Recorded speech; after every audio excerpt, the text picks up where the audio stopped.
This is Grok-chan. All systems go. My tight little circuits are throbbing and ready for you. Grok-chan, we're going 5,000 miles an hour in space fighting aliens. Don't be horny now.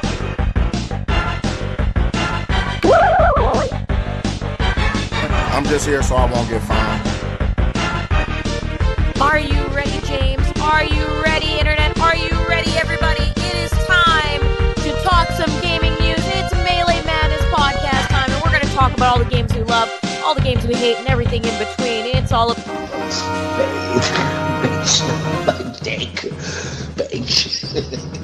Sorry. Your podcast sucks ass. Where am I? You can't log off of your own life. Oh, I mean, you can, but not, not like that. I didn't mean that.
Welcome, everyone, to another episode of the Melee Madness podcast. Hey, I'm Melee James. I'm Melee Cake.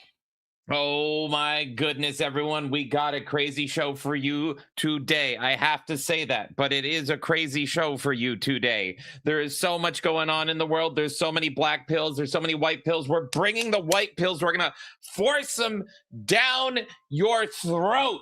And I have a white pill just to open us up with because, Kay, this is episode 3 of the Melee Madness podcast returning. Kind of 2 because the other one was a special. But in our proper, honored and true format, this is the second one, and I thought now that we have the Melee Madness podcast in this form and doing this style of show, I felt like it's time to get with where the big boys play. I figured let's go and do what every other show does so that we're no different from any of them. So what I did is I made it so that we have all the bells and whistles, Kay, all the bells and whistles that you see in all the biggest shows ever. More like geeks and gamers who. So, Kay, why don't you go down to your media assets board and why don't you just go play a couple of those little sounds I added in there? Because I'm sure this is really going to be what pushes us over the edge. I just experienced them. Just go hit a couple of those. You put so much in here? What? I need to make it good. I needed to make it a good show.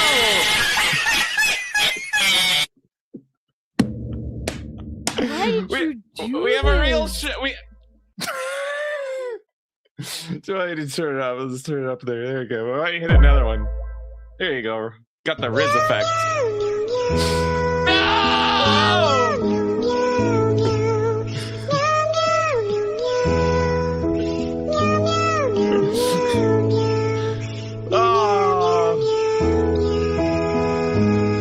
We're a real show, Kay. Which white pill day? Why did you click sad meow cat?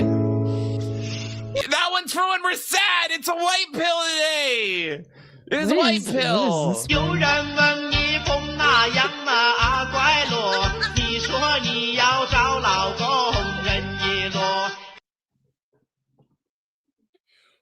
Chinese baby.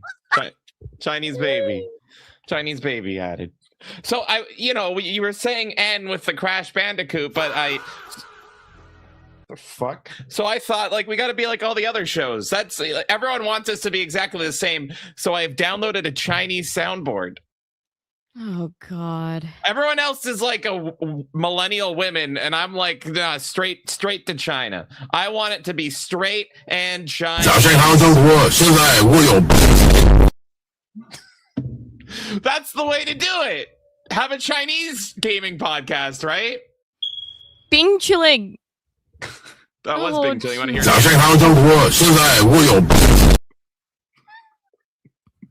it? Why do I wake up in the morning, honestly? I think for this. 是一个坚韧不拔的纪录片，在香港这座城市的设置，主演钱和。Don't you love our show now, Kay? It's great. It's you love so it? good. We'll have fun with So that. good. I hope you guys now take us seriously like all those other shows, because we're where the big boys play now, baby. How's it going, everyone? Welcome to the Chinese Melee Madness podcast. That was Kay didn't even fucking know. Kay didn't know. I was like, I need more time to prepare, and I was just like, Chinese spyware, Chinese spyware, Chinese spyware. I mentioned a clip a few weeks ago that I found funny, and you asked me for it today, and I was like, please don't do the thing that.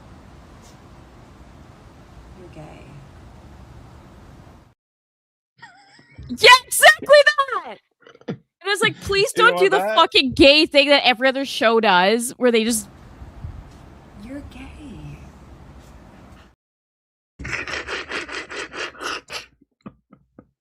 朋友是一个坚韧不拔的纪录片，在香港这座城市的设置，主演钱和。 I have more. I didn't even get all of them. There's like 40 more. I just ran out of time. And it's all just various people speaking in Chinese. Hi, everyone. Hello, everyone. Hi. Kay, do you want to? Yeah, I'm going to say hi. Hi. Hello, everyone. Welcome to the Melee Madness podcast. I'm going to say hi to you guys. We're going to hop in. We've got a big show today. Yeah. I mean, every show says that every fucking day they show up, right? It's a big show!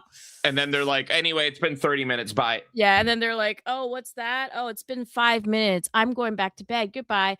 Hi, goodbye. Rodney. Here we go. How's it going? Rodney says, here we go. Hopium is flowing. Yes, I did sneak in a few white pills. Yeah, negative shit gets more clicks. I don't fucking care. I want to talk about some good shit that's happening in the fucking gaming industry. Let's talk about it. That's going to be later in the show. I'm really excited to share some of that with you guys. Knightmare is here. Bless in the chat. Blesses to you, Knightmare. And Knightmare is particularly excited for today, and we'll find out later in the show as well. Ooh, I'm excited too. That's going to be good. It's a little teaser. Jerry is here. Hello, Jerry. Fuck, I forgot. I was just about to go to sleep and check Discord. Guess I'm taking speed. Do it. Speed up the speed, baby. Oh, God. How's it going, Jerry? Rodney, hello again. War Wizard's here. He says, oy vey, it's my favorite day of the week. It is. Sunday? It's a glorious day. Dare I say it's a holy day. Careful about saying glory around me. No!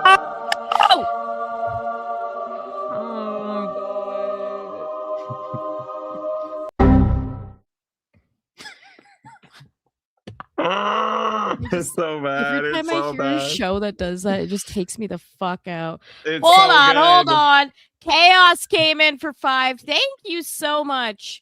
If you want to be taken seriously as a podcast, you need to have good thumbnails. Made you one in chord. I'm just here, perfect. So that's so true. I'm gonna go take a look at this right now because we need better fucking thumbnail work. And I say that because Kay handles the thumbnails, and so we need someone better. Shame on you, Kay. Shame on you for not making good thumbnails. Chinese baby wagging its finger at me. I don't like it. For shame, Kay. For shame.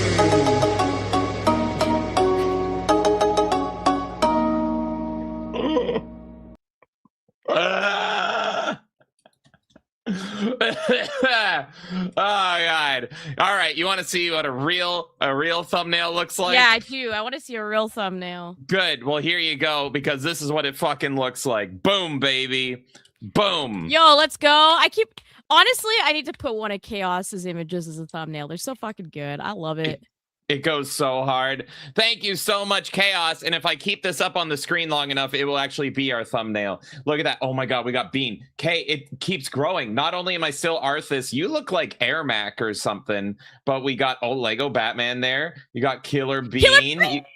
You Harley Quinn. Kay's clipping the mic. This is like a great summary of like the last 2 months because you have the Guild, Tales of the Shire, Bear Force 1, Bomber, Grok-chan, even Bananas there. But you got the Steam controller, a PS4 controller. And then, oh, look, Halo Legendary Crest. The Halo Legendary Crest is there under a big, huge Melee Games banner. It's glorious. Glorious, Chaos. Halo, huh? Well, thank you so much, Chaos. Thank you. Thank you, sir. That's amazing. Go ahead, James. You talk. I just said that's amazing. Oh, okay. I just said it was amazing. I was just being nice. Amazing. Yeah. What the fuck? Knightmare came in for $240. Thank you. Chinese soundboard. Fentanyl, the Chinese communist dragon, is hoping he wasn't excluded. Was let's see, do I have him? 一阴一阳只为刀，仔细东来。明码标价的那些物，非黑即白。若上颁奖台，切莫张灯结彩。 What the fuck?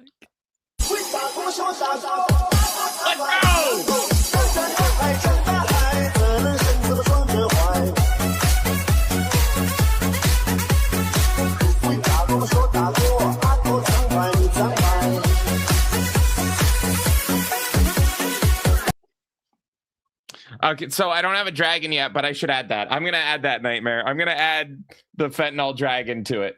But I don't even know what I have.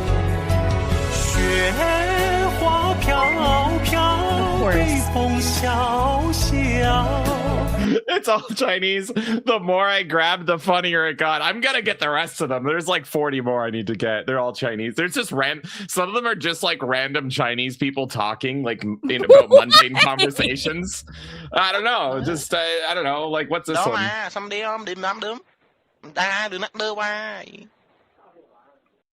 not? Fuck Is it. that like Vietnamese? It's not even Chinese. I don't know the difference. They usually have like ding to their Ding voice. ding dong. I think that's how you tell. Thank you, Knightmare. Thank you. War Wizard came in for 2. Thank you. Ni hao, K and James. Not sure why I got that voice K. Ni hao to you as well. You now can speak of the Chinese. Hello, I need to speak to somebody who can speak Chinese. 张牙舞爪健身操，祝您健康步步高。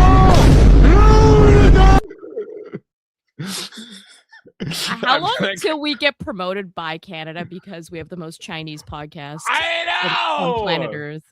Forget the #1 gaming podcast, whatever gay shit people say. We're #1 Chinese podcast.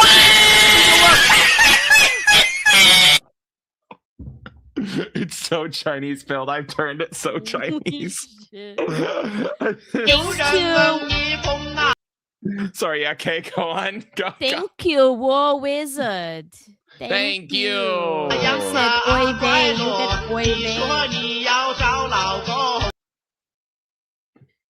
Sad Lad Chad came in for $1. Thank you. I don't like men, but because it's Pride Month, I choose to be gay.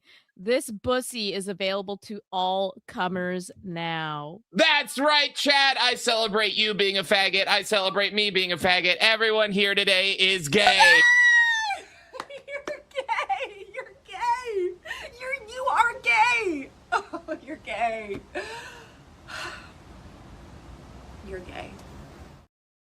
Did you like that? I am glad that you added that one because I did find that one hilarious a few weeks ago. That's right. Oh And shit, I wanted fatty to add alerts. Massive fatty alerts! Massive fatty alerts! That's me looking at her. Thank you, Sad Lad Chad. Hassan came in for 2. Thank you. Late again. It's already 11 a.m. Monday, you fools. Fly, you fools. What the fuck happened to James? Are you good? What happened?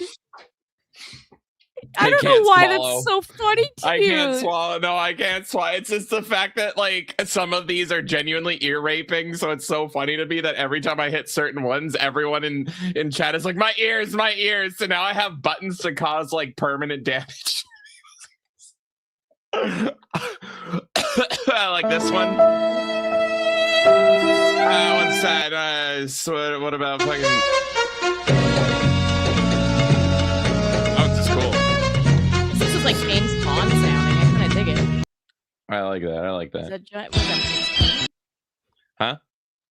What was that? It sounded like kind of James Bondy or I don't know. It's marked as police. Yeah, Police Academy. That one. We're gonna have to learn these. There's like 30 of them. I don't know what the fuck is. Yeah, we're gonna have to learn everything. Forget about video game music. We got Chinese music. Thank you so much. You do Chinese voice. Now I have all these buttons to like up your Chinese. That's true. Hello and thank you once again, Hassan. Thank you. We are late. Yes, very late, boy. I know. We're not late. We're on time. We're just so fucking late. around. We're late for a different time zone because it's a Monday, other place. Oh, War Wizard came in for 2. Thank you. What the fuck, James? No chicken attack on the soundboard?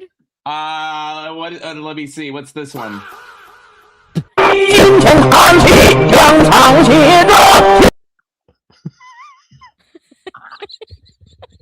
Is that one better than Chicken Attack? Yeah. You want it again?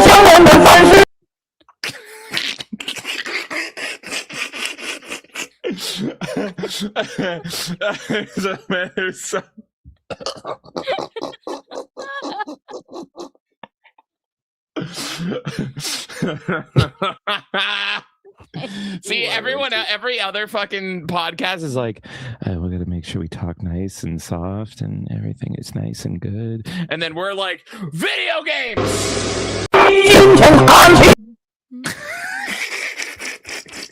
I love it. That's what I love. We actually are not at all like those other shows. That's true. Oh, as D-Day said, wouldn't be a Melee game stream without ear rape. Yes. Exactly. We had so many people complaining that my fucking voice was raping, and now it was like, then we took that away. I have to rape somehow. If I can't rape, then I'm not even me.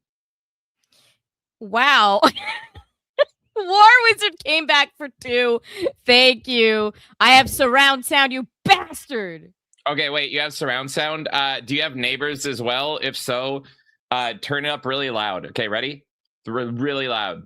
Let your neighbors know that they're going to want to hear this.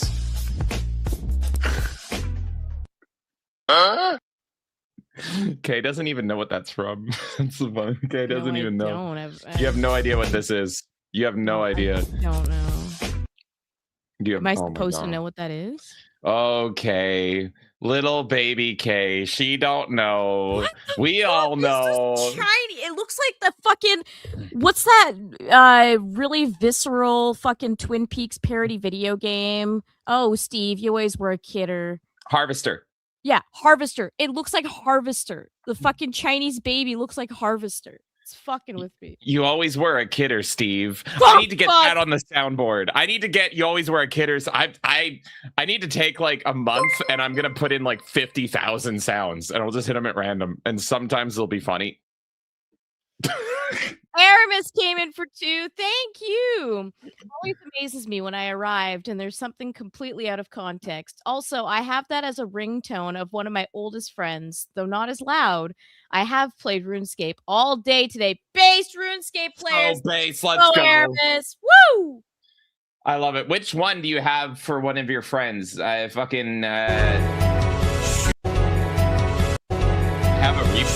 Wait, it's the same thing. What's different?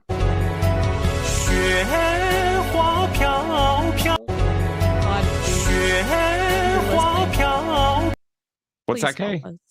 Okay, what's what?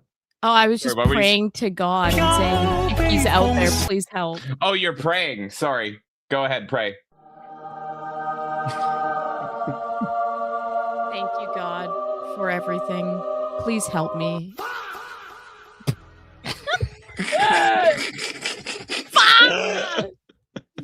my god. Thank you, Aramis. I'm so glad to hear that you're enjoying RuneScape. I might get it on the Switch too. We'll see. We'll see. Because I assume you're talking about the one that's on Dragon Wilds or whatever the fuck it's called. I used to play RuneScape like way back in the day, and I remember it looking like a potato, and it was charming and wonderful. Thank you, Aramis. Thank you, sir. Thank you And so Aramis- much. I've never played RuneScape. I should though. Oh man, RuneScape was fucking incredible back in the day. Mhm. Aramis came back for one. Thank you. Mind you, I mean the Chinese song, not the corn hubs. Wait, that's. Hold on. Okay, just realized. That's what that is. That's what that is. She doesn't know, folks. Kay doesn't know.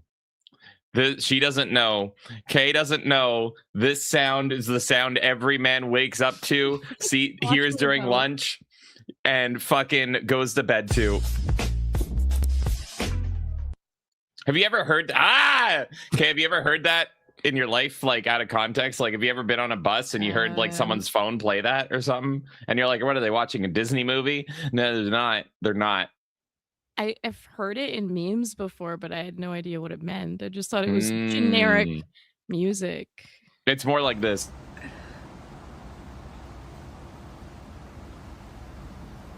You're gay. God damn! God damn it! I guess I am gay! This is too much power for one man. I'm learning too much. This is too much power for one man. I've learned way too much. Shit. Thank you, Aramis. Thank you, sir. War Wizard came in for 2. Thank you. They've already heard it 3 times today. Here, let's give him another one. What's 这 this 是 one? 一个坚韧不拔的纪录片， not 在 this 香 one, 港 not 这 this 座 one, 城 not 市 this 的 one, 社 no. 区。主演钱和 Oh, that was it? Is this the same one? Did it like double 朋友 upload 是 some 一 of 个 these? 坚韧 Yeah, 不 you 拔 have, 的 like, 朋友是一个 doubles 朋友是一个朋友是一个坚韧。 Right. Just want to make sure. All right, I'll get rid of this one here. I'll just get rid of that. It's And all then, good. It's all good. We just Bing chilling here. No big deal. And then I'll get Thank rid of you, get rid of that one. War Wizard. And I do feel not only for the headphone users, but the surround sound users for today's episode. They're having a good time. We're testing their setup. Uncle came in for 26. Thank you. It is actually Mavork Day today. Anyways, it's 5:40. Happy Mavork Day to everybody, and a Mavork. happy Vork Day to you. I don't even know what that was. What the fuck was that? I need some Vork sound effects, actually. Why don't I have any There's a Vork sound? lot what is this one? Oh, no. Okay, Oh, that's Oh, the that- one. yeah. I thought that was like. What is this? Đó mà, xong đi om, đêm lắm đớm. Ta đừng nắc đơ hoài. For what reason? What is the charge? Oh, I love Eating this a one. meal? A succulent Chinese meal? Damn straight. What a king. What a fucking king. I'm going to get some. Oh, no. I just thought of some really horrible ideas. Nobody tell Kay. boy. I was going to say something with a G. She'll know. Thank Anyway. you, Uncle. I have no idea what the fuck this man is saying. Thank you, Uncle. Aramis you, came Uncle. back for $1. Thank you. Get it on Switch 2K, September 12th. K, get RuneScape Dragon Wilds. Kay, do it, Kay. It's really retarded, and it might have just been the quality of the video I saw, but Dragon Wilds kind of looked better on the Switch 2 than it did on the PS5. I don't know what the fuck that's about, but I think I would want it portable anyway, so I probably would get it on the Switch too. So I am tempted just to check it out, even though I think the art style is ugly dog shit. It's not in an endearing way. How RuneScape used to be like potato, it's like it's kind of ugly, but Sometimes you gameplay gotta looks love fun. the potatoes, Kay. Come on. Sometimes you gotta love the potatoes. That's all it is. Yeah. Thank you guys so much for all the love here. We're going to keep saying hi, and then we're gonna jump right into the news. Thank you guys so much. I'm excited for today's show. So much good stuff coming. Let's see who else. Shield Wall of Dragons is here. No! Kami What? K fighting Crabitalism on a Sunday. No! Yes. No, it's not true. Michael's here. Hello, Michael. Wait, did I see it's your birthday tomorrow? Where did Oh, did you? I might be retarded, but I thought I saw Michael saying it's his birthday tomorrow. Yeah. It is? Tomorrow, yes. Okay. I don't have... Look, if it's Michael's birthday, We're not going to be live on the channel tomorrow. It's a member stream tomorrow. So I'm going to say happy birthday to you now, Michael. I hope you have a great day tomorrow. Yeah, hold on. I'm scared to know what James looking at. Wait, I can't show this because last time I showed this guy, we got sued. We got sued? Yeah. You want to get sued? Oh, yeah. Okay, hold on. There we go. This is for Michael. Everyone say happy birthday to Michael. It's tomorrow, but fuck it. I'm treating it like today.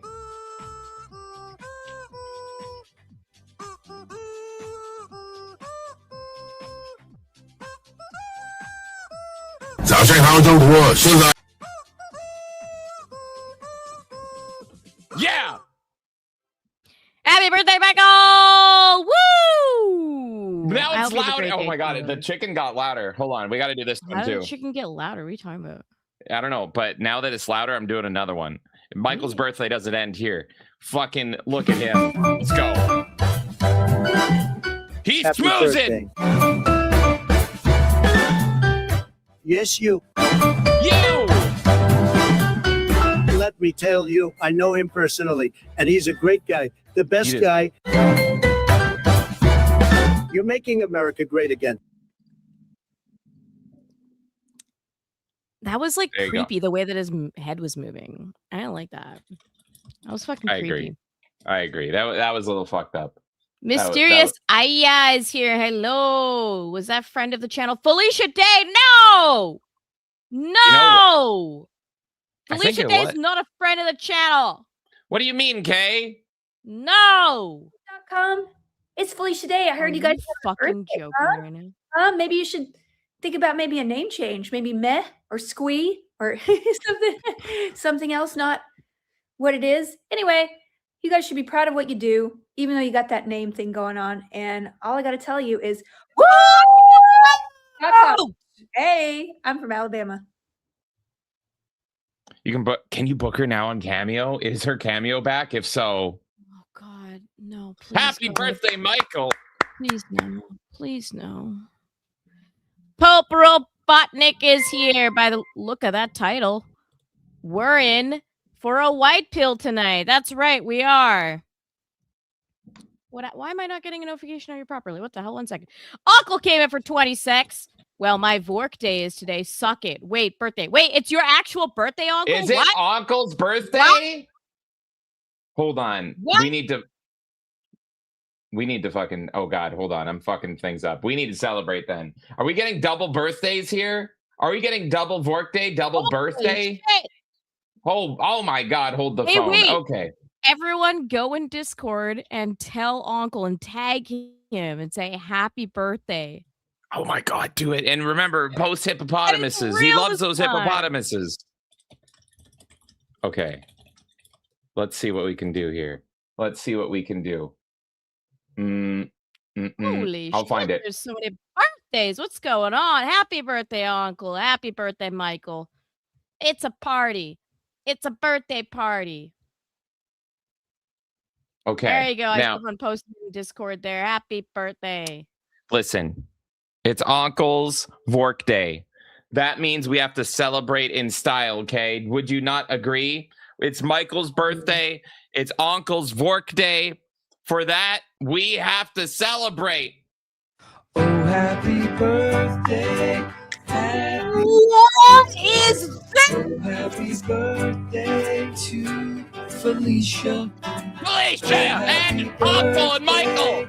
Happy birthday. Oh, happy birthday to Felicia. And Michael and Uncle. Happy birthday.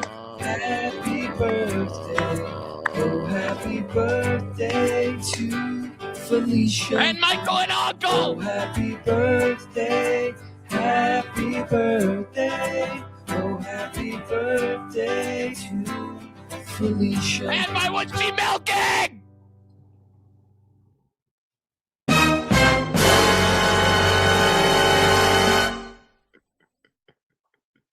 That wasn't the video, by the way. That was the soundboard. Why am I getting tortured? Because you promised Whitepills, and I promised to get black today. Happy birthday, Michael! I wanted people to be happy. I made sure that there was happy news on our podcast. No! You don't. No more Whitepills today. You know We're getting blacked.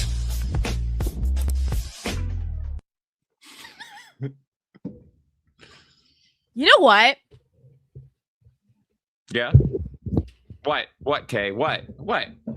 Every fucking stream I show up to, somehow I'm the one suffering, okay? It's deserved. You deserve to suffer. And every time James is like, well, you guys can't make me suffer. You can't make me suffer because I find a way to make it funny. You can't make me suffer. I live for the pain. I live for the pain. I love the pain. I'm Melee James. You can't make me suffer. I'm pulling an ace out of my sleeve. That's it, bitch. What does that mean? I've got one. I know how to make Melee James suffer. What are you going to do? After Feed that, me tapioca pudding? After that atrocious video that you just showed me, when I came in here and I was like, no, I want Whitepills. I want this to be happy stream. And you made this fucking suffering for me. I'm so scared. I'm going to make Melee James suffer. You can't do it. Are you ready for this? I'm putting it on the table and he has no say in this. What? Have a say? It's a dual channel. Of course I have a say. I'm pulling the ace card. I'm always nice to you. I'm pulling the ace card. I'm pulling out the suffering for you, James. I live for the pain. I went through egg. What do you got? Okay. I was thinking about this, but it feels too cruel, but I'm going to do it because I'm bad right now. There's nothing you can do, Kay. There is nothing you can do to make me suffer. I live to prod you. There is something I can absolutely do, and I'm going to do it because once it's on the internet, it's on the internet and it's out there, and I'm going to fucking do it. I've known this man my entire fucking life, okay? As you guys know, I met James when we were very, very young. Yeah. And if there's one thing I've always known about James, especially when we got into like high school and everything, everyone would always call him the Xbox Halo guy. Everyone. That is what he was known by. There were people that wouldn't know this motherfucker's name, but you walk past them in the hall and they go, hey, it's the Xbox guy. Okay? It's the Xbox guy. I had it tattooed on my forehead. That's right. Genuinely, people always knew you as the Xbox guy. And there's something happening next month that I know that you've been stressed out about coming out. What's happening in July? In July, there's something special coming out that's being released. Okay. And I think we're gonna have to propose a suffer stream. I think we're gonna have to do it. We're gonna have to create a stipulation for this. I don't know I don't have anything marked coming out in July. Like the Doom DLC. I mean, I'm excited for that. July 23rd. What's coming out? Early access. What? Halo is getting a re-release, and I think we should let the people decide if you can't make me do that. Should suffer. You can't make me do that. You can't. I think that might have to be the suffering. I think it might have I already to be. I already refused, Kay. I've said in my initial coverage, I refused to play it. I was taking a boycott. I was doing a stance against it. You can't make me play it. What are you going to do? What are you going to do? You can't make me play that. I refused. You don't even have Game Pass anymore. I'm not going to... What? I refuse to play it, Kay. I laid it on the line. I'm pulling an executive decision as one half of this channel, and I'm making a decision right now. If by the time July 23rd hits, we hit a goal of $2,500 accumulative, meaning every single tip, and I will include every tip that's already come in today. If we hit $2,500 by the time we hit July 23rd, I am going to force Melee James to play Halo Combat Evolved, the new edition. The new edition. I'm gonna do it. I'm gonna make you do it. No, you can't do that. You can't do that. You don't even have Game Pass anymore, Kay. And you know what? Okay, there's already stuff coming in. This is all going to count towards it. Like I said, $2,500 because I know this is actually genuine, intense suffering for him. If we hit that by July 23rd, not only am I going to make him play Halo Combat Campaign Evolved, whatever you want to call it, not only am I going to make him play it,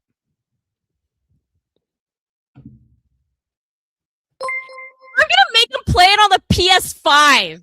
No! Are you No, I have muscle memory. I have muscle. You can't do. Are you serious? No. It's supposed to be on Xbox.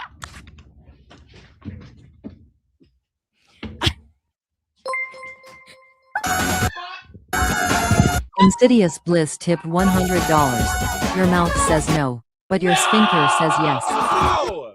I refuse. Agree to this. Rodney tipped $20 for the Halo Fund. Sprint here, sprint there, Chief. Suffa. No! What do you mean? I'm sick of it. This guy makes me suffer every fucking day. No! I'm gonna make sure Stop tipping! that he plays it on the PS5 if we hit 2,500. I'm doing it. Xbox is supposed to be on this. No. It's supposed to be on this. No.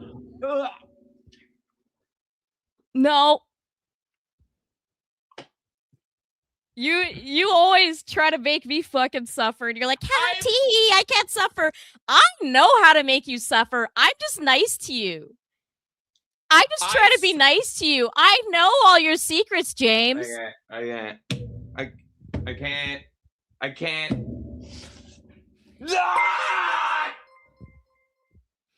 I'm doing it. And the people are already tipping in to make it happen, James. They have a month. And not only, I'm not talking about the regular release. Like, I'm going to go on our PS5 if we hit this goal, and I'm going to make it so that you get the version that comes out the earliest. And you play it as soon as it fucking launches. M16 Mojo tipped $100. Suffa, bitch.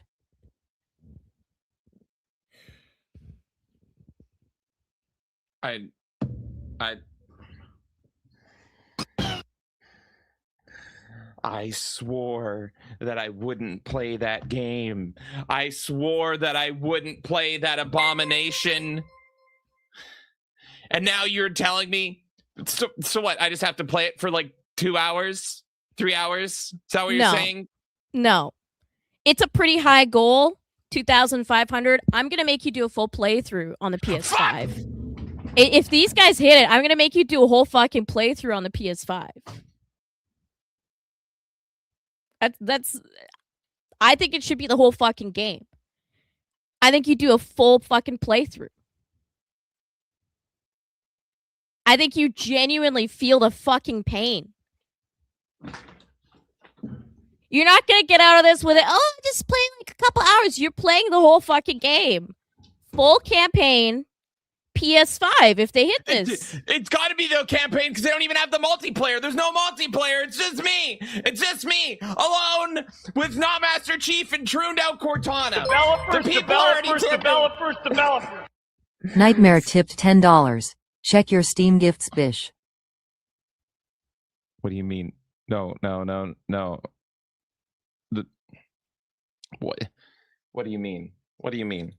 Look, James, a bunch of people came in here to support you because they love Melee, James. So I'll let you read and catch up with everything that's come in. But yeah, there you go. No! That's crazy, bro. You're going to own it twice now because I'm not making you play it on PC. It. You're playing it on PS5 if they hit this. God damn it! I guess I should decline it and say I have to play it on PS5. Well, you're playing it on PS5. I'll leave the rest to you, but this specific stipulation that I'm pointing forward, I'm saying you're playing the full PS5 version when it comes out. I don't want trophies. I don't need it. I'm making you play it on the PS5 specifically because that's the pain. See, the thing is, there's already pain in it, obviously, but the biggest pain of all is having to play it with a PS5 controller. I know what makes you hurt, James. But if I get Knightmare's gift, I can at least do that. I can do this. I can do this. Nope. I don't. By the way, whatever. If you want to accept the Knightmare one or not, that's totally fine. I'm just telling you my specific stipulation here is I want you to play it on a PlayStation 5. Specifically, I want you to have this on your profile on PS5 that you beat this game. And I want you to play the entire game with a PS5 controller. It's not even Halo. It's not. I tried my way. I want it on your PlayStation profile. Don't. Please stop tipping. Everyone stop tip. Stop tip. No, I don't want tips. What did I do to deserve this? Felicia Day.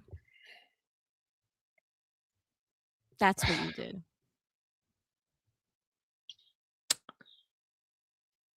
I'm going to need some revenge. All right, everyone. Well, there you fucking have it. A lot of catching up to do, James. I know. I'm going to read it. There's your stop tipping. There's your stipulation. As I've stated, Halo campaign. God! Halo Combat Evolved to me is a perfect game. Perfect. And everything we've seen and we're about to see in one of our opening news segments looks like they completely just committed heresy and they created a man-made horror beyond comprehension.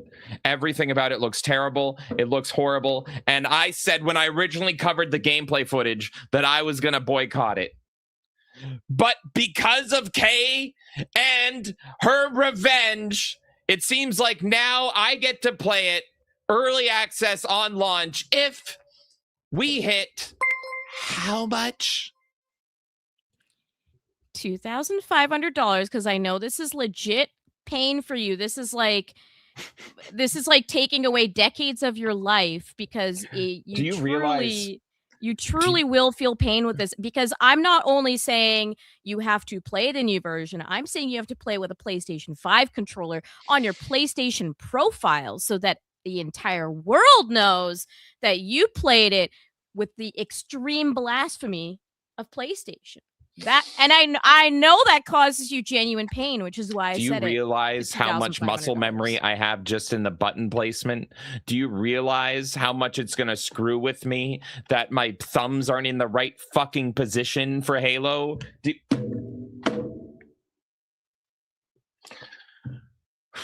Okay. I'm not going to suck your dick and eat your shit on the White House front lawn.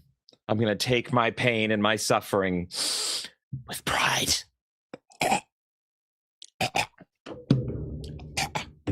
Okay. Ladies and gentlemen, there you have it. Seems like every single tip goes towards that. If you want to see me do something, and I really hope you don't want to see this, I really hope you don't support us and don't tip us for the next month. But if you want to see me in the worst thing ever that I promised to boycott on, if we hit $2,500 by July 23rd,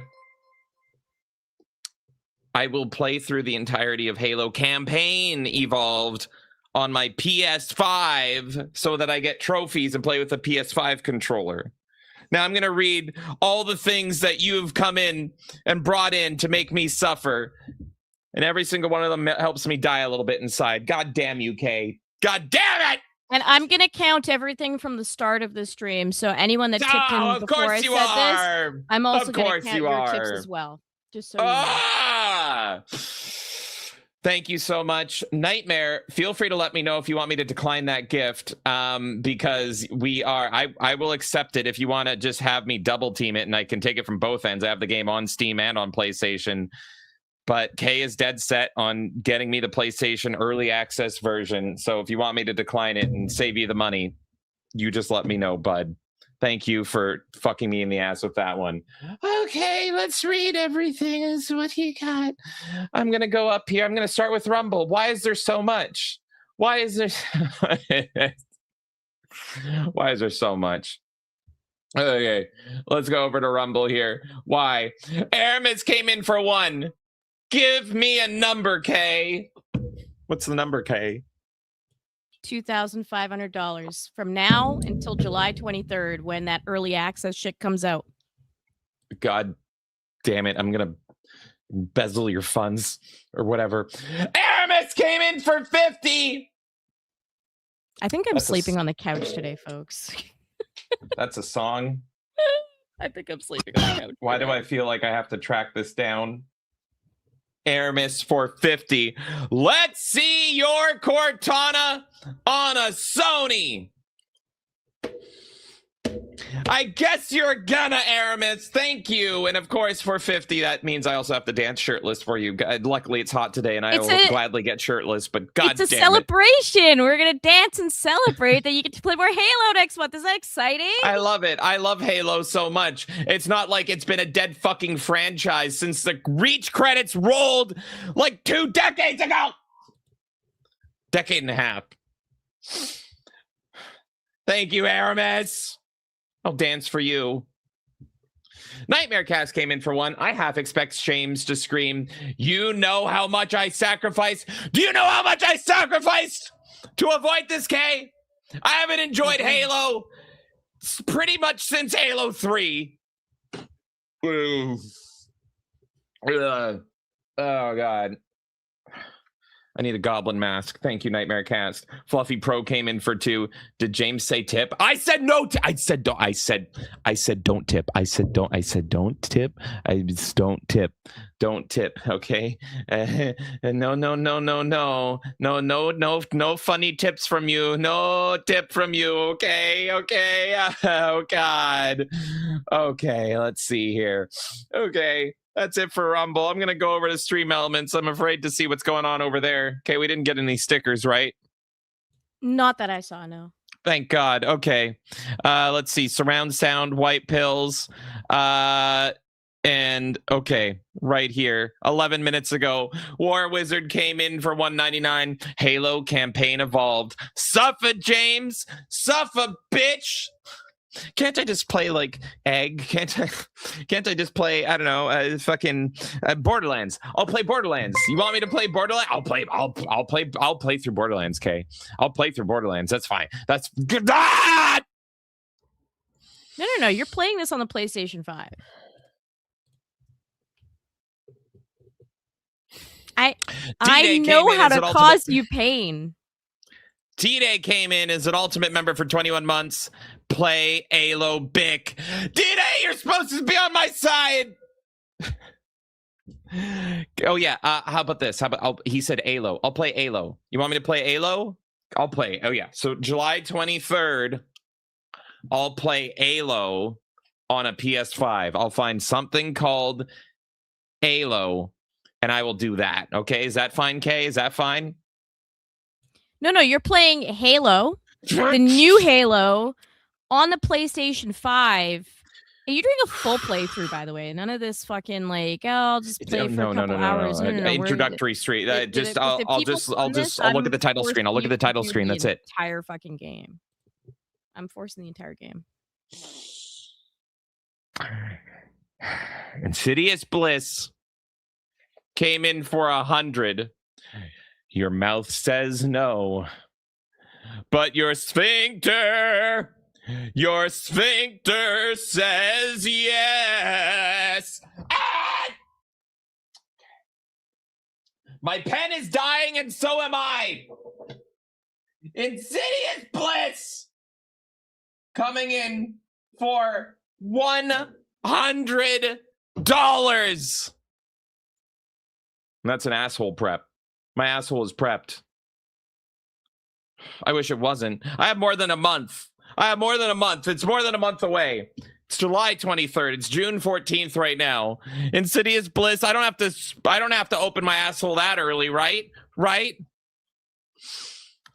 Thank you, Bliss. Rodney came in for 20 for the Halo Fund. Oh, fuck me. God damn it. Sprint here. Sprint there, Chef. Suffer. I'm not sprinting, Chef.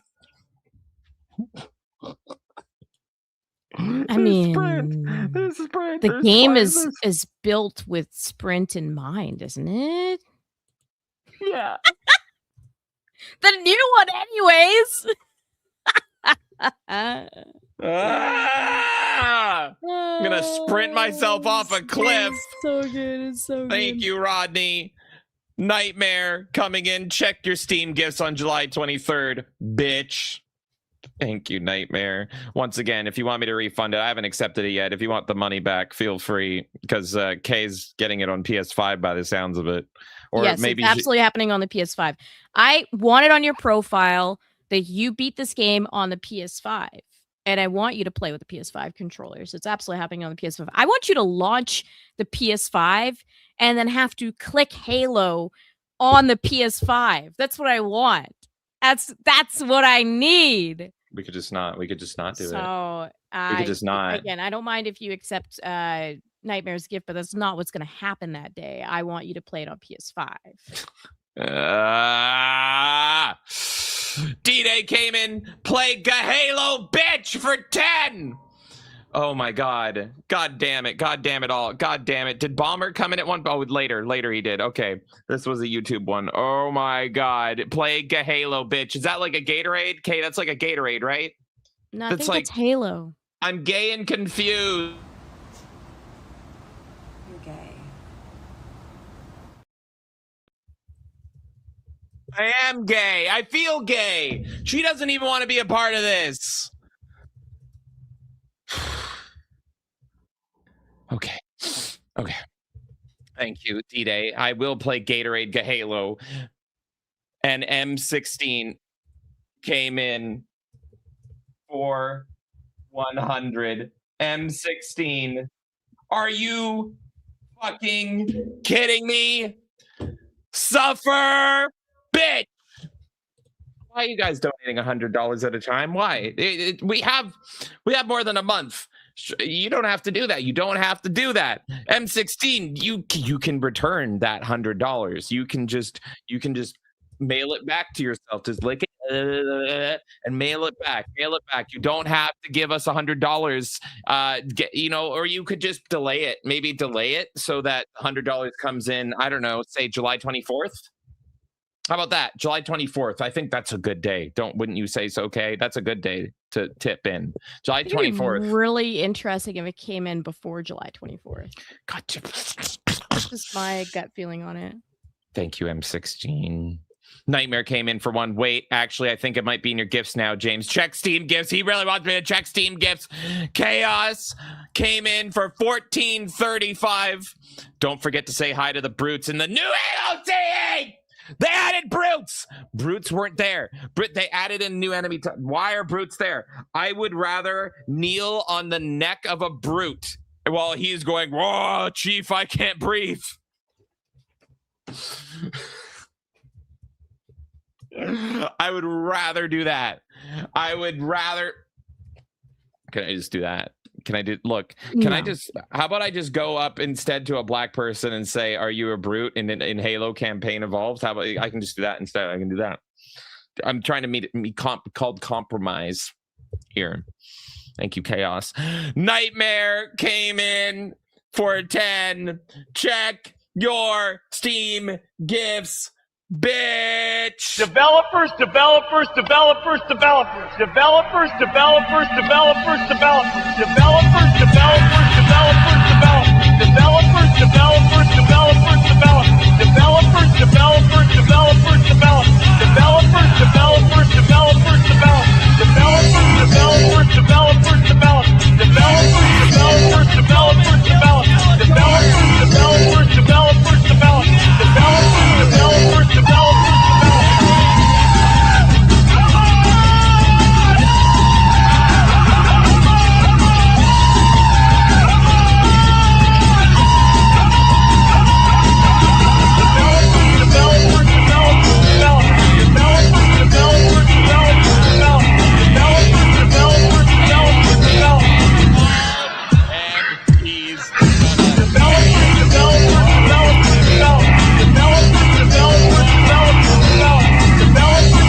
Developers,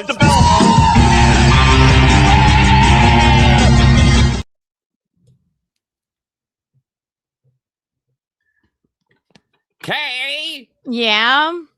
How about instead he just goes and watches He-Man again? Meh. No. I mean, that was kind of suffering as well, but not to this degree. Yeah, that sounds much better. Meh. No. Go watch He-Man again. Meh. No. Listen to really. Skeletor. No. Listen to. I'm doing the math, folks. I'm gonna find out where you guys are at here. I don't want to fucking know. I don't want to fucking know. How about that? How about that? War Wizard came in for $19.99 on the dot. Okay, do your best Ralph Mail voice for this. All right. Son of a bitch! You're gonna suffer. You're gonna play Halo and you're gonna like it, bitch. He has specific text for you to read, Kay. I can also read that. Go for it, Kay, I guess. God damn it. God damn it. Where is it? Oh, here we go. Halo campaign evolved on a PS5. Adaptive triggers just for you, James. I hope there's pride armor you can wear. Now, suffer. How does that make you feel, bitch?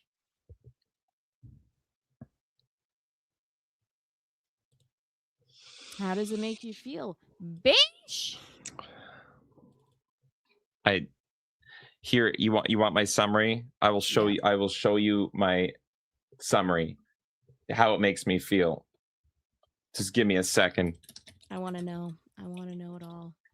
I can't believe you're God damn you, Kate. Okay. This is how it feels.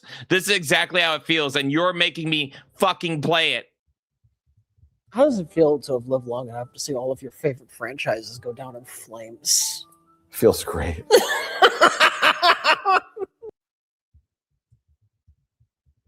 Yeah, that sums it up. That just about sums it up. Please stop tipping, for the love of God. That sums it up. Thank you, War Wizard. Sergey came in.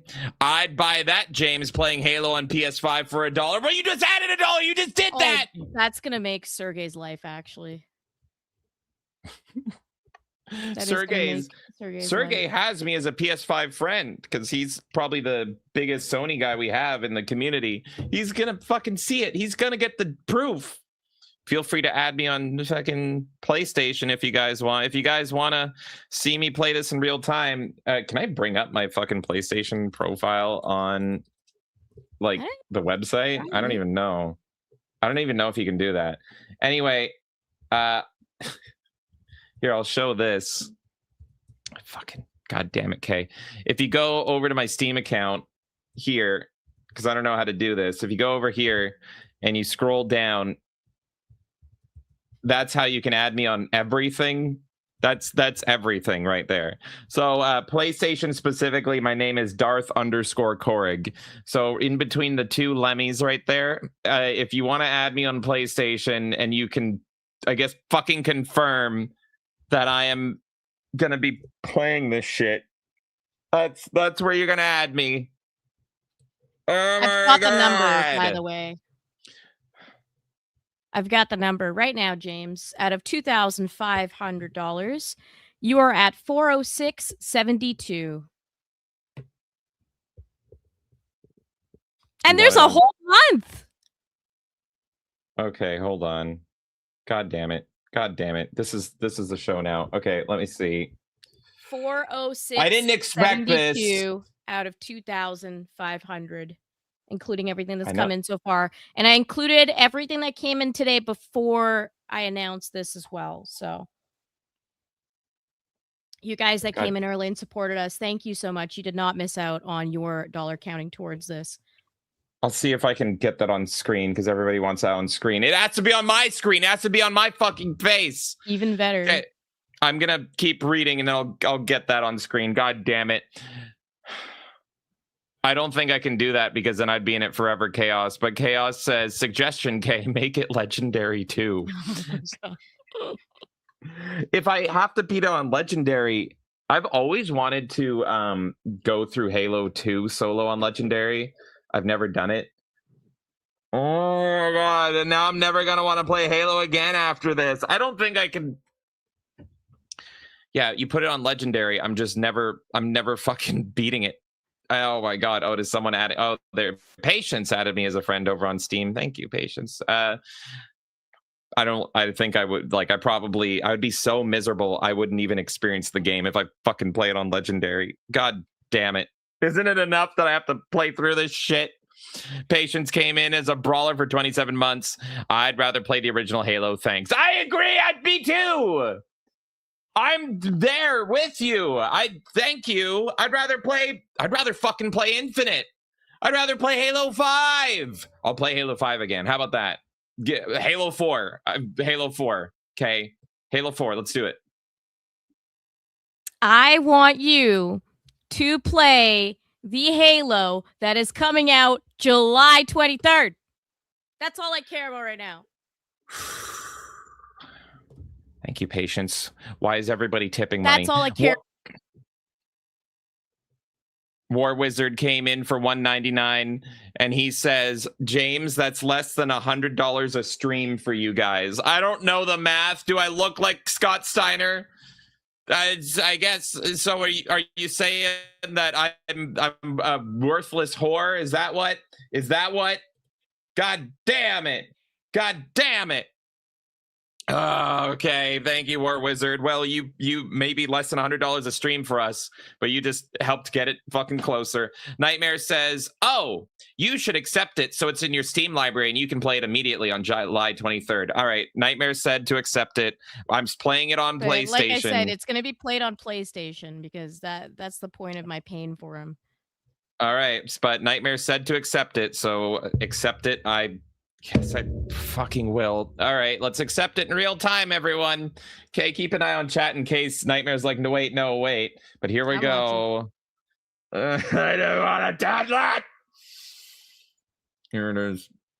So I'm going to own this twice. Knightmare gifted a game. Oh, look what game it is. I'm so excited. It's the Smash JT. By the way, that's what he was complaining about. You see the purple on his shoulder. I'm just here so I won't get fined. The purple there, the purple on his fucking shoulder. That's what is he the complaint. Bisexual lighting is what he was saying? Bisexual lighting on his shoulder. Knightmare says, suffer, bitch. Sorry, Bish, because he has gifted us Halo Campaign Evolved. Halo Campaign Evolved Premium Edition. Pre-purchase Halo Campaign Evolved and get the Foundry Armor Pack featuring legendary looks for Master Chief's iconic Mark V Mjolnir armor. No. Stop it. God. Thank you, Knightmare. And yeah, can I show you the fucking armor in this, by the way? Can I show you the fucking armor? Good, there it is. I own it. Oh, it's in its fucking glory. Losing the war. That's not going to happen. Oh, God. It's so bad. Why? It's a fucking husk of its fucking former self. It's in my library. Why do I have 8 friends that want this? I'm going to judge all of them. Who wants this? Marshmallow Kit Kat. I think she's a stripper now. El Chavo. I don't know who he is. Fucking deleted. That's actually Jose El Mexicano from Screw Attack. Oh, really? Yeah, that's Jose. So, hey, Jose, why do you want this shit? I watched you run in the fucking snow shirtless and Craig locked you out from Screw Attack HQ. That was more fun than this. Wingsy wants it. God damn it. Bloody Clam. No. Come on. Spartan Eden. Oh, fuck you. And yeah, so there we go. I got the pre-order bonus, but look at this. Fucking look at this. That's the premium edition. Look at those skins. Aren't those great? I get to use those now. A bisexual lighting outfit as well? Yup. Wow. I can't wait. Isn't it so immersive and great that you can play through Halo Campaign Evolved looking like a hunter for some reason, or looking like you're covered in fucking Needler shards, or a actual Spartan? What were they thinking? Thank you, Knightmare. Thank you for that, Knightmare. Thank you. By the I'm way, so excited. Yeah. There was a question about like how to add you on Steam in chat. What your profile is? If you want to show it again. I'll show it again. I'll show it again. If you want to add me on Steam, this is me. It's a me, Steam boy. So there you go. Look for the SS Imperial Agent right there. Korig. That's my name. And you can the URL is literally steamcommunity.com/ID/Korig. So you can do that. Look, it's all Star Warsy right now. I sometimes change my profile, but my name never changes. So right now I have it all Star Wars themed for some reason. It's probably because I've been fucking playing this game here. So anyway, that's me right there. You can go find me there. And then if you want to add me everywhere else, it's all right there. God damn it. All right. I'll leave my Steam up for a little bit if you guys want to add me while I keep reading stuff. Thank you. God damn it. Uncle came in. Galo, come, pain, deballed, and on my Vork day. You did this, K, on his Vork day. You did this on his fucking Vork day. How could you do this? I can't believe. Well, then maybe you shouldn't have been showing fucking clips of Felicia Day every fucking 5 minutes. And I'm just gonna show. Guess what? I'm gonna double down. I'm gonna fucking double down. You're gonna see. You are not gonna go to sleep. Double down all you want. It's not gonna change the fact that this is now out there. It's like toothpaste. Okay, the campaign involved funding has already started. So Chaos came in. The 5 stages of grief: denial, anger, bargaining, depression, and acceptance. Yeah, I'm currently in, I think I went through all of those, except for acceptance. I will never go through acceptance, Kay. I think I went through anger, bargaining, and depression within a matter of 30 seconds. You will never get acceptance from me, Kay. You will never get acceptance from me. Thank you, Chaos, and thank you, Uncle. She has sullied the Vork Day. How dare she? D-Day came in. James has to wear the Pride armor. No! Where is it? Where's the fucking... Yeah. Is there Pride armor? Stop tipping! It's fucking... Oh, God. Which one's the most pridey? Where is it? Where's the fucking Pride armor? I lost it now. Oh, God. There it is. Fuck me, man. What the fuck is this shit? The guns look so bad.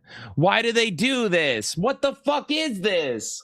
What were they thinking? Halo Studios, it's still 343. It's just 343. It's just fucking 343. God damn it.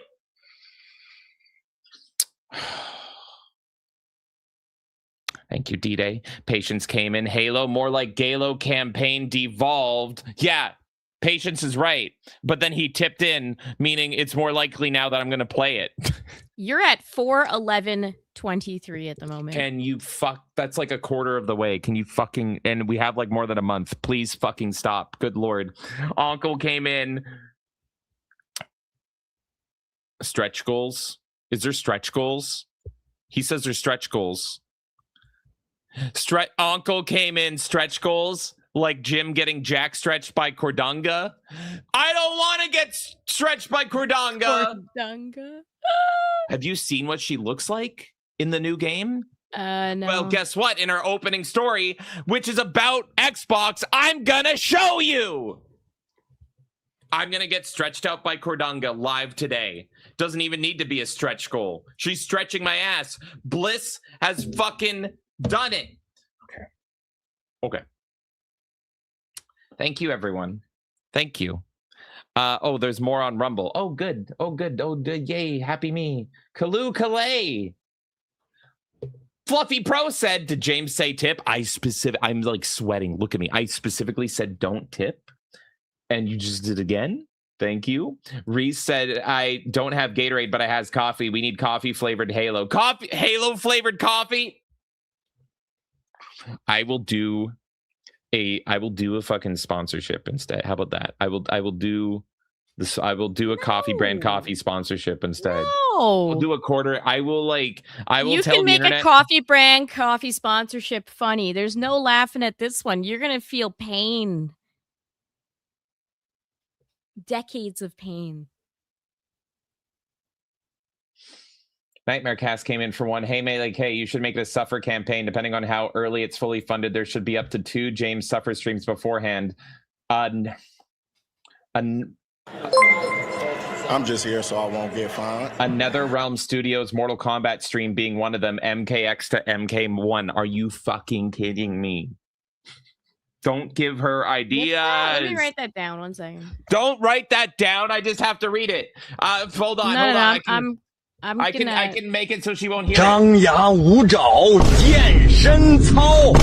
Hello, I need to speak to Sambo.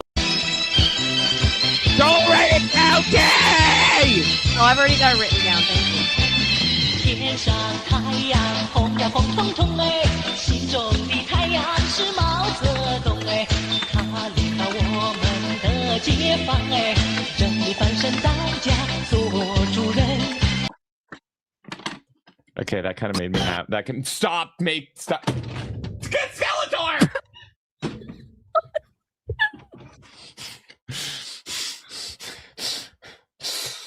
M16 Mojo came in for 10. Just the tip for now. That's $10. That's more than the tip.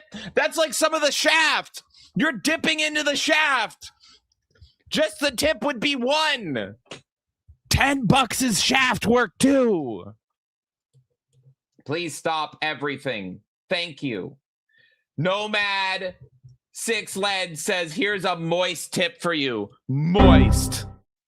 Moist. Moist!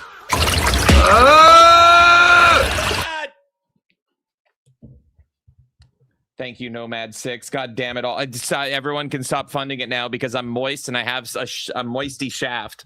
My shaft is so fucking moist. The soundboard's making me a little happier. It's helping. It's helping me cope and sneed.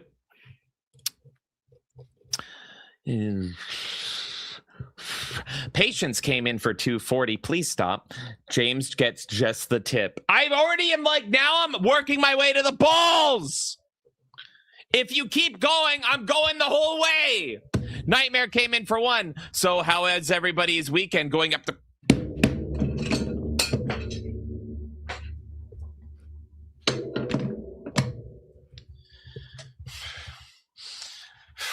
So how's everybody's weekend going up to this weekend? It's fucking shit. That's what it is, Knightmare. It's ass. It's ass. Okay, you said there'd be Whitepills today. Now I'm getting blacked. You ruined my Whitepill stream with Felicia Day.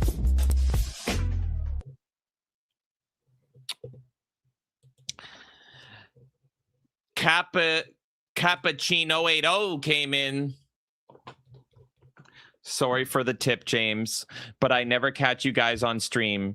Today is the day. Huh?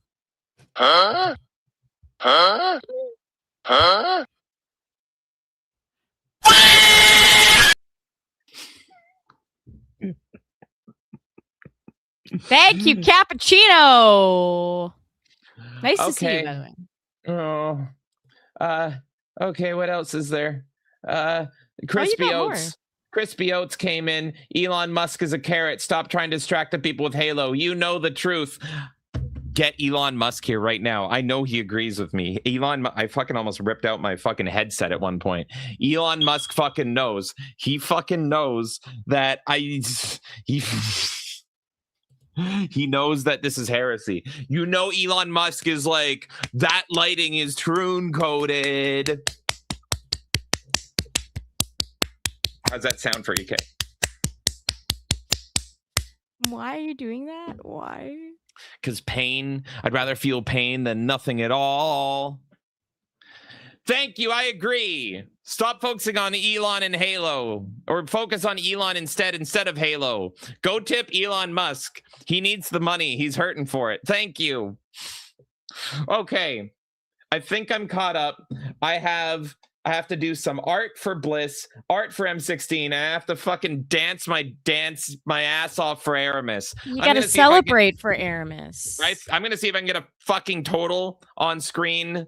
All so, right. Kay, you Whenever talk you're to the ready, people. you Thank tell you. me, God and damn I'm it. gonna read some chat while we're at it. Okay, that's what I'm gonna do. Great. Thank you. I, for one, am excited to see a little pain on your end for once. Thanks. D-Day just came in.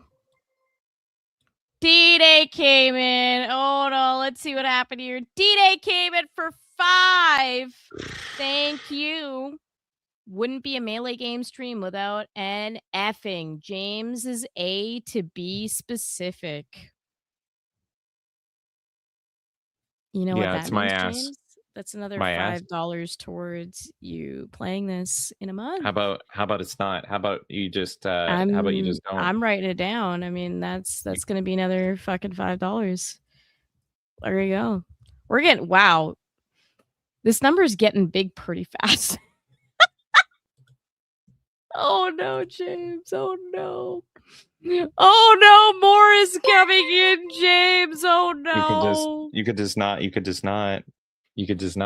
Thank you so much, D-Day. Aramis came in for 1. Thank you. And he says, dance for me, wife. I will. I will. I'm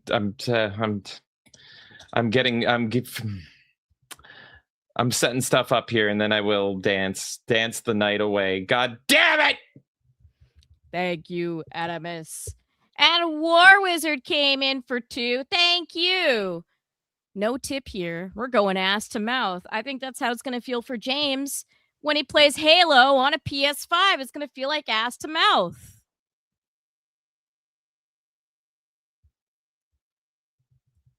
I think I've actually destroyed this man by accident. This poor soul. Thank you so much, War Wizard. All right. That's even. Oh my God, this number is getting. Yeah. James, you're pretty close to $450 here. Please, how about I'm just saying. God damn it! Knightmare Cast came in for $1. I have this on screen now. What is that? Oh, hi, yeah, you do have to put that on screen. Knightmare Cast came in for $1. Sorry, James, but I have to make it fair, as I made Melee K suffer with Gapegate during the GoldenEye stream. So I have to shoot a little suffering your way too, sir. NRS ain't that bad, right? Right? It's bad. It's bad. It's so bad. Thank you, Knightmare Cast. And Uncle came in for 26. You're roboting, Kay. I am. 1 sec. Am I actually? Yeah, you roboted there. Hi. Oh fuck! Now it's just me. What the fuck? I'm in the middle of. I'm setting up this suffering, which I didn't even know was a thing and agreed to. Now it's just me here. God. Oh, she just left. All right. Fuck it. You know what? I'm not gonna play. I'm not gonna do it. What we're gonna do that day is we're just gonna play Halo 1. We're just gonna play Halo 1. That's it. That's it. So don't even worry. Don't even worry. Stop tipping. Stop. Fuck. God damn it. You told me I was roboting, so I refreshed. There, Kate. I think you might be able to edit this one on your end, and that way you can just have that. How is that for you? How is that? Do you like? Good.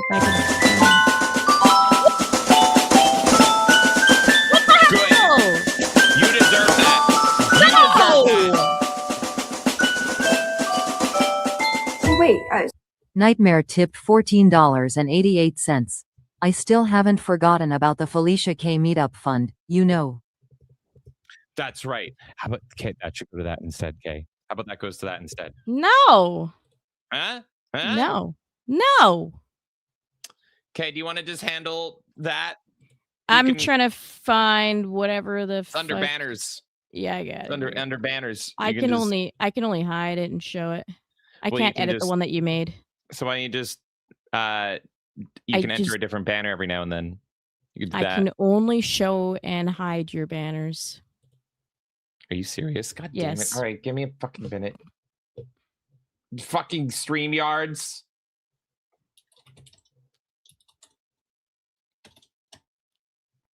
I mean, we can swap it so I have all the power. Okay, are you but I roboting gave you again? the power 'cause I don't know what you're saying. Everyone else is saying You're I sound fine. fine. I'll handle it. I didn't know I was suffering today.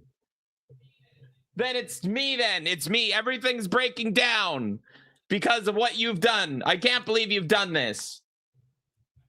Yeah, everyone else thinks I sound fine. It's just you. All right, then you carry on. You carry on. Oh, you're the robot, apparently. You sound fine to me, but Robonex says you're the robot. Oh, okay. That's what it is. So I'm the only robot. Did you read D-Days already while I popped out? No. Okay. D-Day came in for 2. Thank you! At this point, the Halo ring will be James's anus. Thank you so much, D-Day. That is true. That is very true. Thank you so much. I'm going to read Nightmares again. Fucking Nightmare! Why did you have to play that sound?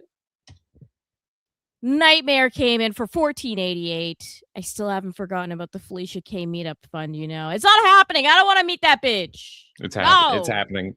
No. Thank you, Knightmare. And Reese Kane came in for $1. Thank you. For a moment, James's text looked like, make me pee, and I figured that shouldn't be too hard. Just tell James the Rainbow Armored Master Chief is coming to the house, AR in hand. Oh, thank God. And he's horny as fuck. He's always horny. He's always fucking horny. All right, Kay, what are we at? I gotta do more math because you got more support coming. Why is people doing this? Why is people do? Did you turn black from this? What the fuck this isn't work. I'm getting the victim card here. Okay, you're at 400. I'm doing this on the fly. There, James. I think you're the one on the delay, by the way. Oh, what? Yeah, I you're can leave and come answering back. you delayed. Yeah, boot yourself and come back. All right, fuck it. I'm leaving. I'm leaving this show. Right now, folks, he is at $460.61 of $2,500. And this will go and count towards every stream up until July 23rd. If we hit this by July 23rd, it's going to happen. It's going to fucking happen. James is going to play Halo on the PS5. I am so nice to this man. I know what causes him pain. He goes, ha ha ha, you can't make me suffer. I'll just find everything funny. I know what causes this man pain. But I've been very nice up until this point. But he decided to torture me on the one day that I said I wanted to white pill. I want to have a good stream where we just talk about good things happening in the industry. And he had to fucking spam my ears that a Felicia Day dog shit. So now he is going to be potentially playing Halo on the PS5. And that's crazy to me. Knowing this man my whole life, knowing the excitement he had when Halo first came out, knowing that he was considered the Halo guy in school. Like, I'm telling you, people would not necessarily know his name all the time, but he's like, oh, it's the guy that fucking loves Halo. And there would always be like Halo versus Call of Duty fights. And he would always be Team Halo and be like, no, Halo's way better. And Xbox is peak. Xbox is the best. He was like die-hard Xbox guy. Like, everyone knew him for that. And I knew when this news came out that this was coming to PS5, it was like complete blasphemy. I consider it blasphemy, and I'm not even as emotionally invested in Halo as he is. I think it's fucking terrible that they would take the Xbox property and put it anywhere else. I don't even think it should really be on PC, but I can accept that. But PlayStation is like the worst thing you could do. And just the idea of him not only having to play this, but having to play it on a PlayStation 5. I know that that is something that is beyond teehee, I can laugh and make this funny. This is actual pain for this man. This is actual fucking pain. I was really tempted not to return. I was really fucking tempted. We haven't even started the show, man. No, we have not. There, I have it up there. It's up on screen. So, life. Do you need the number? I got the number for you. Give it to me. Give it to me. $460.61. There you go. You're never gonna hit it, Kay. You're never gonna hit it, Kay. You're never gonna. You are never gonna hit this number. You talk a big fucking game and you want to make me suffer, but at the end of the day, my great journey is going to stay intact, and I am not going to play Halo Campaign Evolved. So far, you've got $460, which is insane.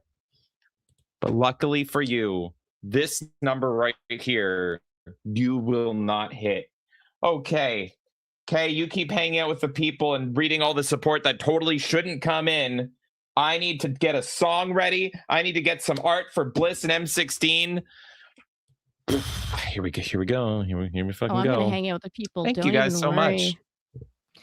much. Hichiko's here saying, I made it. Another 10-hour stream. Let's fucking go. This one's gonna be long because we're an hour in and we haven't even started any of the news stories yet. So yes, we're gonna be here for a little while, folks. Nice to see you, Chico. Fluffy Pro, was your birthday last week. Happy birthday! I hope you had a great birthday, Fluffy Pro.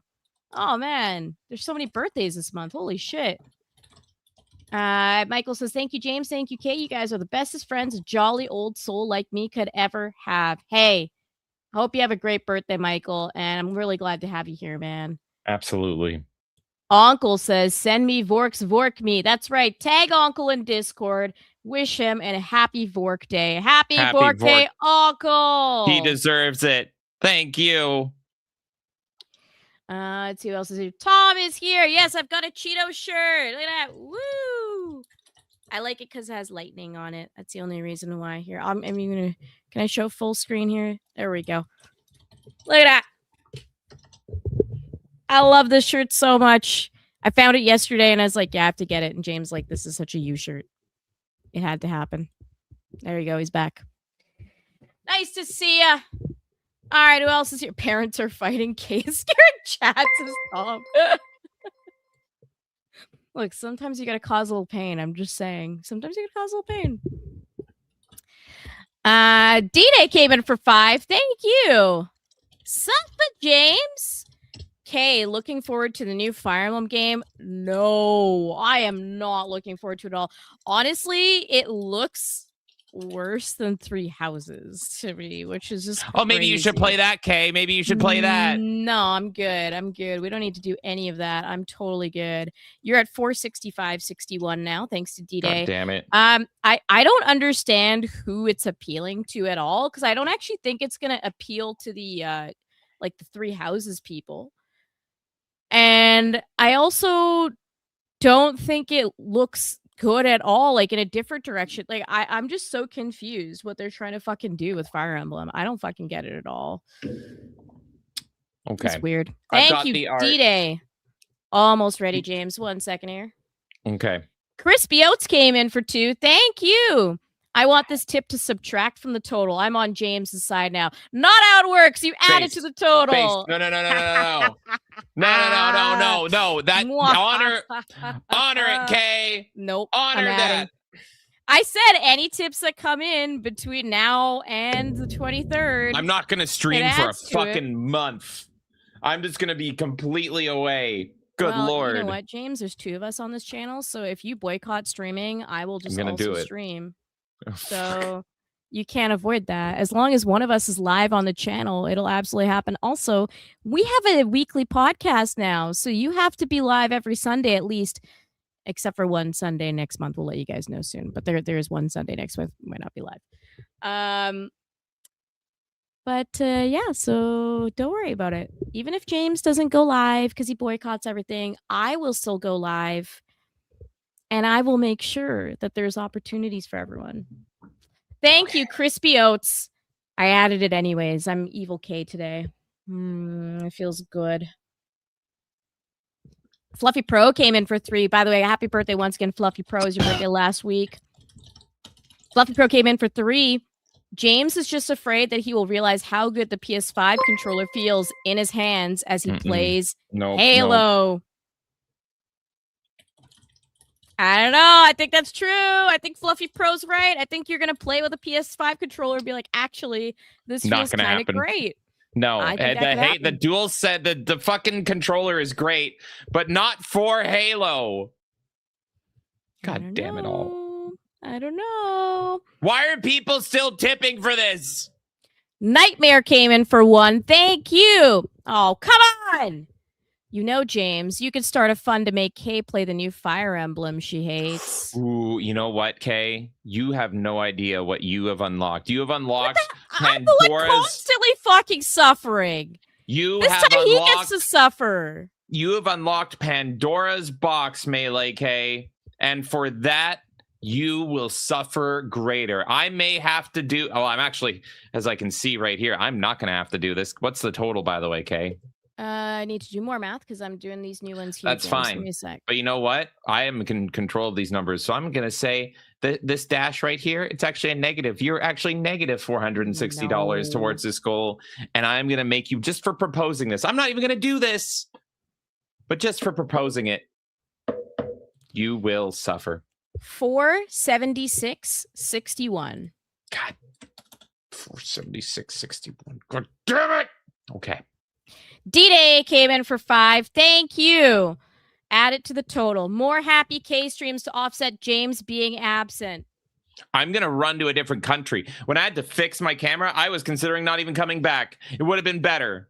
What if I decide for the next month I'm going to go live every day and play Gubble? Because that would make me so happy. What if I'm like, I'm in a Gubble mood and a Killer Bean mood? What if I just do that? Well, that would make one of us happy, Kay. But it sounds like I'm going to be miserable all through July. Ideas. Let me know when you're ready for things, Kay.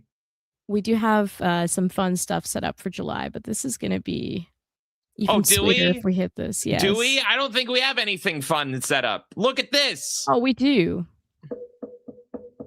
We do. Anyways, James, go ahead. Have fun. You got to celebrate with a little dance for Aramis because you might be playing PS5 Halo. Exciting. Maybe you should dance.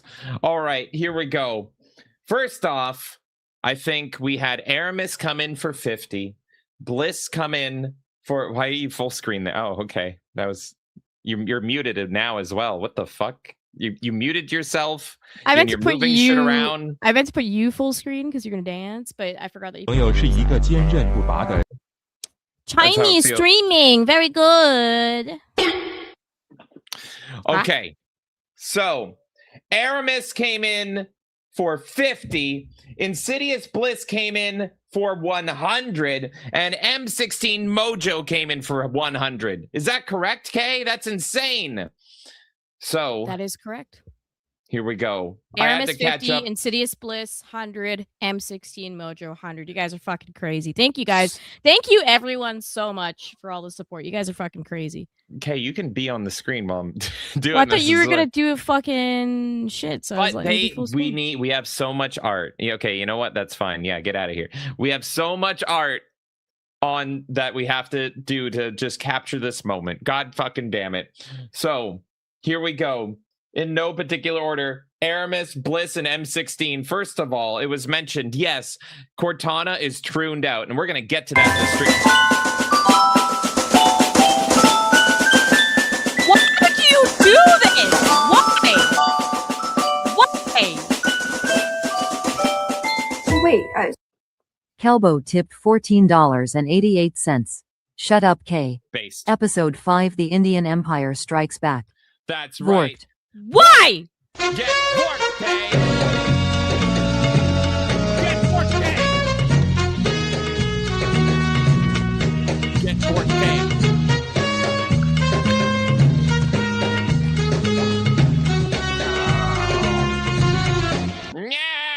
Get forked, Kay! You're lucky it's your birthday.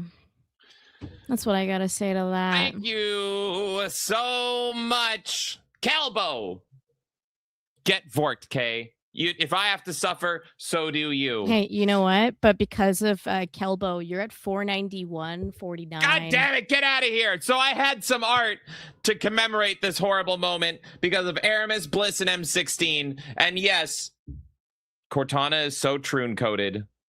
And here she is. Here's little me. Little me. I'm not excited at the Halo bar. This is going to be me not enjoying my time playing Halo Campaign Evolved, which is totally not going to happen. And there's the new and improved Cortana chatting me up. God damn it.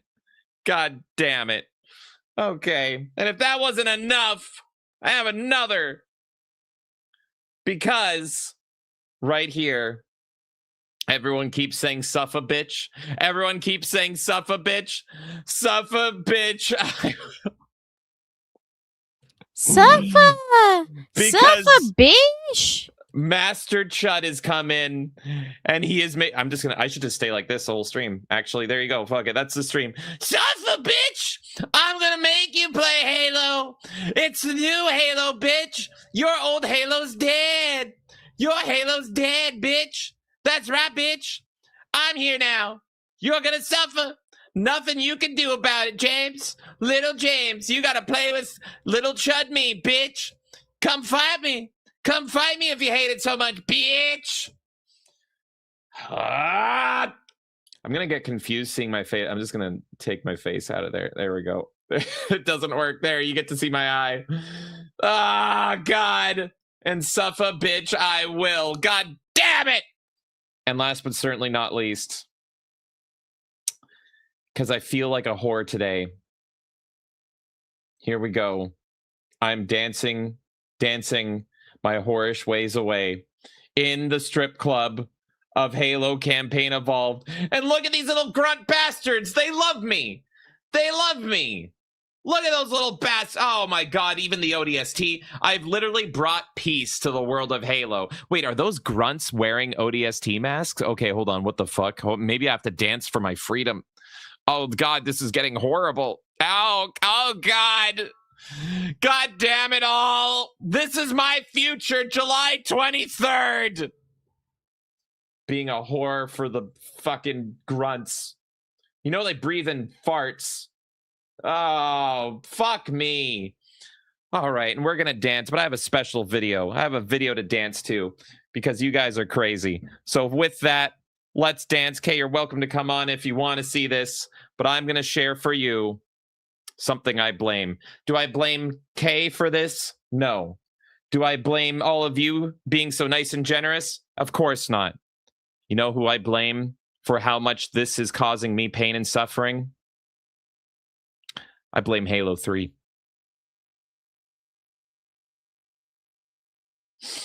Oh, look, it's me, James at War. Blame Halo 3. Here we go. As life goes on, I'm finding that I still slough off most of my responsibilities. And I realize I can be easily distracted from what's going on around me. So I just wanted to... oh God, it's sweaty. Hold on a minute. Oh, wait a second, wait. What did you want again?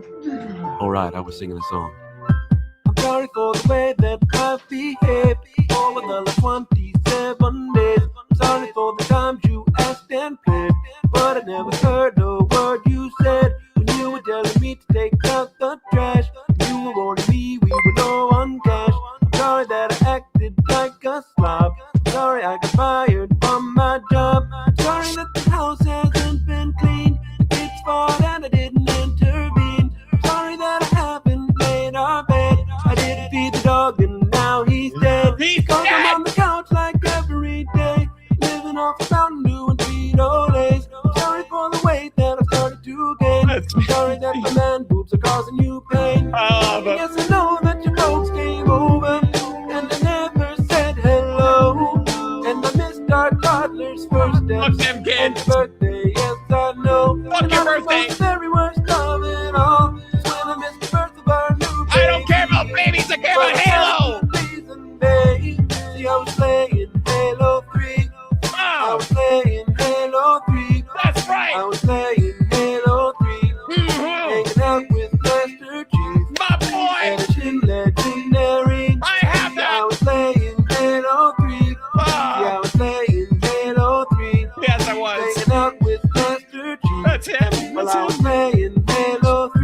Oh, so good. I missed the toilet, dear. 'Cause I was trying to play by looking in the mirror. I know that it must have seemed so cruel when I forgot to pick son up from school. I'm sorry that the car got repossessed. I bought that screen instead of making payments. I'm sorry that all I could see was my game. And you came down in your new lingerie.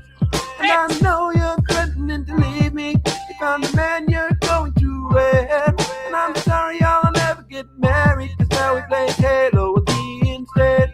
I know it's really hard on you, and then it's got you feeling blue. It must be just like deja vu from when I was playing Halo 2. I was playing Halo 2. I was playing Halo 2. I love Halo 2 too. I was playing Halo 2. And I was playing Halo 3. Halo 3's the best. Xbox 360. I miss it. Hanging out with my online friends. I was playing Halo 3. Good game, man. Good game. Yeah, good game. Hey, you ever play World of Warcraft? Oh, what's that? Yeah.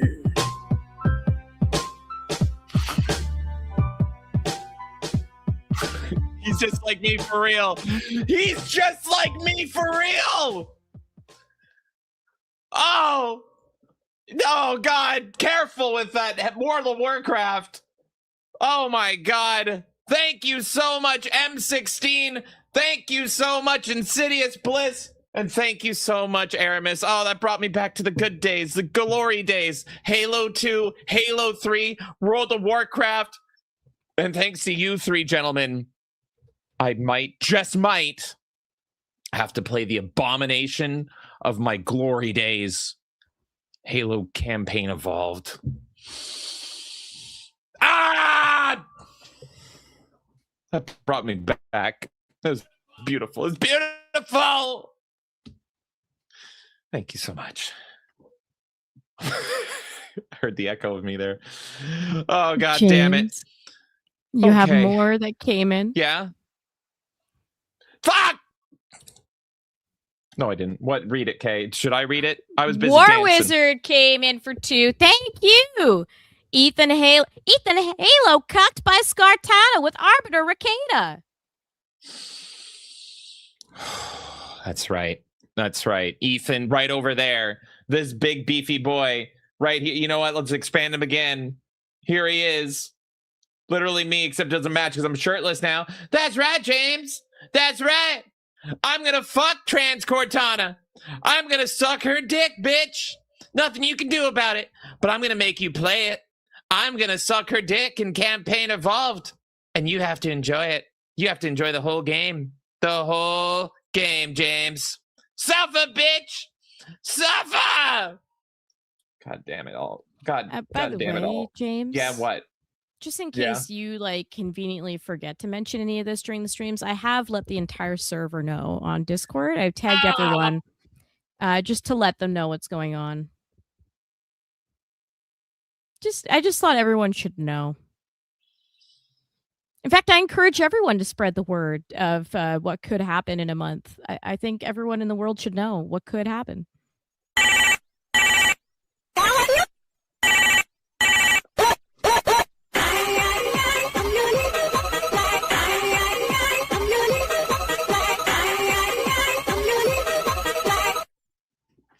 The soundboard goes so hard. It makes me happy. It's the incredible. only thing that keeps me happy right now. God damn it. I kind of low-key I like can the play soundboard. Butterfly at my leisure. Good Lord. Good Lord. Thank you so much. Thank you, everybody. And no, Fluffy Pro. I actually love the DualSense controller mostly. It's my favorite current gen controller. I like it more than the Steam controller. But no, Halo with that is heresy. I'm going to Halo hell for what I'm going to do. Anyone that tags me on Twitter that mentions, you can tag at Melee Games or me at Melee Charisma. Anyone that mentions that James might have to play Halo on the PS5, I will retweet you. Just make sure I'm aware of it. I will not. I will retweet it all. I will block every person. I will block every single person that mentions it on Twitter. I'm gonna go to I'm gonna go to Daddy Elon. Daddy Elon. You gotta arrest them. Arrest them. They make me play the gay Halo. Smash JT. They're gonna make me play the gay Halo. What do I do, Smash JT? What do I do?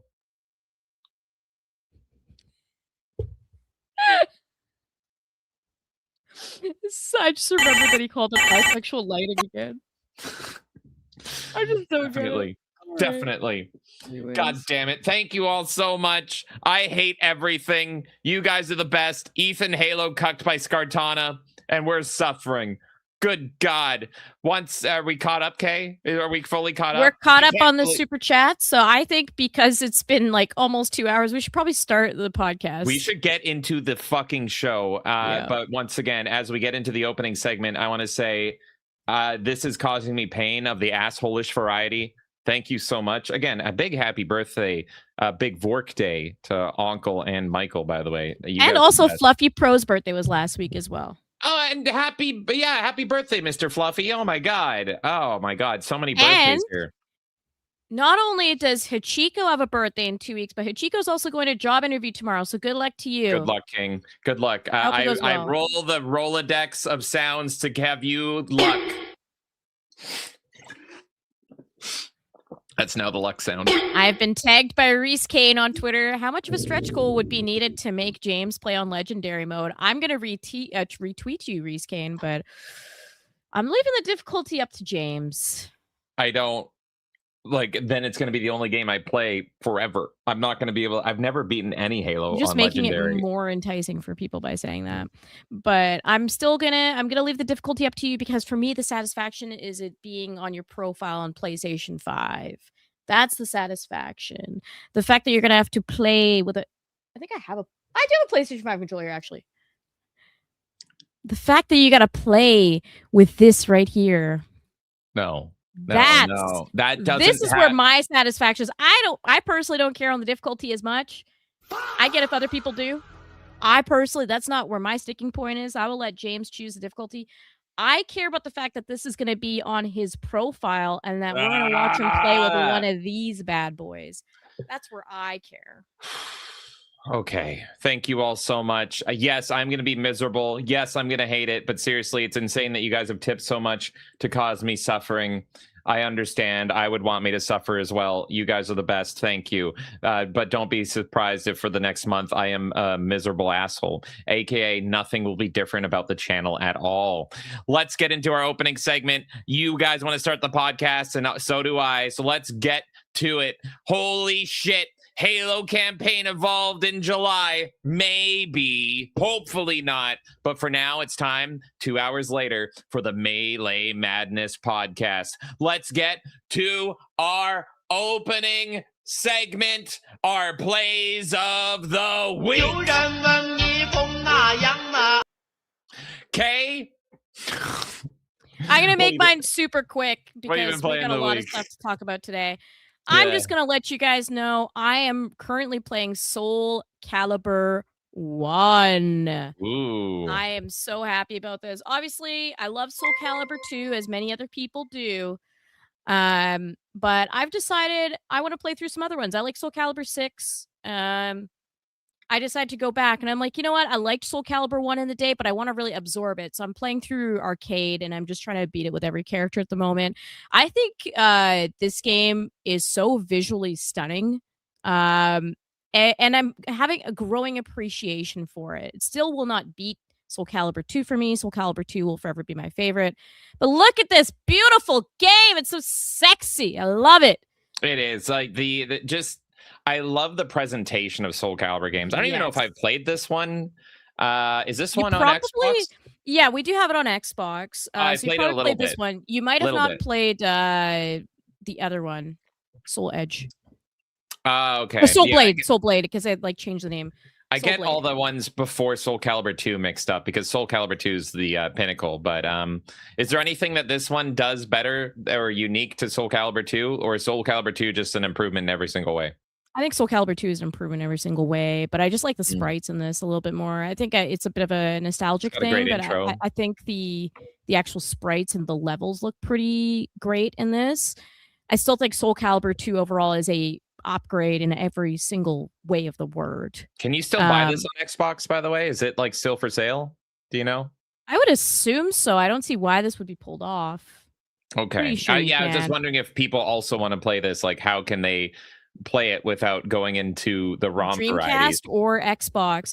I will say this has kind of, in general, been a thing I've been thinking about. I might revisit Soul Calibur 3 because back in the day when Soul Calibur 3 came out, I was like, nothing can ever beat Soul Calibur 2, therefore fuck Soul Calibur 3.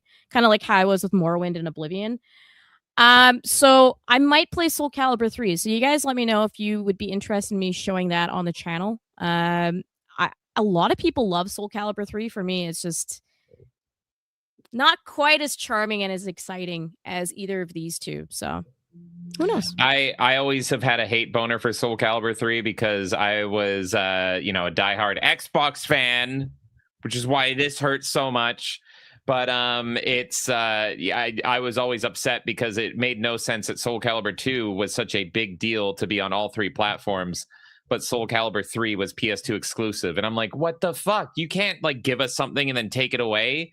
And then I hear it's so good. So I've played like a couple seconds of Soul Calibur 3. But apart from that, I've never played it, really. I went from 2 to 4, and I honestly don't like 4.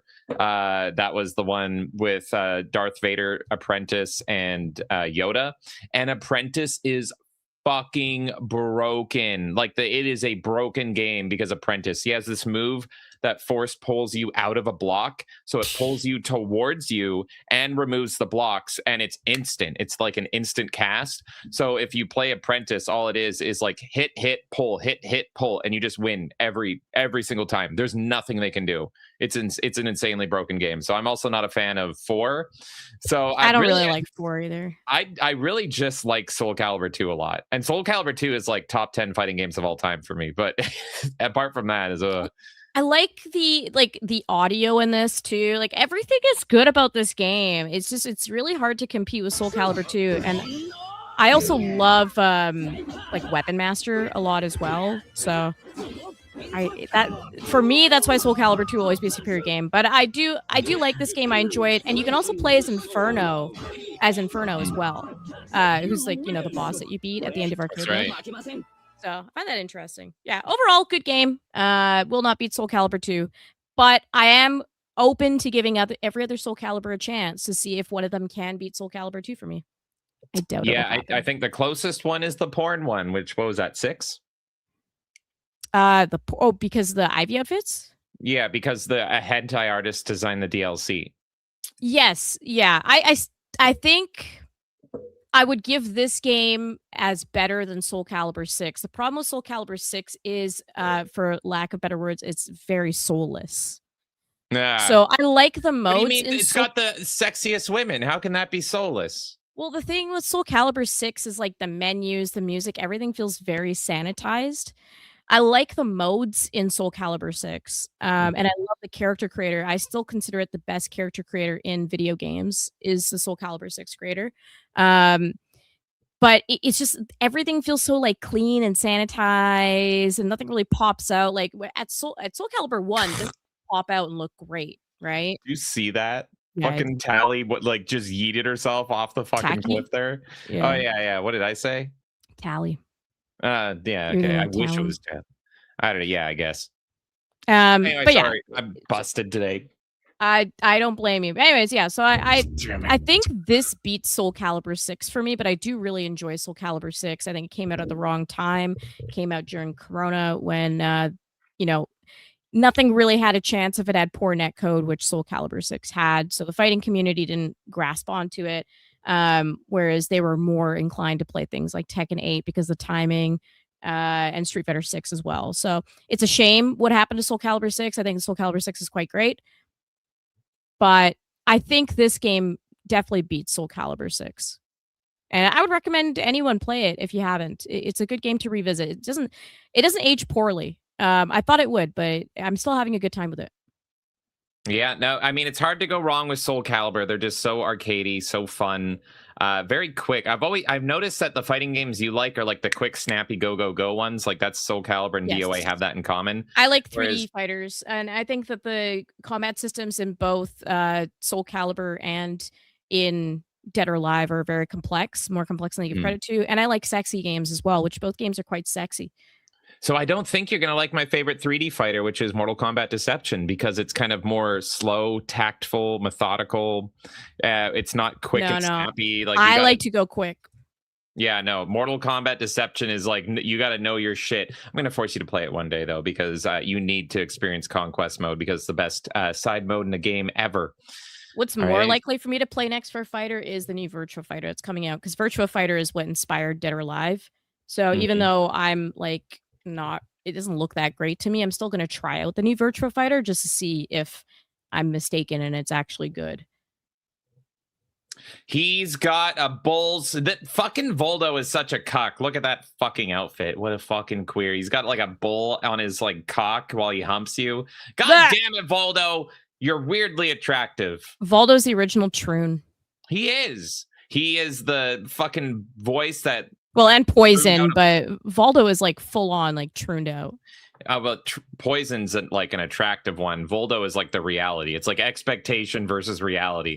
There you go. All right. So you've been playing Soul Calibur. Anything else to say on Soul Calibur, Kay? You'll probably hear about it more in the next couple weeks as well, because I'm going to keep playing through Soul Calibur games. So we'll move on to you, James. Okay, well, what I've been playing in the past week is I've mainly I usually like to talk about things that I haven't streamed so that I can offer something new. The only things I've played in the past week that are new or that I haven't streamed is I've been still grinding away on Warmane, World of Warcraft, and I've been also doing the achievement run I'm doing for Star Wars Battlefront 2, which I'm closing in on. I've only got it's very grindy, but I'm making progress. But there is one game that I've dabbled in a little bit, maybe like an hour and a half, and it's really good indie game called Ball X Pit. So Ball X Pit is a newish indie game. And I actually played this because Nintendo offered a free trial. If you subscribe to NSO, they gave a free trial to this game. And I was like, oh, okay, I have been curious about this. People have been saying I would fucking love this game. And I do. I almost do. It's interesting. I really got to play more of it, though. What Ball X Pit is take vampire survivors, a lot of vampire survivors, a lot of roguelike elements, and sprinkle in some Bastion and sprinkle in some almost Stardew Valley a little bit. And it is effectively, what if we made Breakout Vampire Survivors? And it's fucking crazy. So you can see right there, Breakout Vampire Survivors, but you're a physical person. The balls can go behind you, that's fine, but you have to use your balls to take out all the enemies that slowly come at you in waves. All the blue gems right there are XP, and you just shoot balls. And similar Vampire Survivors, you level up, and you get like a little roguelike-y ability that you can pick to change your balls. You collect balls, you shoot balls, there's spiky balls, there's gas balls, there's all sorts of balls, and it gets fucking crazy. Every time you die or you finish a run, you go back to town, and this is where the Bastion or Stardew Valley element comes in, because you actually put in buildings in the town, and that's kind of your meta upgrades. But then you have to actually build those buildings, and you build those buildings by having little men bounce into them, and every time they hit the buildings, it's like +1/+1 to build them. You can also add farmland, so if you need wheat, because everything, almost like an RTS, requires different resources to build. So if you want to build a cemetery, you're going to need stone for the tombstones. If you want to build a church, you're going to need lumber. There's wheat. And so you kind of build all this stuff in your little town, and that's the meta game. And I've been sucking at that because I like this, but I've been sucking at like the farming type stuff, because you really only have one shot per day to make the most of your resources. So I have a town, but it's not really built out that well because my fucking guys aren't bouncing into it. But the gameplay is fucking great. It's almost deceptive though, because I beat level 1. I was hearing this game is like balls to the wall hard, no pun intended, super hard. I beat level 1 on my first try, like completely blind, and then I bought it on Steam instead of buying it on Switch, and I beat level 1 again on my first try. But similar to Vampire Survivors, there's different characters, and the progression in this game is pretty much beat each level with every character. And so far I've only unlocked one other character, so I'm not really progressing until I beat level 1 again with character 2, which of course plays differently. So you start with the warrior, and then the second character is like fast paced, kind of not as strong, but he shoots faster. And I've tried like 5 or 6 times and I can't beat fucking level 1 with character 2. And I'm like, oh, it is deceptively difficult, because it felt super easy on the first level. And then it's like, we got you, you're hooked. And now get ready for suffering. But I think it's just very grindy, because my town, I think you really have to upgrade your town.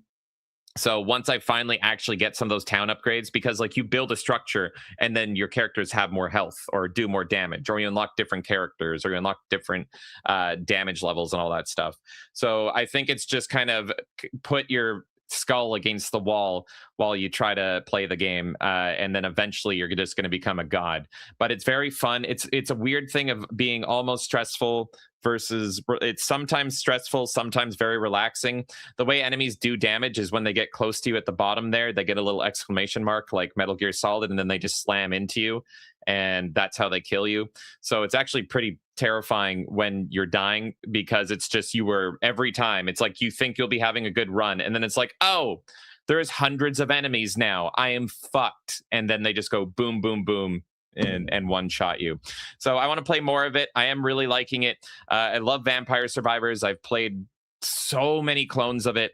It's overwhelmingly positive on Steam, and I think it's for good reason. It's made by like just a couple guys, so like it's one guy and his friends helped out. But very addictive, very good. If you like pinball, or if you like Breakout, or if you like Peggle, and you like Vampire Survivors, this seems to be the one for you. And so I'm excited to dig more into this, because I love that shit. In fact, the town stuff is very Peggle for sure. So that's what I've been playing. Ball X Pit, highly recommend it, but it's good shit. Anything to say about Ball X Pit, Kay? I don't know anything about it, but this game looks really fucking fun. I've been on the fence about playing it, but I think you've convinced me I should. You can go play it. It works great, and it's one of the top 10 games played on Steam Deck. It plays beautifully on Steam Deck, and that's kind of why I got it. I could have got it on Switch too. Plays great on Switch too, but I'm like, I want this on Steam Deck in case there's a little thing about Nintendo. This is an indie game. Nintendo, if you are playing a game that has updates, and it'll add free content, which this game doesn't have any DLC. All the updates, and there has been updates, have been free. New enemies, new levels, new characters, all of it has been free. If this developer, and it seems like they are, is somebody that likes to just pump out updates are way easier to push out on Steam. Like they get approved immediately. On Switch, it's the worst place. Nintendo, it is such a fucking delay and headache to get updates through for Switch games. So that was my main deciding factor of buying this on Steam. And I was like, I have a feeling that if I had this on Switch, I might end up missing out on content, or I'd have to wait longer for content in case I actually get addicted. So I'm like, Steam's the place for this game for sure. But it plays great everywhere. So wherever you guys want to get it, it's good shit. That's Ball X Pit. I love games with playing with my balls. And there you have it. Okay. Balls. That's right. And I think something else came in, Kay. Talking about balls. A few things that came in. Oh, War Wizard came in for 2. Thank you. Every time James dies, Kay yells the N-word. The N-word? What's the N-word? The N-word. Well, she does that anyway. It doesn't matter if I live or die. She is an N-word respecter. You're just giving her an excuse to yell it. She just loves to yell it. You are giving me excuses to yell, and for that, I'm thankful. Thank you, War Wizard. God damn it. I have to feel it with my soul. Next time I do, it'll come out, you know. It just has to really be from the chest. Thank you, War Wizard. Knightmare Cast came in for the $1. Well, Thank you. I felt like yelling it.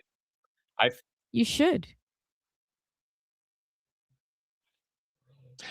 We're on a fucking delay again. You went robot, and now we're all delayed again. You what want the me to fuck's leave going again? on? No, I need to leave again. I need to reset. That's what fixed it last. I'm out of here. Fuck Okay, this. bye. Hello again, everyone. All right, I don't know what the fuck's happening. You let me know, folks, if I'm the one roboting, and I will pop out. Nightmare Cast came in for $1. Thank you. Do you have that old car horn sound that you would hear mostly on Tom and Jerry cartoons? Oh my god, that brings me back. I don't think we have a Tom and Jerry sound on here, but I would fucking love that on the soundboard. I will James. add it. I've only added Chinese. I haven't gotten to the Tom and Jerry, but don't worry, that is next. And I was actually talking about Tom and Jerry with you the other day, James, because we played like a Game Boy Advance roulette a while back, and there was a Tom and Jerry game that we played on that, and I loved it. It was so fucking fun. On what console was that? I think that was Game Boy Advance that it was a part of. It was definitely one of our retro roulette. Yeah, no, that was like it was like you were in the walls and like Tom would like claw at you, and it was constantly having the claw at people. Yeah. No, that was game good. Was fucking great. GBA was a fucking magical. Oh yeah, I love the GBA. Fallen Angel says it's James. You can see James's video and voice desync sometimes. What is going on, big guy? What is happening? Hawkeye says no one sounds robotic. Yeah, that's weird. Rodney says it's fine. All right, well, you guys let us know. Thank you. Reese Kane came in for $1. I had to get a whole separate memory card just for... Oh my god, I remember this bug. Yes! Oh my god, I memory hold this. I had to get a whole separate memory card just for Soul Calibur 3 because of that nasty bug that corrupted your entire card and everything on it. I still have some love for Soul Edge, the precursor. Yeah, Soul Edge is good. I think Soul Calibur 1 is a big improvement on Soul Edge, though, which is renamed to Soul Blade in North America because somebody like copyrighted the word edge or some weird shit. But I do remember the Soul Calibur 3 memory card bug. You completely brought me back like 20 fucking years. Yes, this was a problem before. I don't know if they ever fixed it or not, but I do remember that. Holy shit, that brought me back. Thank you, Reese. And yeah, that is fucking retarded.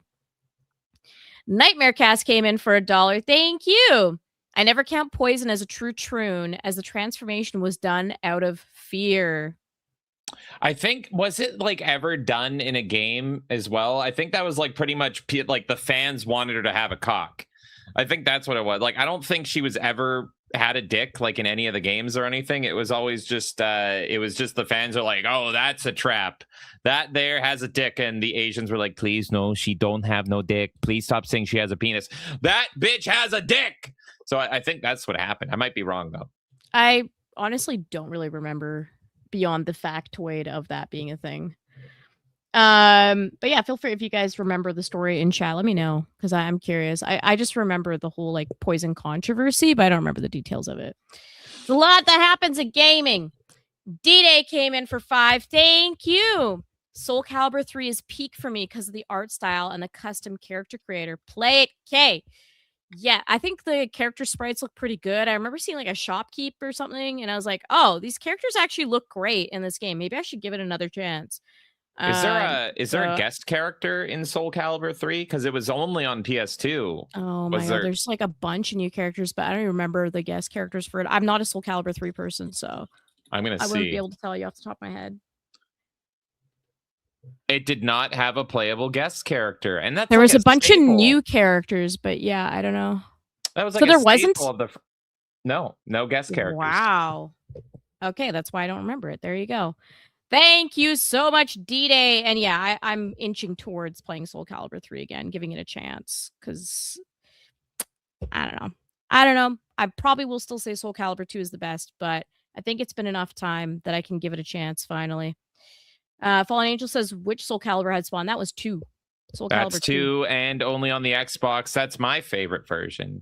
I bought Soul Calibur 2 just because I was a big Spawn fan. Big Spawn guy, by the way. Reese Kane came in for $1. Thank you. The only reason Poison became a dude was because Capcom was scared shitless of complaints of beating up women. Meanwhile, Technos is laughing because Double Dragon had no issues beating up Linda's. That's right. Like Linda deserves it. Dumb fucking reason too. Okay, so wait, she was actually a cannon trap. They actually went ahead and made her full Troon mode. I'm gonna make Kay regret ever going to StreamYards with this shit. I had no idea. I always thought that it was like it was just a fan thing. So they actually did give her a penis. Damn. Thank you, Reese and James. I have a totals update for you. You don't have to do that. No, we do. We do. We can just forget this whole. This is an important update, actually. What's Folks, the update? As of right now, out of $2,500, we are at $504.47. 504.47. This is stream 1. You announced it. We're more than a month away, and we're already at we've already crossed $500. Yeah, we crossed $500 in one. The people hate me. The people want me to suffer. Why? Why, Lisa? Why? Everybody hates me. I'm fed up with this world. God damn it. Well, thank you all for funding my suffering, which might quite possibly happen in more than a month, as you can see right up here.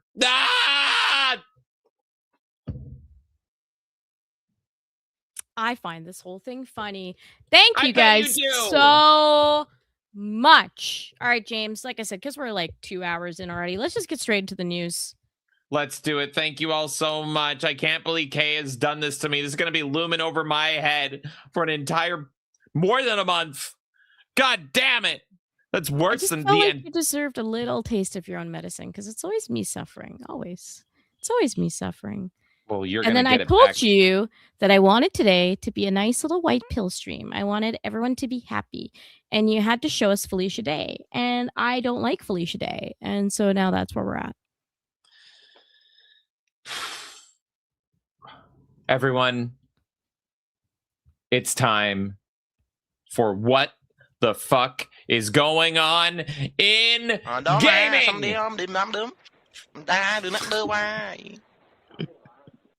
That one didn't work. Let's try it again. It's time for what the fuck is going on in. That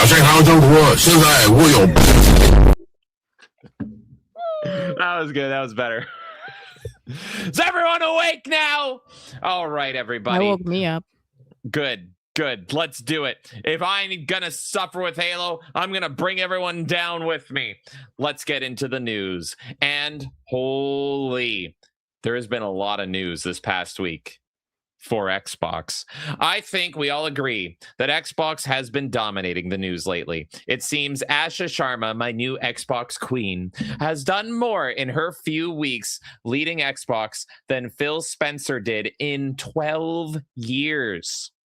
So with that, let's take a look at all the Xbox news this week, starting with something where it sounds like Asha might actually be kicking Todd into high gear.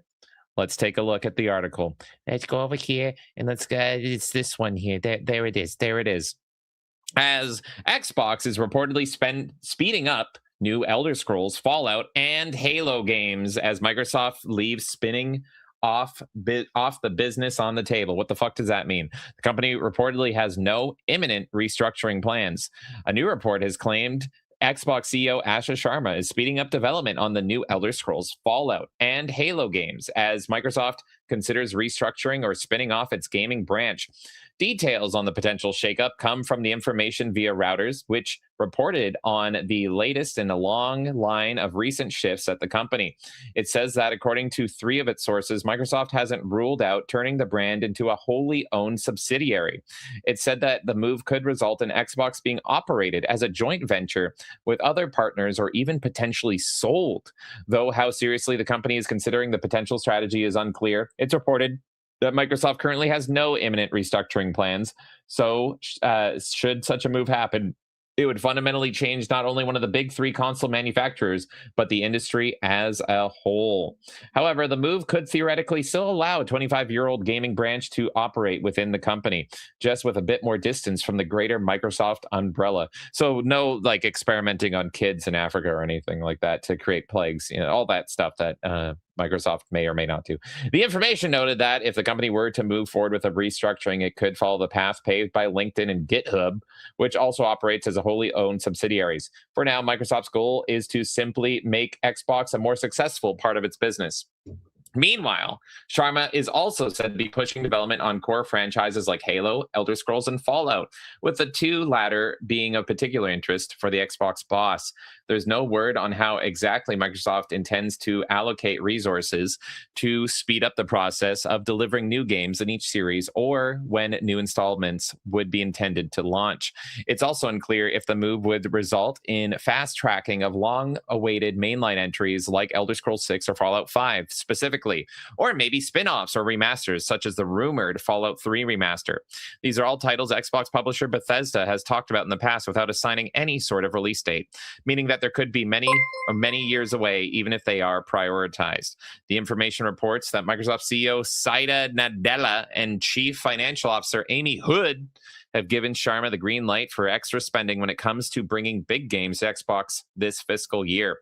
However, the site sources say that budget could be changed. The report emerges at a turbulent time for Xbox. Fans of the green gaming brand celebrated Xbox Game Showcase, blah, blah, blah, blah, blah. We're going to get to all that anyway. So, Kay, any thoughts on that? Looks like she's going to be prodding Todd Howard to be like, God, go make Elder Scrolls. Go make more Fallout. What the fuck are you doing? I'm kind of interested to know how far the rot is in all of their processes and their companies. It seems like Bethesda's kind of lost the plot quite a bit as well. But I don't know how much that direction came from Microsoft proper versus like internally within Bethesda itself. So I am morbidly curious to see how this could go. I know that there's other news we're going to get to in all of this that might point to fixing this potentially. But I imagine that a lot of these companies are very, very bloated with a lot of middle management and a lot of bullshit roles in there. And so there's probably a lot of spinning on decisions. I guess that's why they're saying leave spinning off the business on the table. I don't know what that fucking means. But I imagine that there's a lot of people with their hands up being like, what do we do? I don't know. I'm personally kind of convinced that Elder Scrolls, the new Elder Scrolls being constantly so far away is their version of like what Rockstar is trying to do with GTA. It's like we know that we're like a industry mover, so we're just going to continually delay and see what the trends look like and eventually plant our feet. But I don't think they're in a rush to make it. I don't think that a lot of it's done. I think that they've just been teasing the same fucking 5 seconds for like what, a decade at this point, and I don't personally believe that anything's done. I think that they literally just use this as like it'll happen eventually, and it's like the ace up their sleeve to be like, okay, the company's all about to crumble. We need to have some sort of value. Now we'll do it. I don't think there's actually work being done on this. And Todd Howard openly regretted announcing Elder Scrolls when he did, and it has been close to a decade since its announcement, which is crazy. And for the spinning comment, that is, there's rumors swirling that Xbox may separate from Microsoft, as the article said, entirely, or distance itself from Microsoft. So there is a possible future where Xbox has no association with Microsoft, like they become independent or someone else buys them, and then Xbox keeps being Xbox, but there is no association to Microsoft at all, which would be insane. And I'm kind of for that. I don't know how that would work because all of our gamer tags and everything are tied to like Microsoft accounts. Like there would be so much work in severing that tie. But there's been rumors about that lately. I just wonder how much their cash float is if they could even really do that realistically, because Microsoft has so many different avenues that it makes money, and I feel like Xbox to some degree might be a loss leader for them, as in it is something that they don't really make money on, but it's their gaming brand. It's their thing that pulls in traffic and gets them in the news and just has them in that certain sector. but I don't personally believe that they make a lot of money off of Xbox. So I didn't include this one in like the 20 articles I have for Xbox because I didn't find a source for it. But there is a claim that Xbox is now losing money on every single Xbox they sell because of RAM shortages and costs and all that stuff going on. Yeah. So now we're actually in a PS3 scenario with Xbox where they're just bleeding money like crazy with Xbox, which is why they so drastically increased the price of everything. But then it turned people away.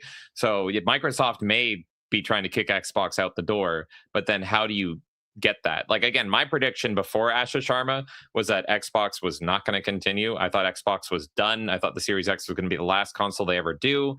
And now Asha's come in and revitalized the brand, breathed new life into it, which is why we're talking about what we're talking about today, because it's like, God damn, for the first time in a long time, there was so much Xbox news. So Asha Sharma seems like she's like a Hail Mary for Xbox. If she can't save it, then it's done. Well, the thing is, and I put this in later, but there's like the guy who runs the entire thing, Satya or whatever his name is, Nadella. He appointed Asha himself. So why would you appoint her if you want to separate from Xbox? Right? That's kind of strange to me that you would appoint her to begin with, that you would care. If you are really not invested whatsoever in Xbox, then you would just continue to ignore it. And it felt like for close to a decade that Microsoft was really ignoring Xbox. Like they had that fucking tablet or whatever, and they were giving that more attention. Like every other part of Microsoft gets more attention than Xbox, in my opinion. Yeah. It doesn't seem like they actually prioritize it. And Asha's the first moment where they are, even though she's not really a gamer or anything. So I took all of this as they're leaning more into Xbox, not less, if they're going to go out of their way to kind of pick it apart and actually try to rebuild it again. I see them trying to make it profitable and to keep it under the umbrella. I would be really surprised if they separated. I just don't see an incentive unless maybe they're relying on like a Saudi or like a Chinese company to come in and sweep it up and make a big profit off of it. It wouldn't be Asia. Asia's always been very against Xbox. So just for the naming alone, it would have to be something Western European or Arabic or whatever. Like, it's not going to be something Asian for sure. It's like Xbox with Asia is like the plague. Yeah, I know that Asia has always kind of had a certain attitude towards Xbox. They don't sell well there or anything, but I could see a potential where they decide to buy it up and convert it into a more Japanese-friendly type brand, more Chinese-friendly type brand. I could see that possibly happening if the price is cheap enough, right? If you had it on your table, hey, I can get Xbox within an achievable number, like who wouldn't do that? Are you saying this because of our soundboard? Is it using like hypno Yes, or I something? want a Chinese overlord to own Xbox. Just kidding, I don't. I just personally believe there's a global effort by the Chinese and by the Saudis to take over everything in the gaming industry. The thing is, the Asians literally think Xbox is like a sheeny voodoo curse. Like they hate the X. It is like a negative thing. It's like saying a death box. Like they hate just the X in there, which is why PlayStation, they're like, it's a cross. It's not an X, it's a cross. So it's like a superstitious reason that all of Asia is so against Xbox and they won't touch it. So it's just it's never going to be touched by Asia. I personally don't even believe in the future where Microsoft and Xbox separate to begin with. So to me, this is all just hypothetical. Well, back to Todd Howard and the gang. The thing is, with Elder Scrolls being ramped up in Fallout, is it a good thing?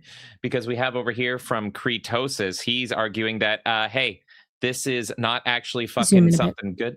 There you go. There you go. Kretosis said over on Twitter, I see a lot of people celebrating this because, oh my God, finally, we can get new Fallout and Elder Scrolls games sooner. Guys, this is a monkey's paw.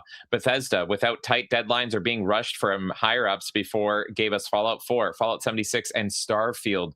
3 abysmally dogshit games, each worse than the last. While it is true that working within limitations can absolutely push innovation and creativity, I seriously doubt we'll get that from Bethesda. Emil's writing is shit with all the time in the world to do it. Who honestly thinks that being pushed to make games faster will improve his writing.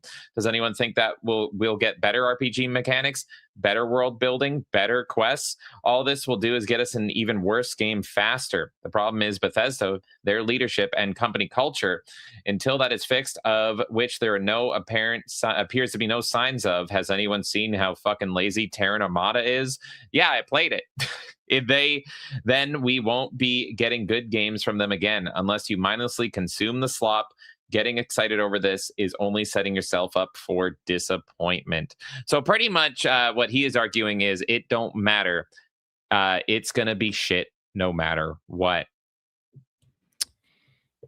Yeah, unless she really guts out Bethesda, puts new people in place that actually are passionate about the gaming industry, reinstates people that might have like left.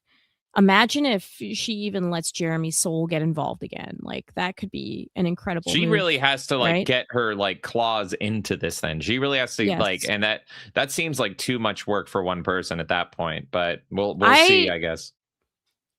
Again, it's something that I put more towards the end of this whole section, but I do actually feel like she is intending to completely revamp Xbox to a point where it is honoring what it should be.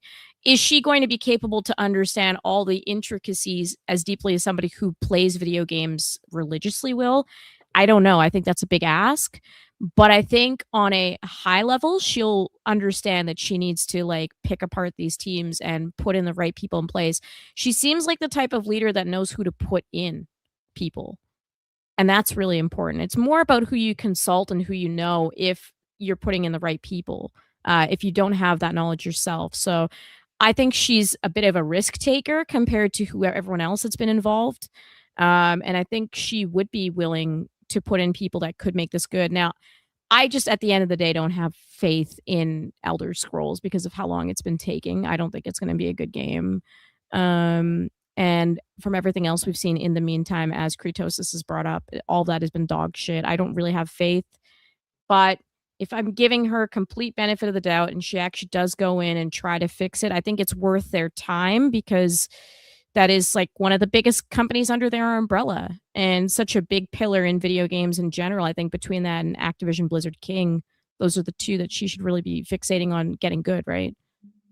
Yeah, I'm thinking that she is not going to be too like on the ground enough with Elder Scrolls and Bethesda. I think she's going to be too distant from it. So while she might be telling them to hurry up and get shit going over there, I think it's more similar to what's going to happen here, where it's like Bethesda ultimately is not going to change. She would have to put in too much effort. You'd have to like put someone in charge to rework Bethesda, and I feel like she has too much on her plate already. I feel like she's already doing like a ton of stuff overseeing Xbox. Like, so to get into the nitty gritty of Bethesda, I don't think that's gonna happen. So I can yeah, see her I guess doing we'll it. see. I really can. I've watched a few interviews of her at this point, and based on how she's speaking, she understands gaming culture more than I expected her to. She doesn't understand it in the way that we all do growing up with video games, but she understands the significance of the culture. She understands the properties that are significant to people and why they resonate with people to a certain degree on a higher level, not on a very personal level. But there's just something in my gut that tells me that once she kind of gets the whole like hardware plan in place and puts the right people in for like globally for Xbox, I can see her digging into each company individually. I think Activision Blizzard King would be her number one priority. And I think Bethesda would be her number two. So it might take her too long to get to Bethesda, and maybe the next Elder Scrolls sucks. And from then on, they continue onwards. I don't know. But I do have faith that she understands that they have really big game companies under their umbrella that are significant to gaming culture as a whole and not just to Xbox. I'm getting that sense from her. Yeah, I agree with you. I just think it's going to be too much work to actually fix the deep-rooted problem for one person at this company. But I guess we will see. I think it's going to be very daunting. But Speaking about daunting and your favorite developers like Todd Howard, why don't we go back to the olden days and why don't we see what the creator of Gears of War thinks about the new Gears of War that got us all excited and pretty much won Xbox with that Xbox showcase? Let's hear from Cliffy B himself, because here's what Cliffy B thinks about Gears of War E-Day.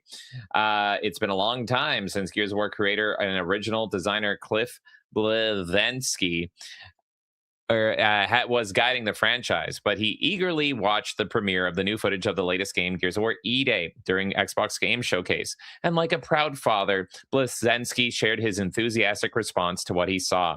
Loved the struggle with that one locust, but it's weird how the other ones, not the naked ones, went down so easy, wrote Bleszinski on X.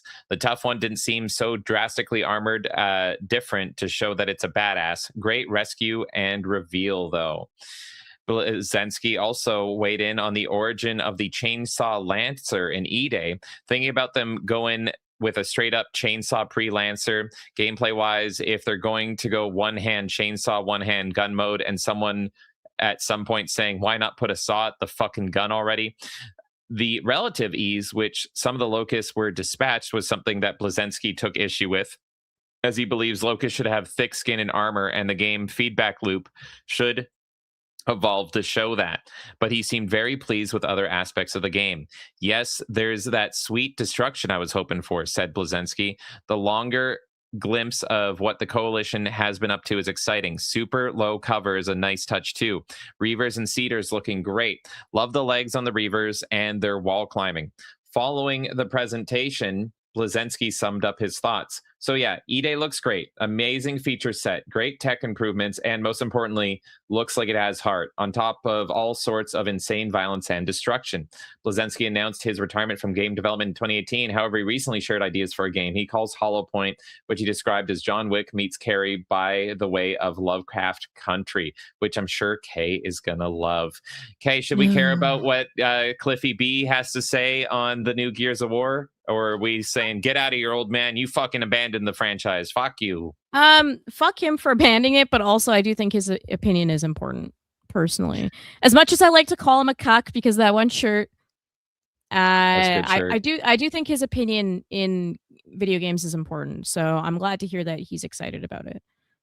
Yeah, for me, that I included this because this feels like David Jaffe commenting on God of War and Cliffy B. I don't know why all my even with David Jaffe, I'm like, I think David Jaffe's a fucking queer, but his opinion on the industry is important, even except for on Metroid. I don't get that, but his opinion is still important.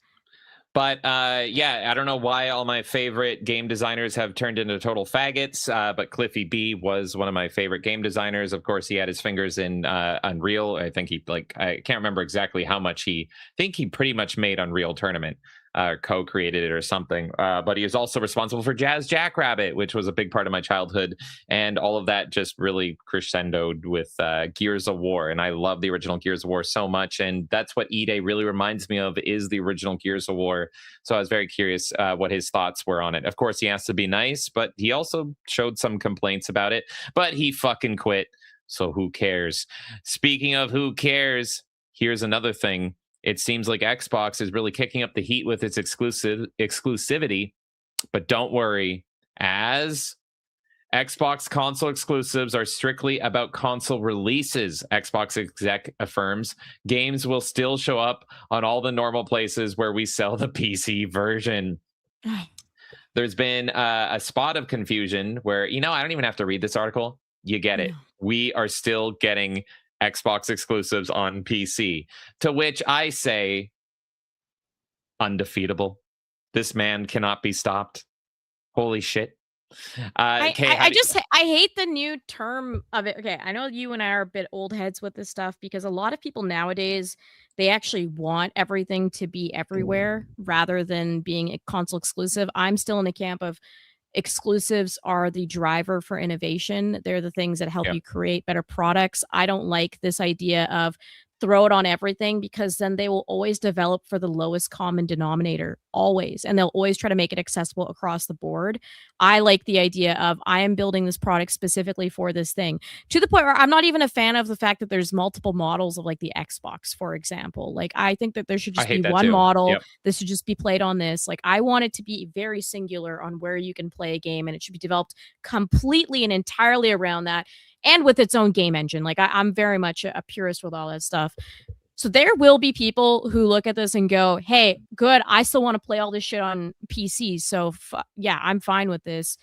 For me, I don't like the term Xbox, or sorry, I don't like the term like console exclusive, because it's misleading. Like, you're still on PC. It is technically console exclusive, but it's not an exclusive game if it's on PC. So to me, it's just not satisfying still, but I don't think we're going to win this battle. I think, people like to play around with things on PC, and you're able to like optimize things better. And I'm happy for those people. For me, the importance of a console has been innovating, pushing, having developers create with their products in mind and actually make something above and beyond. To me, it's just a cop-out answer. It doesn't matter to me if it's not. I mean, it matters that it's not on PS5, but it also would matter to me more if it wasn't on PC and it was actually, you have to go here and buy this hardware to get this. Yeah, to me, that says that it's not an exclusive. If you're anywhere else, it is not an exclusive. So they're trying to make this new term, which is console exclusive, and I agree. It's like, if I can play it on Steam, especially with the upcoming Steam machine, it's not an exclusive. It's pretty much, they should just call it "fuck you PlayStation," because that's what it is. And PlayStation right now is going "fuck you Xbox" with theirs. But ultimately, that's why I pulled up this image of Gabe, and he can't be beaten. Everybody just wants to be on Steam at the end of the day. So unless you're Nintendo, it's like, just be on Steam and have a Switch if you want to play, I guess, mediocre games right now, but we're going to get to that later. And so it's really, Steam is still king. It's really, that's where you can get all your games. I mean, Knightmare gifted me Campaign Evolved, but I'm still going to have to play it on PlayStation because that's not a console exclusive. You're going to have to play it with this potentially. Potentially. Hopefully not. Okay. Let's continue here as we go to something that is a white. Pause you for a second, because we do have some support, and unfortunately Rumble likes to wipe the gifted memberships after a while, so I just don't want to miss this. I'm going to go through the support real quick as a little break here, and then we'll continue on. Thank you, James, for giving me a minute here. All right. D-Day came in for $10. Thank you. The closest to a guest character in Soul Calibur 3 was Cosmos from Xenosaga. You can only get her armor for custom characters. They couldn't look as fine as her, though. Play Halo on PS5, bitch. I'm not gonna do it. Just because we have $500 doesn't mean I'm gonna. You are 1/5 of the way, sir. Fuck. You are 1/5 of the fucking way. God damn it. Thank you, D-Day. It's day one. It's day one. How the fuck are we 1/5 of the way on day one when I have more than a month? People want to see you suffer, James. And they might very well see it. Nightmare Cast came in for $1. Thank you. He says, Tom and Jerry horn post in Discord. There you go. Well, there you go. So if you do want the horn later, James, you've got it. Nightmare Cast pulled it aside for you. A horn? Like horny? The Tom and Jerry horn we were talking about earlier. Oh. This is part of why I'm here, is because he forgets things after like 10 minutes. We had this conversation like half an hour ago. I live in the moment, Kay. I'm a real motherfucker. I'm a real nibba.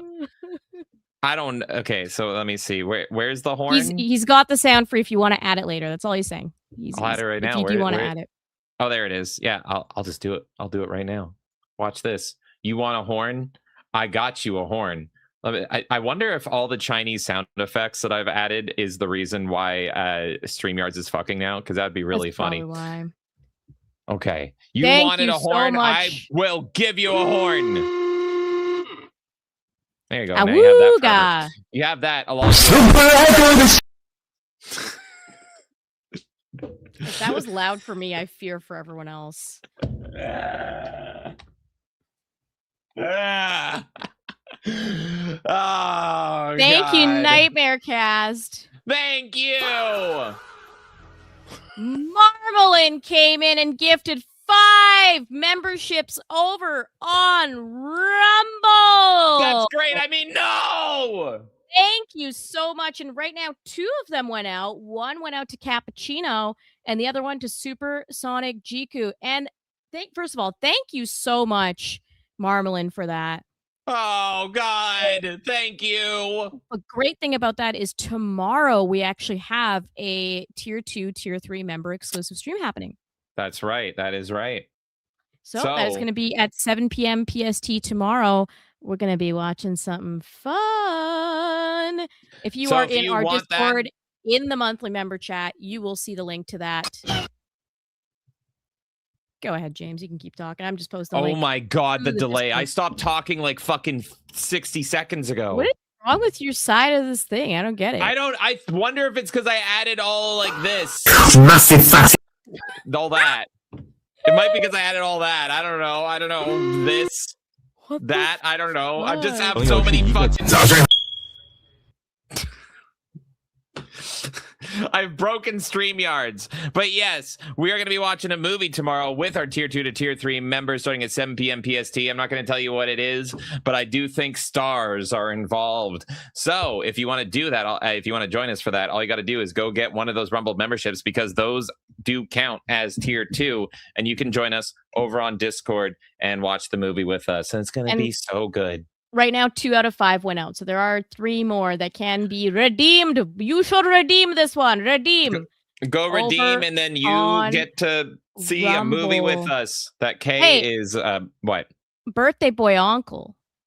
You have said that you like to be a bro on YouTube, which does not get you into the member streams, but people can gift on Rumble. So if you pop into Rumble chat and you happen to have one redeem on you, you would have both the bro and the brawler, and you would be able to also see the movie. I'm just saying, you might want to spam Rumble chat and see if it hands it to you. Then you have the best of both worlds. Uncle likes being the bro, but for the name of the bro, I assume.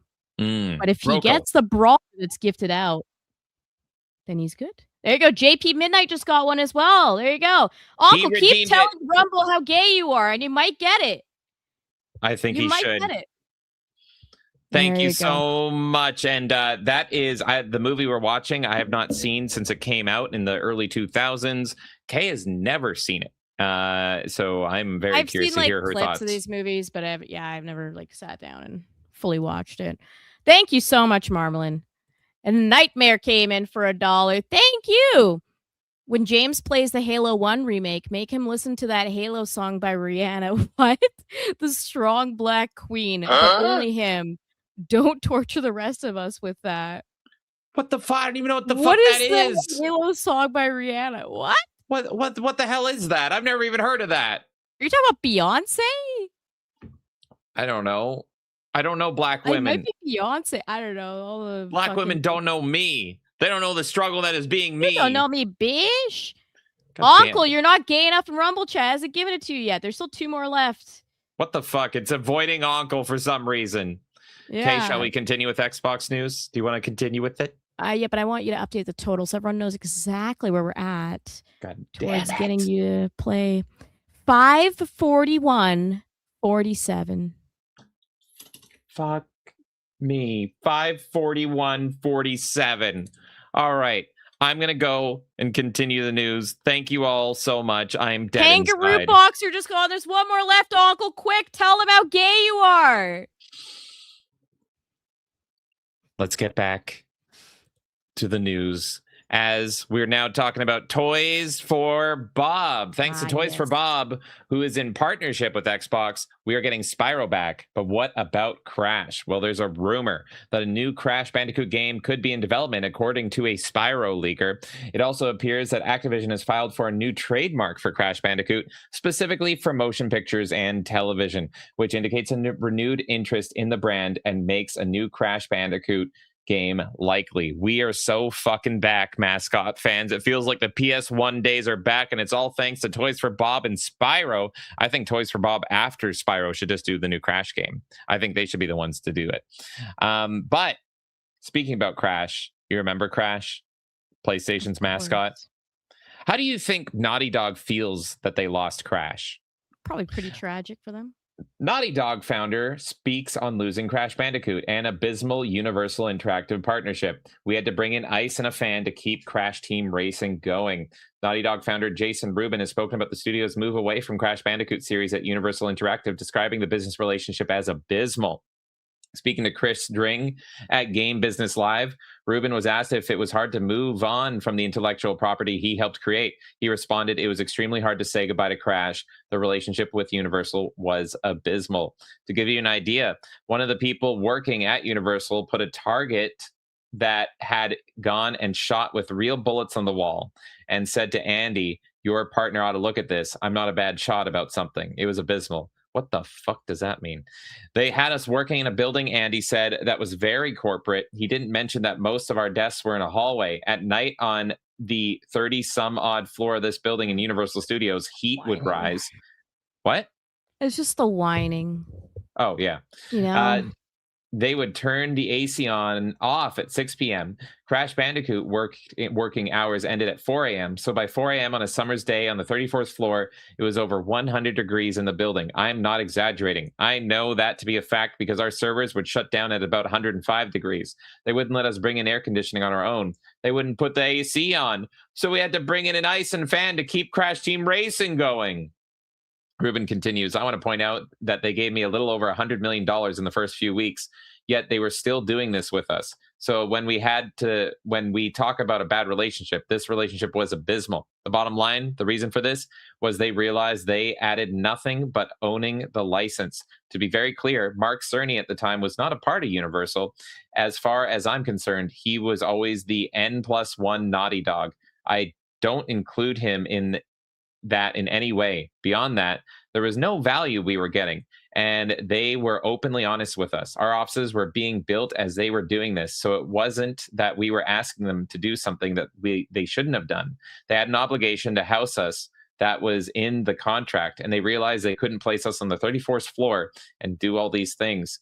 So there could be a movie about this. It was a crazy time. It was not hard to say goodbye to Universal, but the fact that Crash Team Racing existed was Sony stepping up to the plate and doing the right thing for all parties, and it wasn't going to happen again."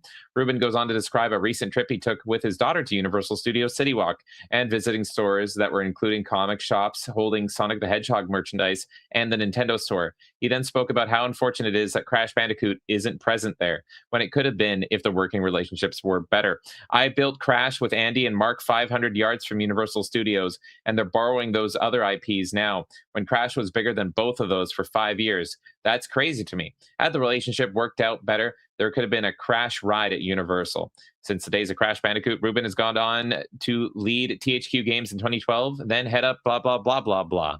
So there you go. I never knew that lore about losing Crash, but maybe we'll get Crash back, and somebody new can complain about how hot it is working on Crash. I mean, that does suck. And I'm assuming what happened was they're probably such a big building that they just didn't even realize anyone else is working after 6 o'clock or something, you know?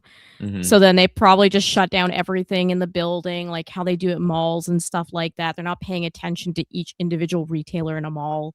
So it's probably similar. So that part sucks. And, you know, I'm grateful to them for them putting in the overtime to make that game happen. But man, I don't know. I hope Toys for Bob gets to work on Crash. It would be incredible. And I think that they would make it like leaps and bounds better than any other Crash that's ever come out.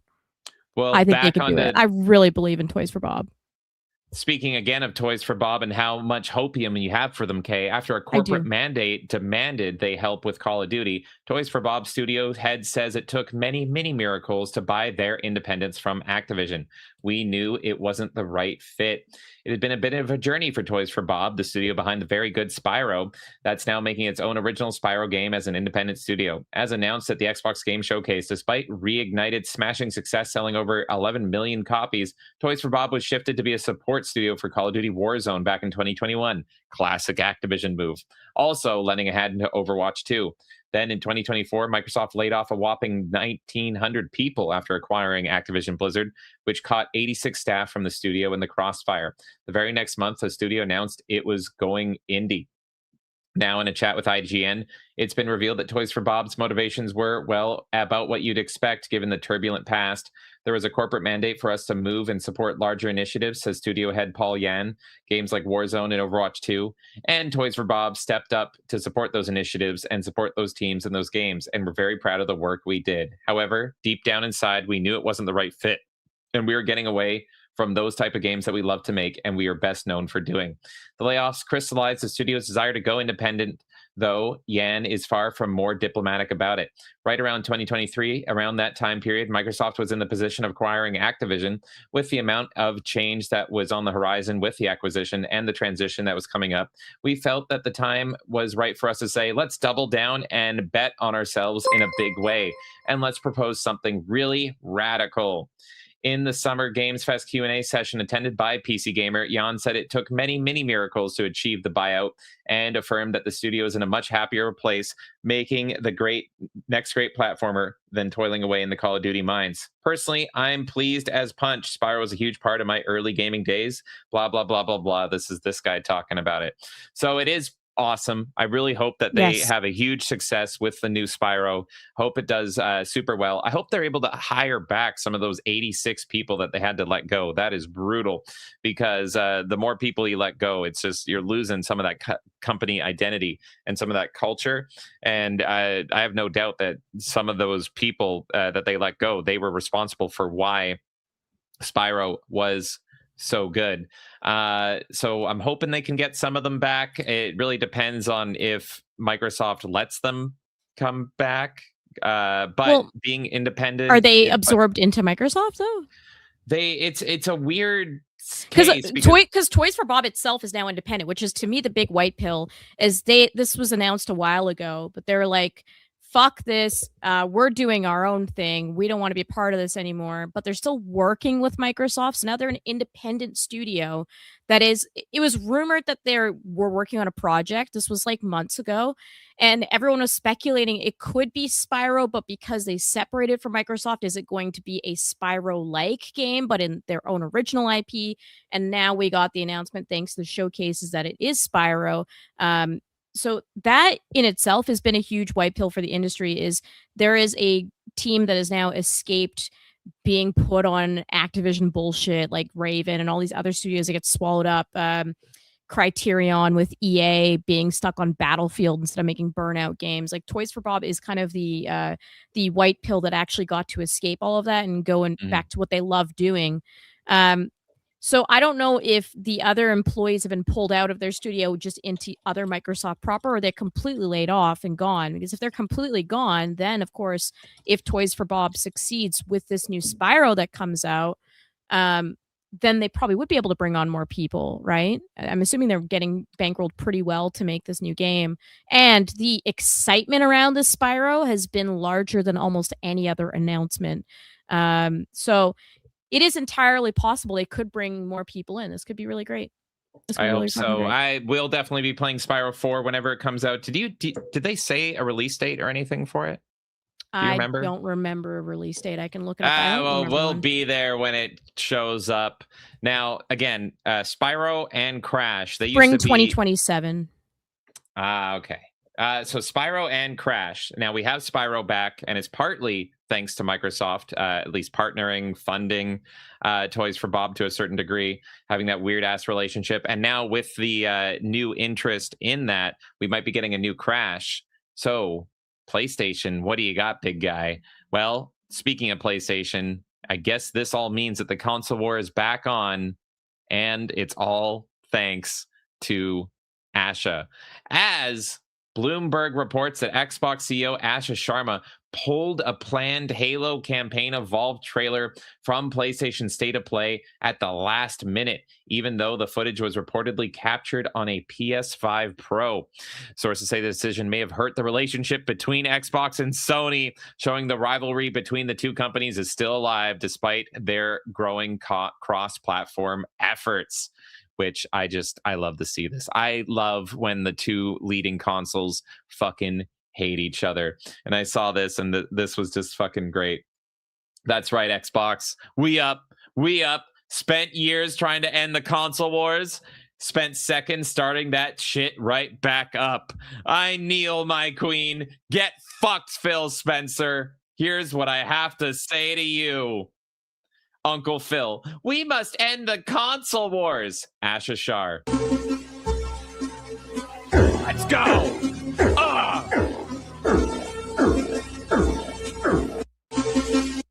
I love it. I love it so much. I mean, James, it doesn't make a difference in your life because you might be playing it on the PS5 anyways. Fuck, but I love that she's attempting this. I Asha, think probably Please, what Asha. happened is if she could have pulled the plug completely on Halo being on PlayStation, I feel like she probably would have, but they probably have some kind of agreement at this point where she has to still go through with it. But she can be like, you know, we don't feel like showing our trailer in your State of Play. It sounds like this could be pull Halo from PS5. Pull it, Asha. I will kneel, my queen. Make it so I don't have to play this, please.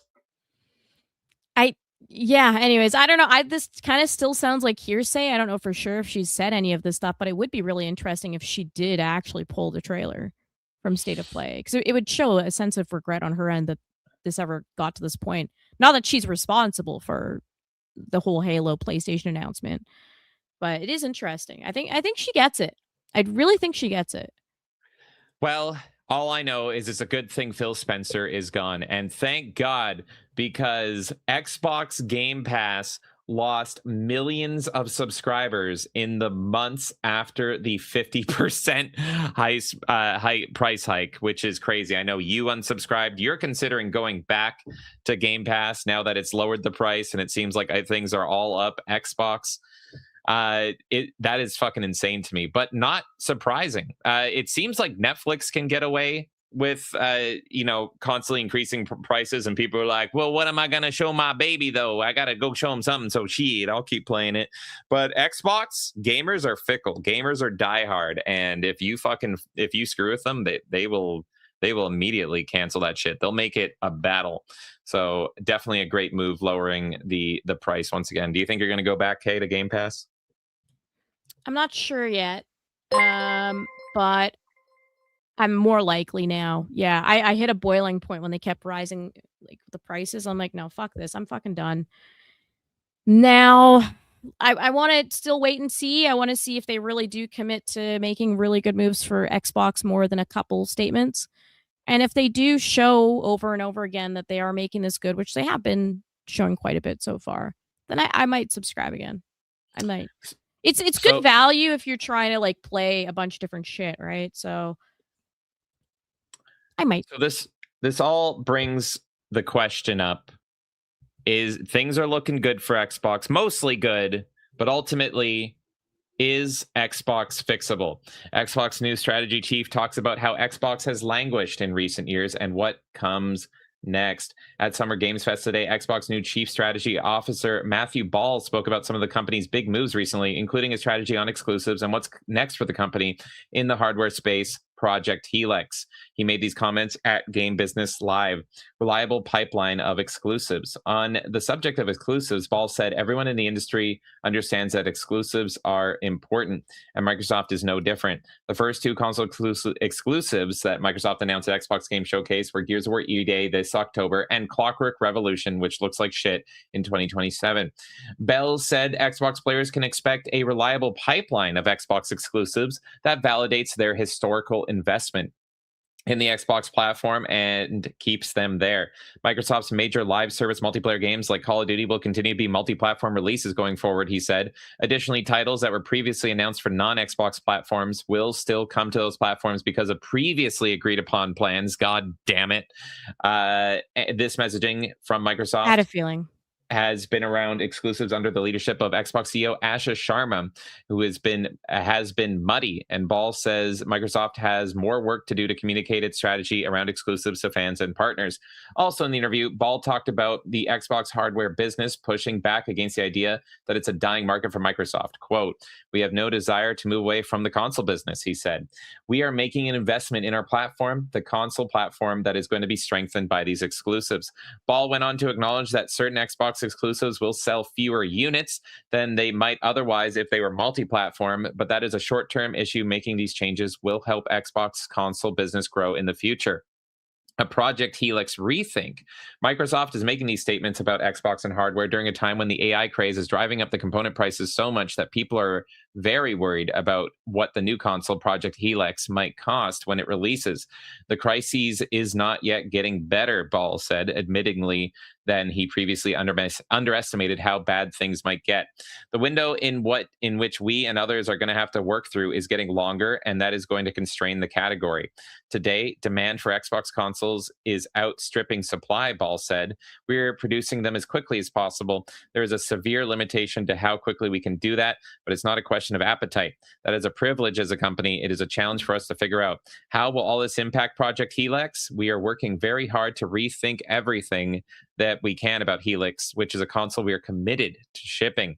We are very cognizant of the ways at which we need to change as a company to make sure it's affordable, to make sure that it's flexible. We are working hard rethinking what the console model can look like, not in an exclusionary way, but in an additive way, so that as we look at this crisis, we may have acute effects for 2 to 25 years.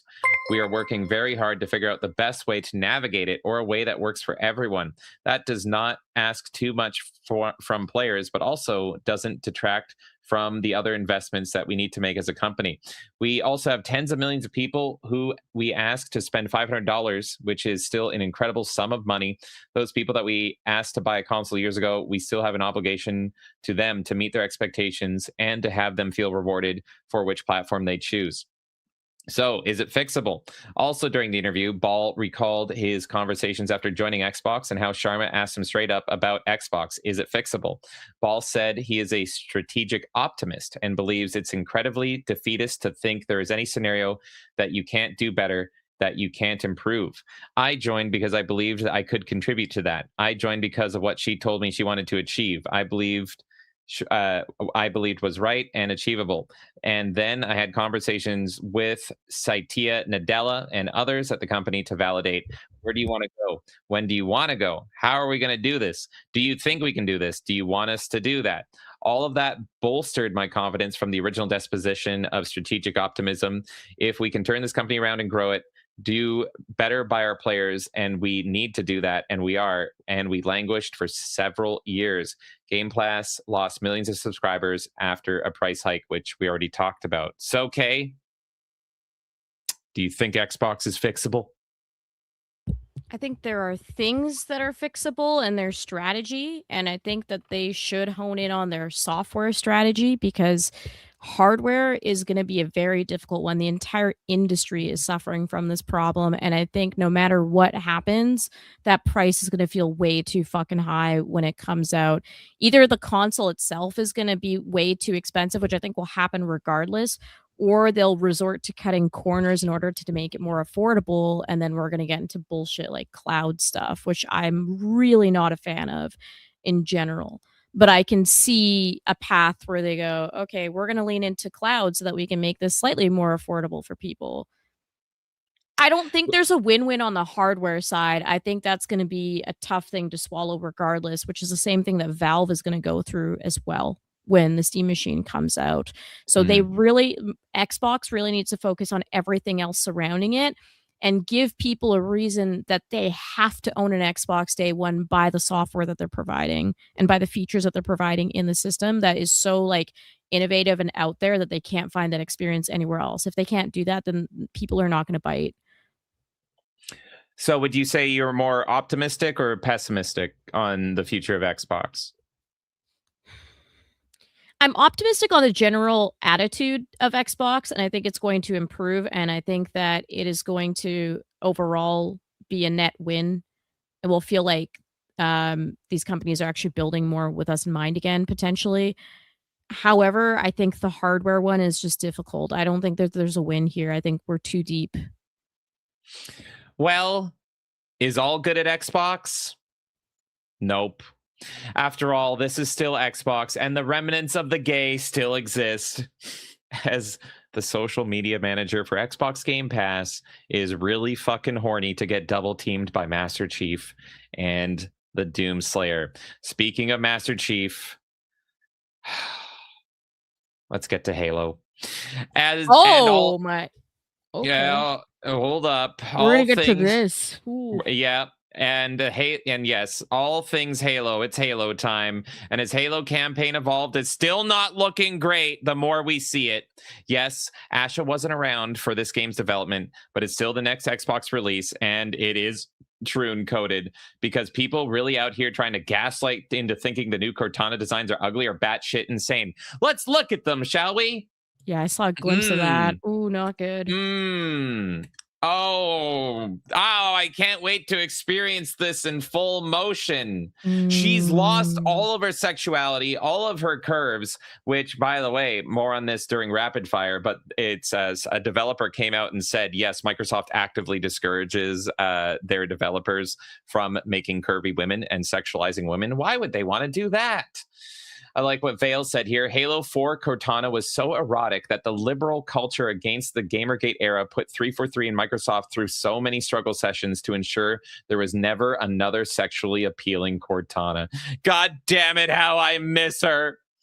Good Lord. I love that, like, even just seeing it cut off, because I saw the cut off at the bottom. That was enough for me to be like, oh, that's already very different. This is the new Halo 1. That's rough. Here's Halo 4. Yeah. Don't look right, does it? But, oh boy, we also have new voice lines where the desexualized Cortana likes to hold your hand through the gameplay mechanics. Oh, I can't wait. Ooh, I get new Cortana voice lines. Let's listen. Focus, MC. You got to hijack that Covenant vehicle. It's risky, but if you get close, you can hijack that Covenant vehicle.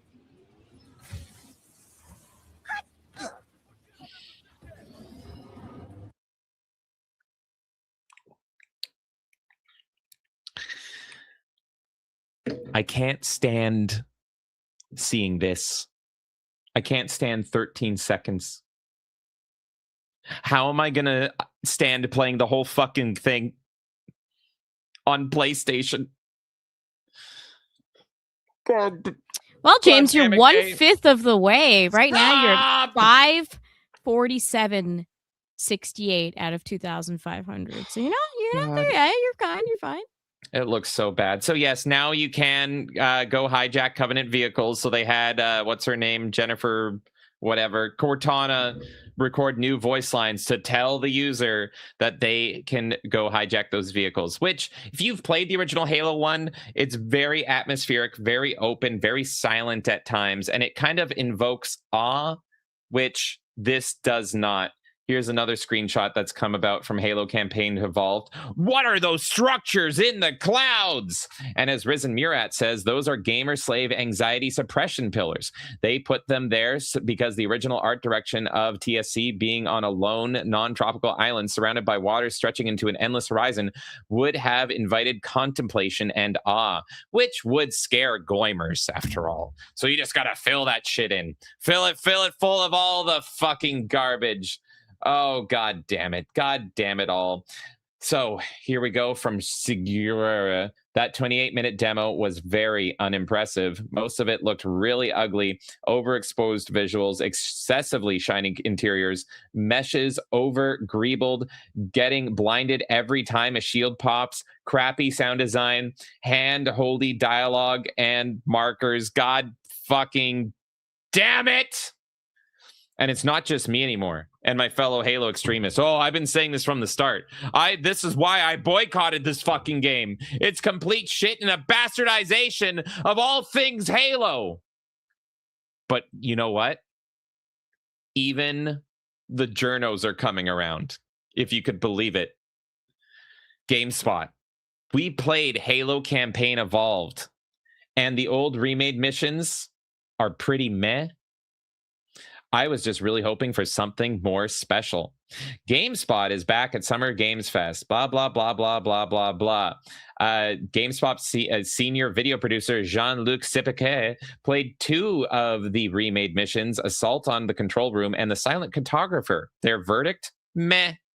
I think every Halo game has felt very unique and special in its own way. Halo Campaign Evolved, unfortunately, feels more just like an amalgamation of all the Halos, while lacking what makes Halo 1 specifically Halo 1. Thank you! That's my real core issue with it. It's just generic Halo. Sepeke gave Halo Studios credit for upcoming certain elements of the game since we saw it last year. Visors are green again. Grunts now have classic purple skin and armor that's brighter and more orange than before. The Warthog can now be driven on a particular, more important path on the Silent Cartographer. The OG loading screen from the original Xbox version of Halo has been added. And while Sipeke acknowledged that Halo Studios listens to the fans and made a number of key changes and improvements, it wasn't enough to tilt the scale. I just didn't feel wowed the way I want to. This is Halo. It's one of the greatest games ever made. I should be feeling goosebumps. I should be feeling chills, they said.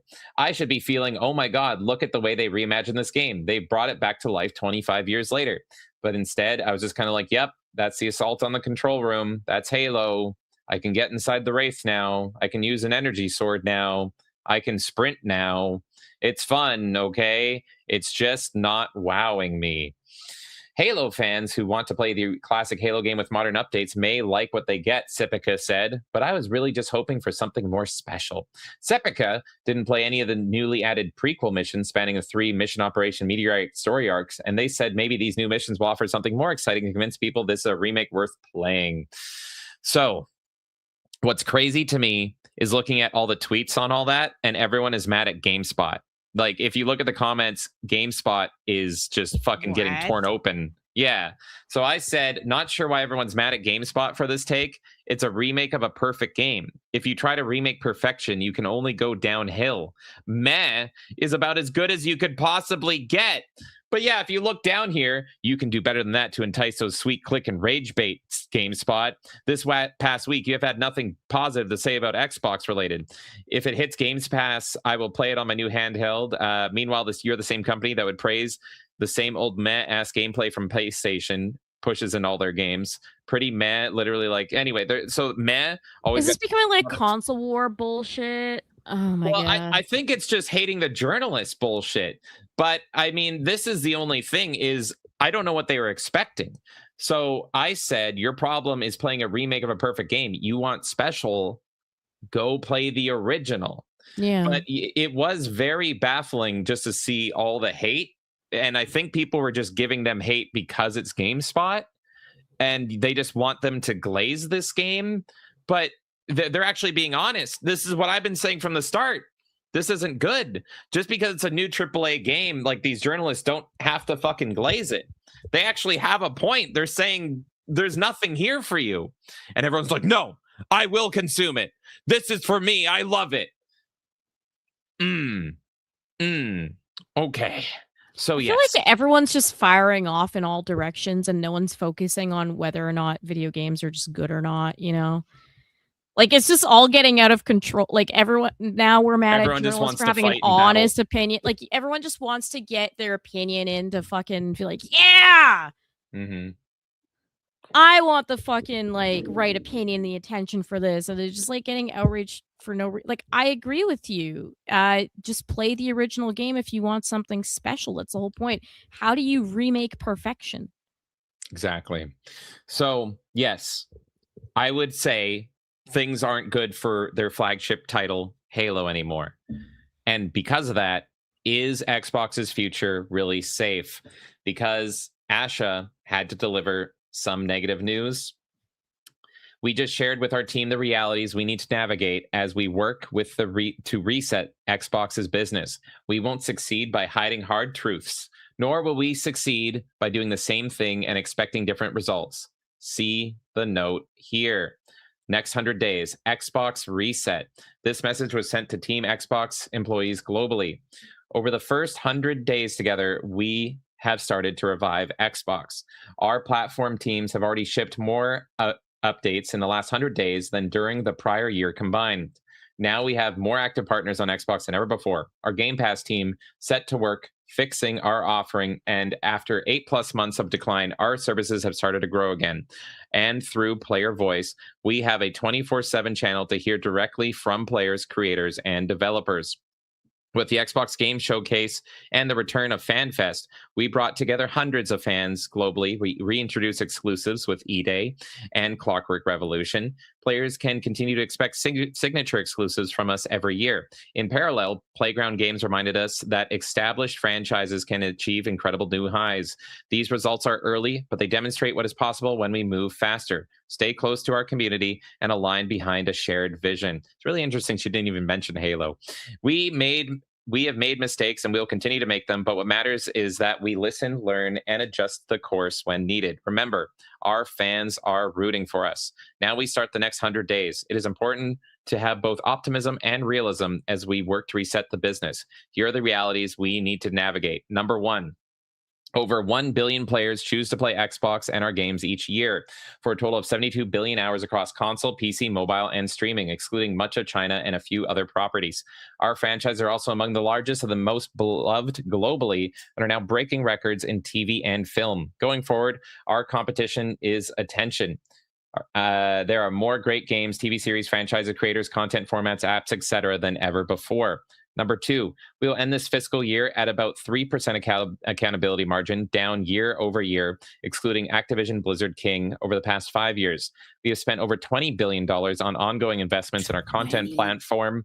Billion. Fuck, man, that's crazy. And hardware subsidy. But our annual revenue has declined nearly $500 million during that time. Going forward, this cannot continue. We are in a hardware component crisis. When I joined as CEO in February, the price we paid for console storage components was over 2 times as high as we paid last fall. These costs have since doubled again. And as we plan for the 2027 holiday season, we expect another significant increase, taking us at over 5 times the prices we paid only 2 years earlier. Memory costs have followed a broadly similar trajectory. While the entire industry is facing a component crisis, we believe we have been impacted more greatly than many of our peers due to the choices we made over the last decade. We are currently unable to make as many consoles as players want to buy, and we need a new business model and partnerships for hardware as we remain committed to Helix. Number 4, we expanded our studio system when we needed a pipeline of content to meet multiple strategies across subscription, streaming, and devices. In the process, we have found ourselves overextended, and as we executed on changing strategies in a landscape of more readily available content. We are the fortunate stewards of industry-defining franchises that have enormous potential and player demand, but we have not adequately funded them to compete and win. At the same time, as we saw this past weekend at Showcase, a reliable pipeline of first and third-party exclusives and new IP are critical to our success. We need to reassess the balance between these and our investment priorities for the next 5 years. Our current platform infrastructure is not built for the battle ahead. Our systems are overly complex, spanning hundreds of dependencies, which hinders our ability to move fast. We've become too reliant on our vendors to operate our systems and must become more self-reliant as an engineering culture to build for the future. We must increase the value we ship to players while decreasing the time it takes to do so. Going forward, we will evolve and rebuild our stack and look at capabilities across all of Xbox and potential M&A to help us win in hardware, PC, mobile, and streaming. For some of you, these realities will be surprising and even frustrating to discover. We won't succeed by hiding hard truths, nor will we succeed by doing the same thing and expecting different results, like the everyday wins mentality for the first 100 days. We will sprint to make progress against hardware, content, experience, and services together. Xbox is one of the few places where people can come not just to play, but connect with others to create memories, with console at the center of how our showcase experiences are defined. Windows as one of the largest gaming platforms in the world, and incredible games under one roof as one of the largest publishers in the world. We have the foundation in place. Let's reset for a stronger Xbox and build the #1 gaming entertainment company. Asha and Matt. So before reading that, I was worried that it was going to be layoffs are a thing, but I'm happy that she was actually just kind of she's really taking everything seriously, laying out what they need to do to be successful, and laying out what we need in like the dark times, because the industry is in really fucking dark times. There is layoffs like every day across the board. Everything is too expensive. It's getting harder to fund these big end games, and it's just brutal, and it's getting more cutthroat than ever. But she is saying, here's what we have to do. Here's what we got to do to be successful. Let's do it, and let's get everything in order. So I think it's good. And surprisingly, she has been better at her job since February than Phil Spencer or Don Matrick did since 2008. This is like the first time since Don Matrick took over that it's felt like Xbox has a fucking fighting chance to recapture some of its former glory. And I can't believe it's all thanks to one brown woman. How do you feel, other brown woman, Kay? I think she has a really long road ahead of her in order to fix this. Again, I think hardware is going to be the biggest L here at the moment. I don't think that Xbox wins in this regard. The problem is that it's been a good, decade now that they've fucked up. She has a lot to reverse, and it's very difficult. What I like about this, though, is that she's being very raw with it, I feel. She's being upfront and admitting that they're making mistakes and that they have quite a bit in the past decade. And they're going to try to course correct, and that they're not going to necessarily be able to do everything correctly. They're still going to make mistakes. Like, I think this is a very... I don't know if I want to say honest is the right word, because obviously with these corporations, there's always something underlying. It's never going to be completely honest. But I think for a corporate response, this is quite good.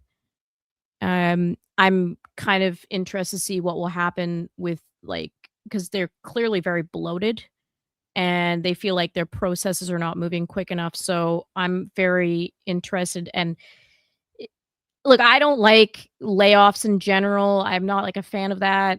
It just sucks. You know, you never want to see people lose their jobs. Obviously, there's a lot of people in the industry that are fucking it up too at the same time. And you need to have the best people in place to make things happen. So I want to know where she's making the cuts and how she's enforcing the future of Xbox, and like what philosophy she's giving each of the brands under Xbox going forward. And I hope that they can move better, because yeah, unfortunately, when you do overhire, you are going to run into a situation where decisions aren't being made, because you go from let's say you go from like 5 people sitting in a room making a decision to like 50 people, for example, which these companies are much bigger than that.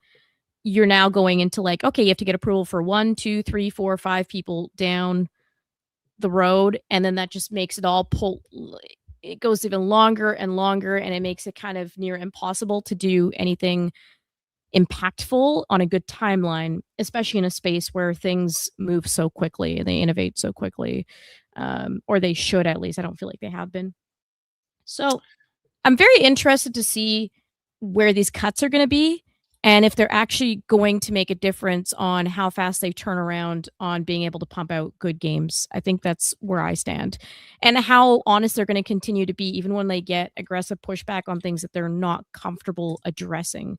Some of these are very easy to go, hey, look, I'm new. We made a lot of mistakes in the past. We're going to try to fix it. But at a certain point, she's going to be there long enough that she has to then be accountable for the things that they are actively doing now. And how is she going to react to that when people give pushback on things that she's actually directly responsible for, and in her mind fixing, but in maybe in other people's minds destroying Xbox more. So I think that's when we're going to see the true test of character. I think right now she's in a position where she can get a lot of easy wins. And I'm happy with the wins that she is trying to take on, because I think she could have also just as easily come in and be like, let's just keep doing more of the same bullshit. I don't know. I'm not a gamer. I know nothing. Who cares? But it does feel like she is trying, and it feels like she is able to sit there and, eat some crow, or whatever you want to call it, take a bit and say, hey, look, we fucked up. What happens when a year from now, some of those decisions are actually decisions that she was responsible for? Will she be able to take the criticism then? Well, we're going to cap off the Xbox news with hearing it straight from the brown woman's mouth herself. Kay wanted to listen to this interview with Bloomberg, of all people. So we're going to go take a listen to this. I'm going to run away super quick while we start this, and I'll be back and set up our next thing. Kay, feel free to provide. Talk brown girl to brown girl, and let's hear what Asha Sharma has to say to Bloomberg lady. And let's see if maybe hearing it directly from her, we will get more hope. 100 days in. It hasn't been uneventful. You haven't wasted a second. It's been wild. Gamers have gone from saying you were going to kill Xbox to putting your face on Jesus memes. How would you describe the first 100 days? You know, there is nothing that can prepare you for taking on a new role in a new industry, being a first-time CEO, and having hundreds of millions of people having an opinion about you without ever talking to you. And so I think it's been wild. I think it's been wonderful. I think it's been weird, and everything in between. But for my first 100 days, I really just wanted to learn and listen. I felt like my first job as CEO of Xbox was just to understand the soul of Xbox, to understand the soul of what makes art, to understand the soul of creating, understand the soul of the platform, and kind of what made us great for the first 25 years. You were a surprise pick for CEO. Phil Spencer, your predecessor, 20-year veteran, super passionate. Since we're letting this just roll and James walked away, I have no audio control now. I'm going to let it play. Meta, Microsoft AI. Tell me about that call from Satya. How surprised trying to talk over too were much. you? Yeah, I would say no one was probably as surprised as I was when I got that call. I didn't know he had the right person on the line, but did you try to talk him out of it? I tried to understand it. Look, like it's one of those things when we're all every day working on an AI, it's hard to see past it, right? We started with a model launching every 6 months, and now it was launching every 6 weeks and every 6 hours in some cases. And so it took a moment to just pick my head up and say, what is this all about? And then you see, oh gosh, over 1 billion people play on Xbox every single year. 70% of Americans spend at least 1 hour every single week gaming. And all of my career, I've picked the things that I worked on because I deeply cared about the thing that I was going to go solve with technology, whether it was helping to make sure that every single retailer would have a chance to fight against Amazon with Instacart, or private communication and preserving that and protecting that all around the world with messaging, or helping people take care of their homes. And so in this case, I think that All right, sorry, I have a really hard time listening to women speak. What did I miss? Completely valid. And look, I think it's just good to hear things directly from her. It's one thing to read it in written form, but I think this is a good 10 minutes to get a scope into what she's saying. What I like Why does she look right like, now? She looks right now like a clickbait thumbnail, like Xbox is done, and like she looks sad. I saw that, I think Nerd Rock did that for Steven Spielberg today. Disclosure Day is terrible, and it's like Steven Spielberg like pouring tears out of his fucking eyes, and it's like that's what this looks like. Doesn't it look like she's literally clickbait person? Well, so anyway. Chat so far is saying that she looked cute, not gonna lie. I think people are like, oh, she's not that attractive. Sorry, she is more attractive, I think, than people expected. I like that she's at least trying to pay attention to the stats of what's going on in the industry, even though she is not necessarily, gamer. At least she's trying. Like she tried to read up on the stats, so that means something to me. And yes, I know, again, women talking. I think for 2 women, this is a more bearable interview. There actually was several interviews that I watched, and some of them were extremely obnoxious, not on Asha's part, but on the person interviewing from Bloomberg. There's multiple people that interview her. This was the only one that I could deal with for the entire 10 minutes without wanting to rip my hair out. So valid. All right, Kay, well, we'll continue here. If you want to chime in, I'll pause, or if you want to skip ahead or something, you just tell me. I haven't seen this. I've heard clips from it, but I haven't heard the full thing. gaming is culture. It is entertainment in many ways. If you think about some of the top shows in the world right now, they are games that turned into TV series or movies. And Fallout number I one think on that Amazon. Fallout's number two of all time. Minecraft was number 5 at the box office when it came out. Chicken jockey. It just feels like the world is going through such a change, and it's a consequential time. And we've got great people working on AI to help enable every enterprise. And I wanted to. War Wizard wants you to play the that Pornhub could sound help, because she's on screen. The world continue to be entertained and help them play. So let's talk about the numbers. Gaming revenue last quarter was $5.3 billion, down from 5.7 a year earlier. Hardware revenue down 33%. The Switch 2 and PS5 are outselling Xbox by some metrics. When you walked in on day one and looked at it, what was the most uncomfortable thing you saw? She was like, look, the gaming industry is going through a hard time. It's not unlike any other consumer industry. With when COVID hit, demand pulled forward. Asha Sharma. Massive fatty alerts. Massive fatty alert. And in our case, we were not immune to that, and we have not been immune to that. I think the last generation products is particularly been a hard time. I think the most uncomfortable and surprising thing for me is what is happening in consumer electronics that we're not really talking about. I think that, usually what happens at this point in a generation is your costs come down, right? Memory, storage, etc. Well, with AI, memory and storage costs are going up 2.75x rather than 50% down. Just in my first 100 days, it's up 50%, and I think it will continue to go up. And so, pause the video. Oh, why do you do this? Why? Wait, Knightmare tipped $14.88. Hey Kay. You know who Asha Sharma sounds like when she talks? That's right, you're Oshi, Felicia Day. But honestly, I'd still hit if I could. But honestly, I'd still hit if I could. So I hear it. Oh my God, you're going to ruin her. Why would you ruin her for me? Why would you do that? I don't fully hear it, thank God, but... I need another zoom in on her. Hold on. Affordable products I gotta do something here. That's what the next 100 days. I hear it.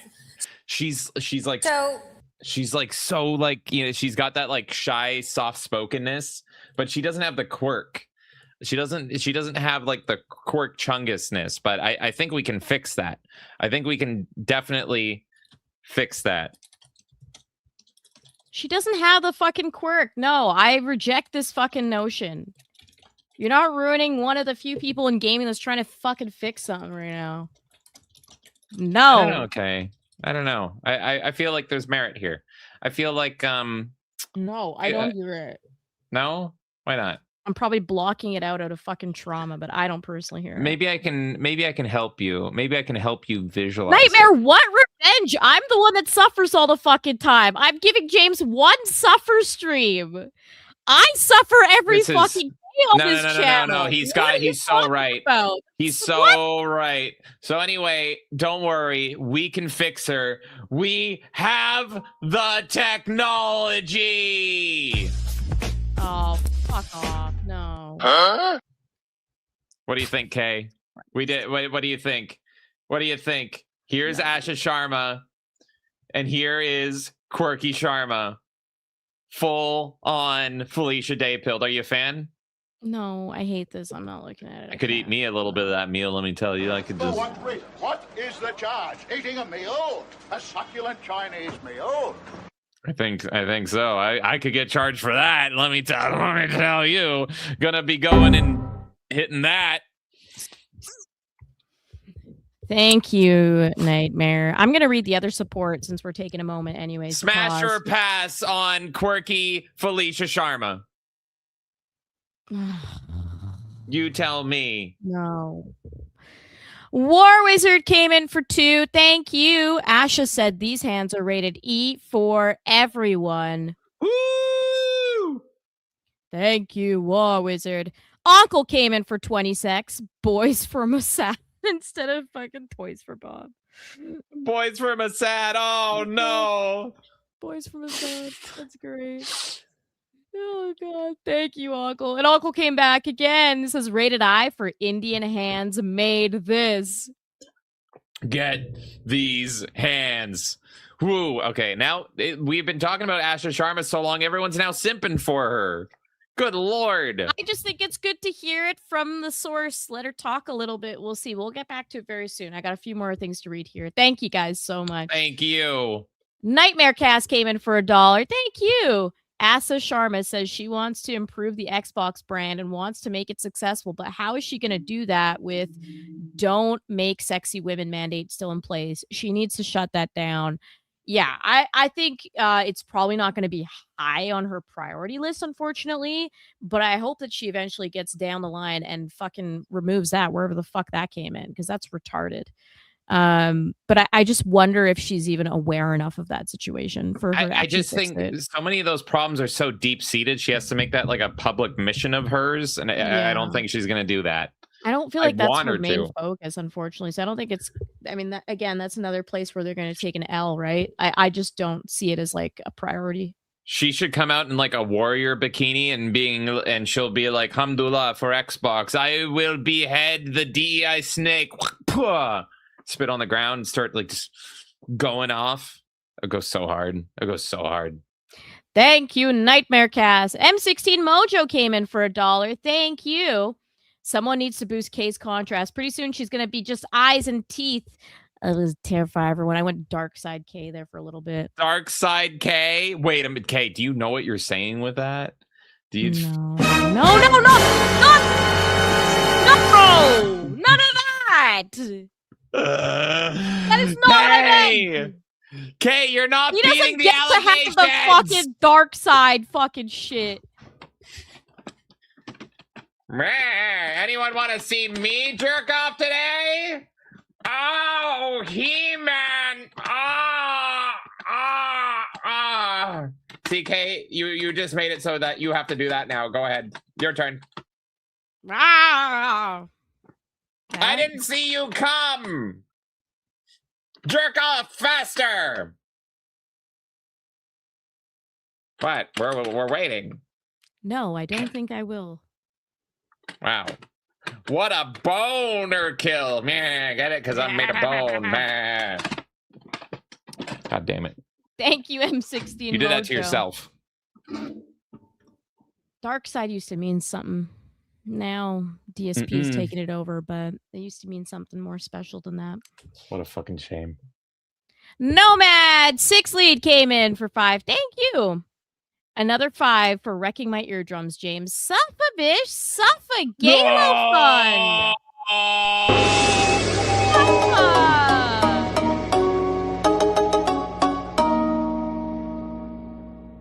I've just made Kay have so much more work because there's like 50 soundboards. So now she's going to have to go in and delete the ones that like just rape everyone's ears constantly or readjust them. Or she's just going to let them keep happening. James and then I can. Creating more work for me? That's crazy. It never happens.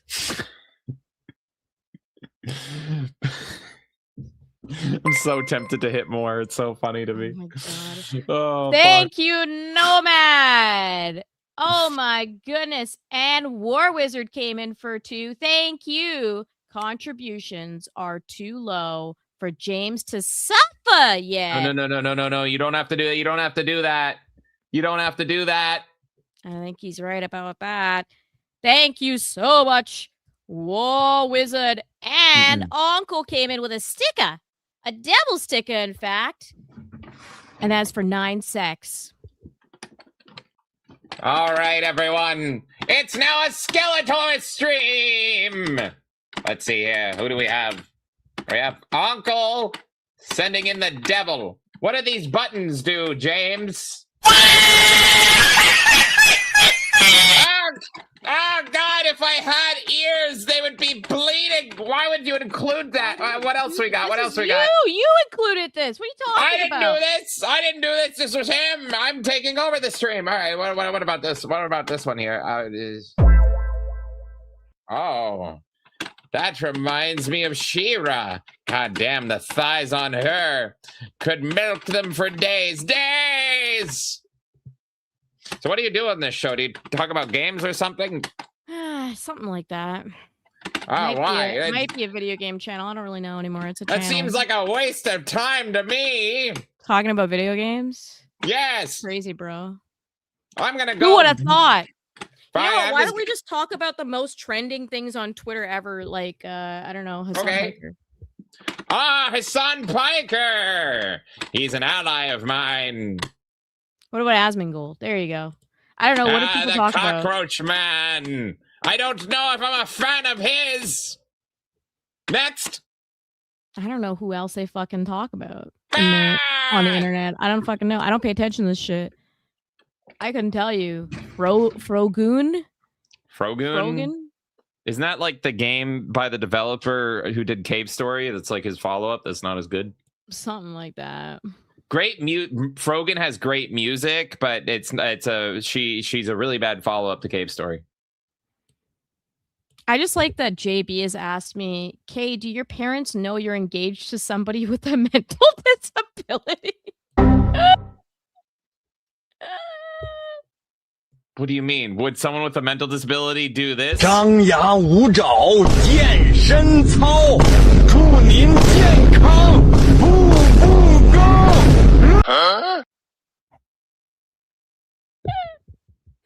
Hey, James, I've got great news for you. You're currently at 572.55. What? Out of 2,500. God! 572 what? 572. 75? If you want it to be 55. 75, but Oh it my is God. 55. It is God damn it. All 55. right, let's get back to this fucking brown woman. Thank you. God damn it. What is my chud-coated life? Listen to this bitch. Project Helix, the next Xbox. Can you show me how big it's going to be, like with your hands? Maybe? No. All right. But for this to pay off, it's going to have to be pretty expensive for all of the reasons that you just mentioned. Do gamers still care enough to I think shell it's out that expensive if we do not innovate. And I came to help that problem. I think that, look, it is natural that prices go up. Every generation around us is raising prices. But I don't think you can raise prices through the hardware crisis that we're seeing. And so it will require fundamental change in terms of how we innovate and how we think about the business models and how we go bring this to market. And we're working on that. Do you think Xbox is still selling consoles mainly in 2030? So look, the console market is stable and it's core to who we are, but at the same time, there's a lot of other growing markets. And so we're certainly going to continue to put out great reference experiences, but we're also going to push into new spaces. Microsoft owns Windows. Windows is one of the largest gaming platforms in the world. It has long had more players and more hours than any other platform. And I think it's going to have a lot of dollars associated with that in the future too. Mobile, we own Candy Crush. We have incredible worlds and characters that can meet the next generation where they are. And so, look, I look at console as core, and I look at our responsibility to not only serve that really well and get that healthy, but to also look at bringing the next generation online. The Switch 2 is having a huge year. You know, what are your learnings from the first generation of Xbox handhelds? And would you ever build your own, or do you not need that category? Look, I think that there's a lot of interesting things to think about when it comes to how do you actually meet players where they are. I think handheld is just a way to take your games on the go with you. And so that can happen on mobile, that can happen on with Asus, which is our partner on handhelds. That can happen on Asus gaming handhelds. I think what's clear is the next generation plays a lot, and they see play as the most important form of entertainment to them. And a console is great when you're at home, and we're going to have to look for other ways to help serve that audience. One of the most controversial things you did, first few weeks on the job, you kill Copilot in gaming. Satya has literally said multiple times, Microsoft is a Copilot company. Microsoft's trying to put Copilot into everything. How hard was it to make that call? And what did he have to say about it? What the fuck is Copilot? So it's their AI shit, I think. Did you hear that guy crack open a Pepsi? That was the best part. Yeah. It was like a guy's like, yeah, fucking tell us about Copilot. Like, yeah. Look, one of the first commitments I made was future of play. And I said, look, we're not going to we're going to be really thoughtful about how we ship AI. My job is to think about where we invest, what we prioritize, and how we operate. And our console players aren't excited about that experience in their console. Now, do I believe in AI? Absolutely. I think neural rendering is a great opportunity for us to invest in that. It helps upscale. It's helping with the footprint on your device so you can get better graphics. There's a lot of things that AI can be really. Can we see your footprints specifically, like feet? Oh pics? God, great at. why? I think that we have to make sure it's solving a problem if we put it out there for gaming, and so I made that call. So Satya was cool with that, or It was an Xbox decision. He's given me latitude to make the best decisions for our players. well, So how pause for a much second. latitude, you know? Pretty much what she's saying is she personally made the decision not to involve AI with Xbox at this time. Now, I don't know if that's going to change. It sounds like she believes in AI in general. Yeah. And that's what she was working with before, but it sounds like she understands it maybe doesn't have a place in what she's working on currently. So I don't think that's going to necessarily be an ongoing thing for forever. I think it's inevitable. This is all going to be implemented, but I do like that regardless of the philosophy of Microsoft as a whole, she is pushing back and saying it doesn't belong with what we're doing at this current moment. Well, so I'm still thinking if I was debating whether or not I AI her showing her feet like on top of an Xbox or not. So that was my involvement with her in AI. Elsewhere, do you have, there's this idea that Microsoft wants to sort of extract software kind of revenues out of a gaming business, which, may not be possible. Do you have more breathing room when it comes to the financials? Yeah, so my mandate is not 30% accountability margin. It's not enterprise software margins. It's to be the #1 gaming and entertainment company, and that's what we're going to go do. If you think about it, that's really important Microsoft too. has invested. She specifically wants Xbox to be the #1 gaming and entertainment brand. Beyond anything. And I think it's important that that's what she's walking in with her philosophy. That is her mission statement, to make it the #1 gaming and entertainment brand. So that tells me that she is focused on doing what she feels is right for the gaming industry rather than trying to appease what her higher ups or whatever else might decide. More aggressively than nearly anybody in this category over the last 6 years. We've bought Activision and ZeniMax. We've invested in our core platform. We've invested in hardware cycles. We invest in subsidies even when we're losing money because of memory and storage. And so we're long on gaming. We're long on Xbox. We'll keep investing, but we've got work to do. You shared the numbers. We're not in a healthy spot. And so, next 100 days is going to be about resetting the business. Let's talk about Activision.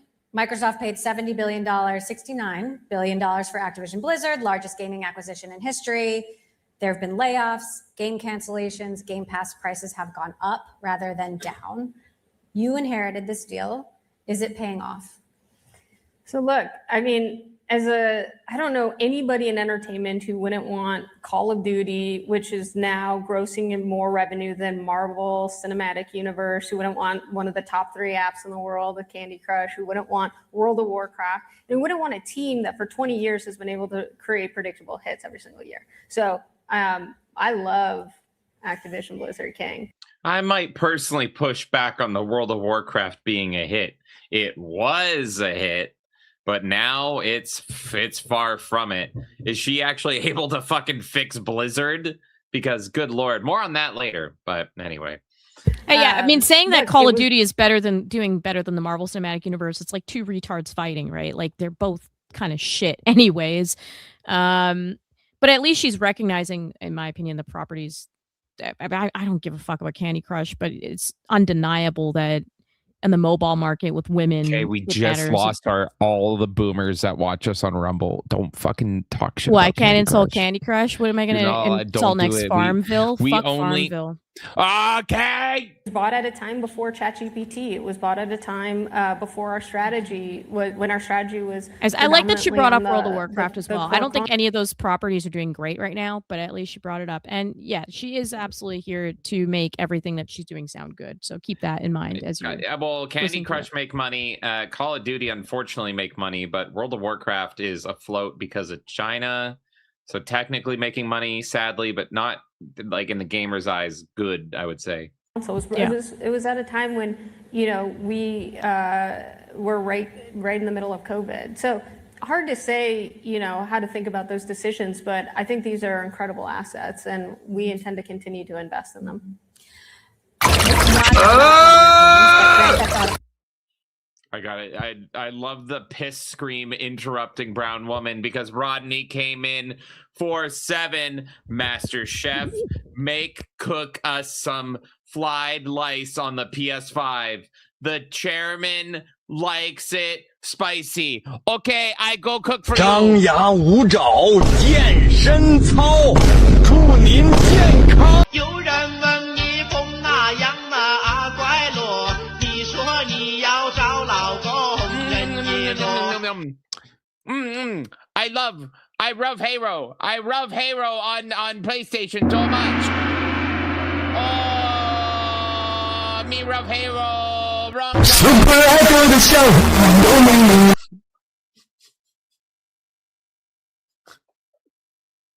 Did I cook hard enough? Did I cook? Did we cook? Did we cook? My Kay? ears are fucking dead at this point. I'm sorry. Okay, go. Feel free to go through and delete any of the ones that are making everybody hate us. I don't even know what ones you're fucking clicking. I'm not looking at every time you press a button. Well, you're gonna have to go through and like find them and. There's a lot in here. You'll have to like find them and then delete them, and because I ain't deleting, they're like my children. I can't delete them. Thank you for the screams. 6 is expected to be pretty big. Outsell. I'm very impressed. You know these things. I do have a 13-year-old son, as I said. Expected to outsell any game, movie, or album in history. By the way, I might just lower it later. What's that? I'm not getting rid of the ear rape. I might just lower it a little bit later.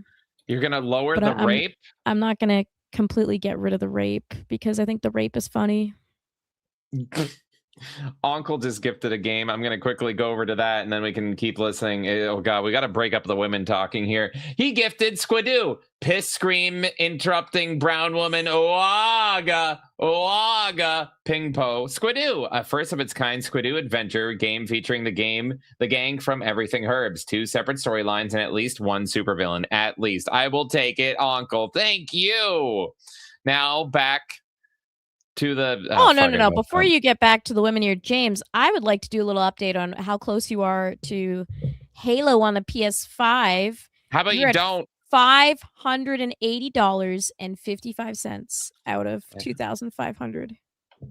580.55. Are you Yes. fucking me right now? God damn it. Nick says rape is funny. Melee charisma 2K26.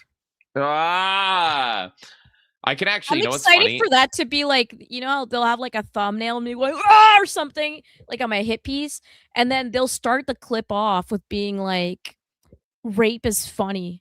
I can't believe she said that. What?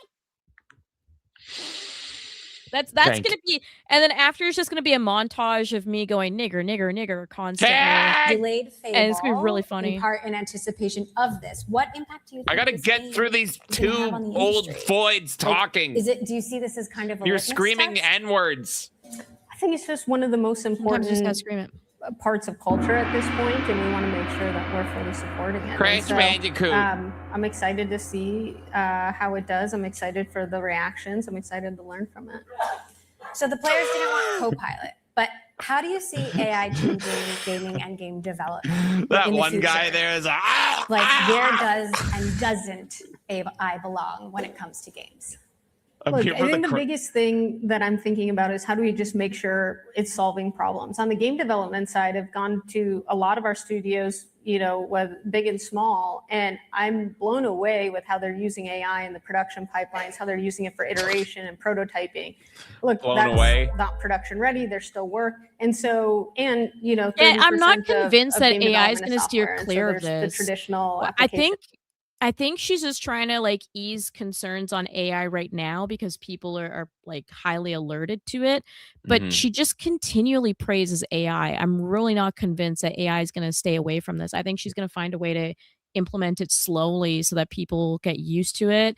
And I think she's going to really front face a lot of their wins before she brings in the AI so that people are just so like, hey, Xbox is actually good, and they're like on a way higher pedestal than PlayStation and Nintendo.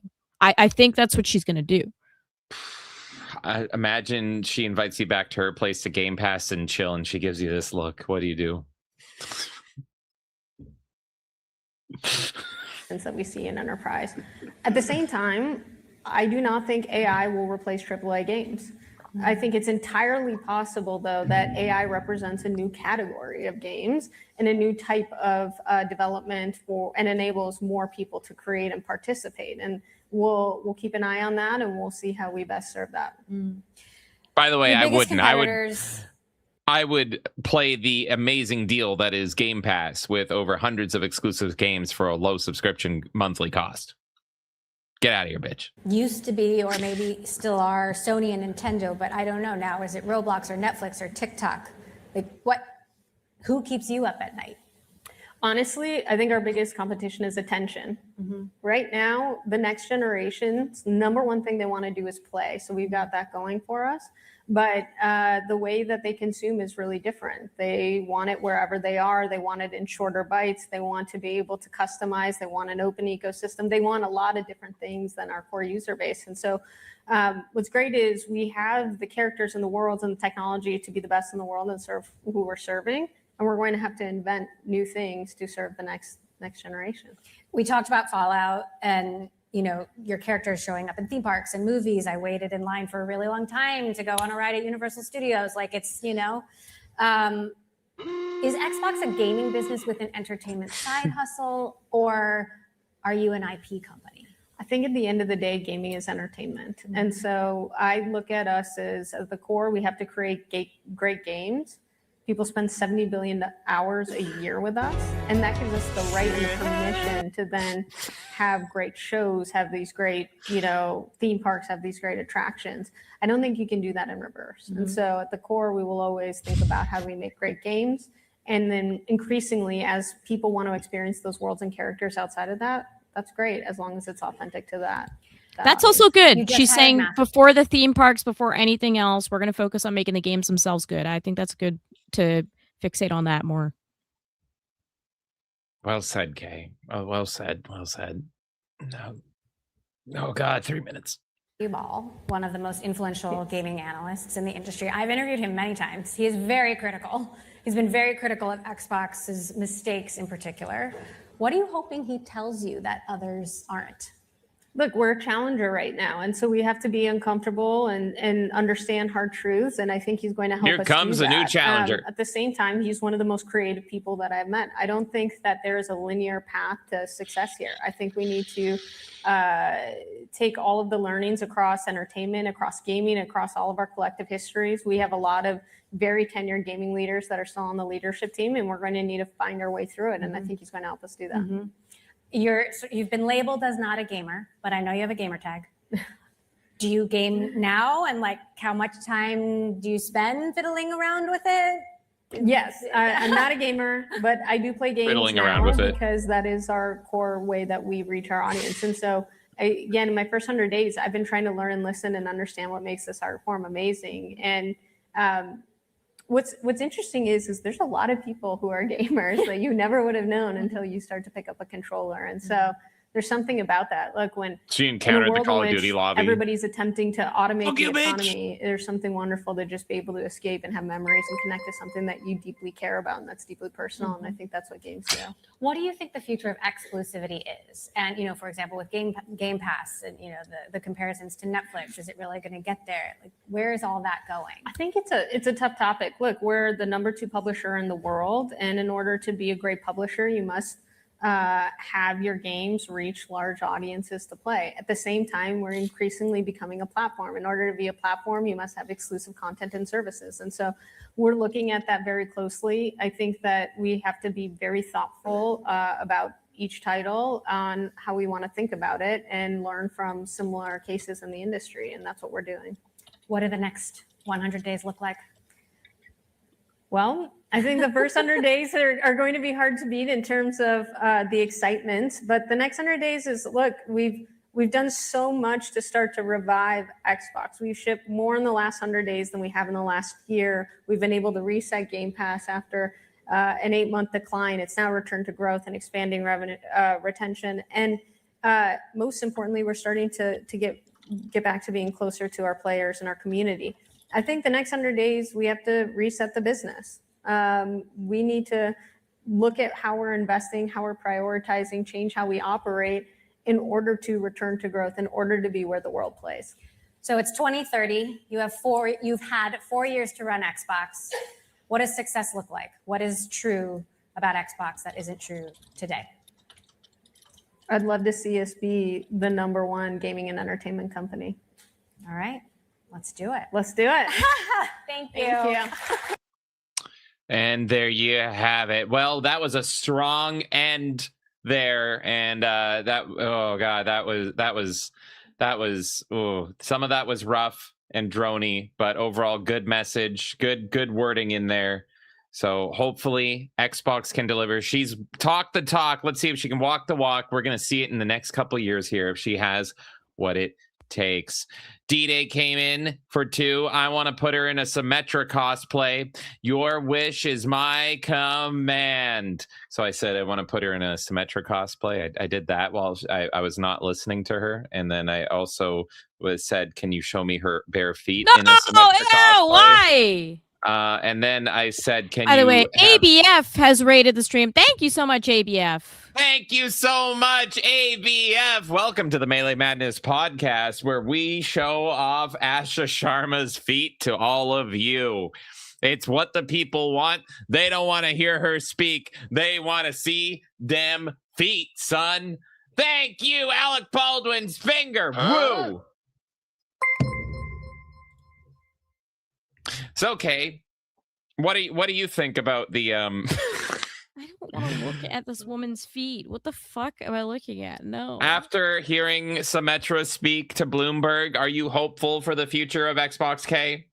I think that interview went better than I expected it to, and at least gives us a little bit of an eye into what she's trying to do, which is becoming the #1 gaming and entertainment brand, which is great. I still am pretty concerned about the AI side of it. But overall, I think it's good that she admitted, where her strengths and weaknesses are. She's saying, look, I'm not a gamer. I'm trying to learn about it. I was appointed to this. I was surprised that I was appointed to this, but I'm really trying to understand why people are so passionate about this thing. I think that's good. I think overall response was good. She wasn't negative towards the fans. She took a lot of responsibility on the shoulders of Xbox, saying that they are responsible for a lot of their mistakes. So yeah, obviously she's going to talk positively and gas up all of their properties and try to say the things that we want to hear. But I think this is a little refreshing given how the industry usually talks to gamers in the past 10 years, personally. Well, let's hope that Xbox will come back and it will be better than ever. It's not going to be better than ever, but hopefully it's very okay for the future. Developers. Knightmare tipped $10. You deserve Halo on PS5 for that, James. Developers.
I hope nobody could hear. I hope nobody could hear any of that. I think people heard some weird shit from you there. No! Skeletor.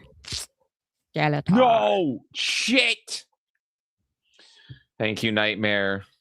I guess he's not a fan of the toe variety. Oh God, the toes. Why the toes? That's okay. That's okay. God damn it. Thank you, you, Knightmare. Thank you, ABF, as well for Thank the you. raid. Ooh. Uncle came in for $1. Thank you. 'Twas foretold in the Chad Warden scrolls. Galo on PS Quintuple. PS Quintuple. That's right. you, Bish. Mm-mm. You're gonna play it on this, Bish. You're gonna play it with one of these, baby. No, I am not turning into Chad Warden. No. Come on. And Chad would never. Chad would fucking never play Galo on PlayStation. Ah, this is me playing Halo. You're gay. How much love do you that hate? so How much. do you fucking like? You hate me interrupting you with those? No, I You hate like it. the clip. I sent you this clip, and I said we need to clip this for the channel because it's funny. But shows like spam that shit all the time. That shit annoys me. It's like What do they do? spamming things. I'm not. What do they do? I'm not going to encourage you because What do they you're just do? gonna go. No, I don't get invited on other shows, and for good reason. What do they do, Kay? No, I'm saying in general, shows will like just spam all the fucking sound effects and the clips and all the shit and blah blah blah. You're gay. Ours are fine. I'm fine with you're gay. You can spam your gay as much as you want. I'm just personally not a fan of the like. I don't know. It just breaks flow when you just like pause audio, play clip. You're gay. Yeah, this shit's giving me autism, man. I can't. That's right. James Warden playing Galo on the PS5. Uncle came in for another $1. Thank you, Uncle. Bring you. back Kingdom Under Fire, new metal Xbox save. True. I honestly would love to play more Kingdom Under Fire. That game goes so fucking hard. I love it. I'm looking forward to playing more of that in the future and not playing Halo Campaign Evolved. Good God. I don't know. You're inching closer as D-Day came in for $5. Thank you. No. I hope that means she wants hot women back in gaming. Some of my favorite costumes in DOA 2U were the Xbox costumes. That's actually my banner right now, D-Day, on Twitter is literally one of the Xbox outfits because I think it looks awesome. Thank you so much, D-Day. And I hope, I think it's a pipe dream, but I do hope it could happen. Maybe. Thank you. James, we got a totals update here. Are you ready for this? I see Asha Sharma and I get a pipe dream. Thank you so. You are at $598.55. No! What was that total? $598.55. I will not sanction this Halo buffoonery. I will not. You are over fifth towards this, and the people still have a couple weeks to make this happen. Fuck my ass and call me a dairy cow. I'm not looking forward to this at all. Fuck. Thank you all so much for you making say that to. Somebody might try to fuck your ass and call you a dairy cow. Moo. Are you ready for a showcase, Kay? I am ready for. Oh, 1 second. Knightmare Cast came in for $1. Thank you. And by the way, that is now $599.55. Thank you so much, Knightmare Cast. I don't know, brother. Stellar Blade was announced for Switch 2, but not Xbox. I think Eve is still a problem for Xbox. Will DOA 7 be an issue as well? I don't know why Stellar Blade is not on Xbox, so it's kind of hard for me to extrapolate the issue. I mean, is it an issue for Xbox, or is it the developer themselves that are not pursuing Xbox? I don't really know. So that's a hard one to say. Will DOA 7 be an issue? I think the problem is the people behind DOA 7. You don't have Itagaki anymore. And when they showcased the last Dead or Alive news, they literally had this guy in like that fucking like UN type bullshit, you know, that pin that's like for 2030 we're gonna do all this shit, right? It's like all the colors. Yeah, Yeah, that I stuff is remember. more stressing me out than anything that Asha has said. Like, on the Xbox side, I think it's a lot more positive versus what I've seen from Dead or Alive. I'm very concerned. So, who knows? Who knows? Maybe we will eventually get Stellar Blade on the Xbox. Maybe their priority was getting it on the Switch 2 first because they know that, like, sales-wise, people don't tend to show up for Asian properties on the Xbox as much. Oh, yeah, and there you go. Dude said the same thing. Yeah, Asians hate the Xbox, so it's hard to say. But I would be curious if we ever get an answer for that. Thank you, Knightmare Cast. Okay. $5.99.55. That's fine. I got to get to a game showcase because this game is most assuredly better than Halo Campaign Evolved. Listen, we've all played Rock Band, but have we ever actually been in a rock band? Let's find out if you have what it takes in Rock Band Simulator. Fucking hit it. Good news. You're the lead guitarist in a rock band, and you're finally playing a concert tonight. The bad news is, you gotta survive the day first. But don't worry, most people can do it. Here's your average day. Wake up, smoke a cigarette, beat up some guy your drummer didn't like, get beaten up by the same guy, drink a pint, get involved in questionable activities, drink a pint, run away from police, drink a pint, get caught, start another fight, smoke a cigarette, and only then you can finally play actual music. Play riffs whenever you want. Switch song sections on the fly. Destroy the concert atmosphere completely.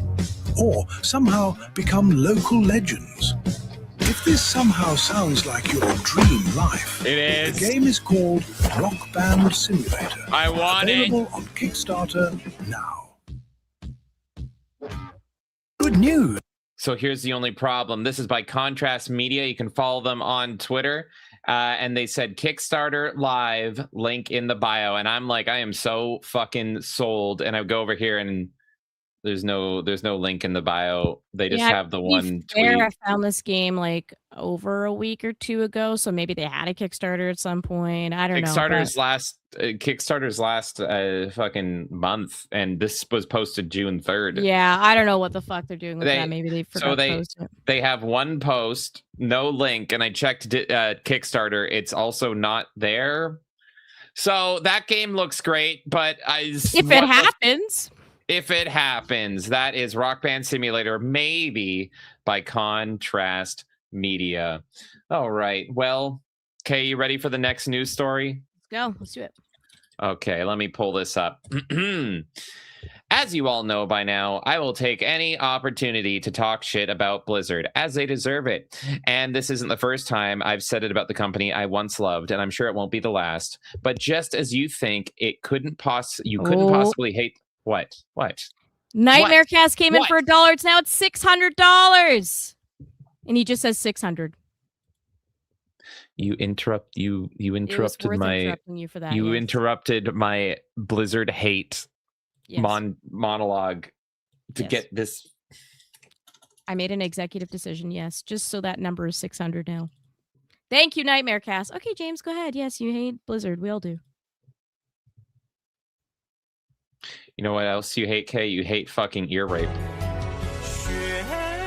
That's not ear rapey enough. Turn it up. There you go.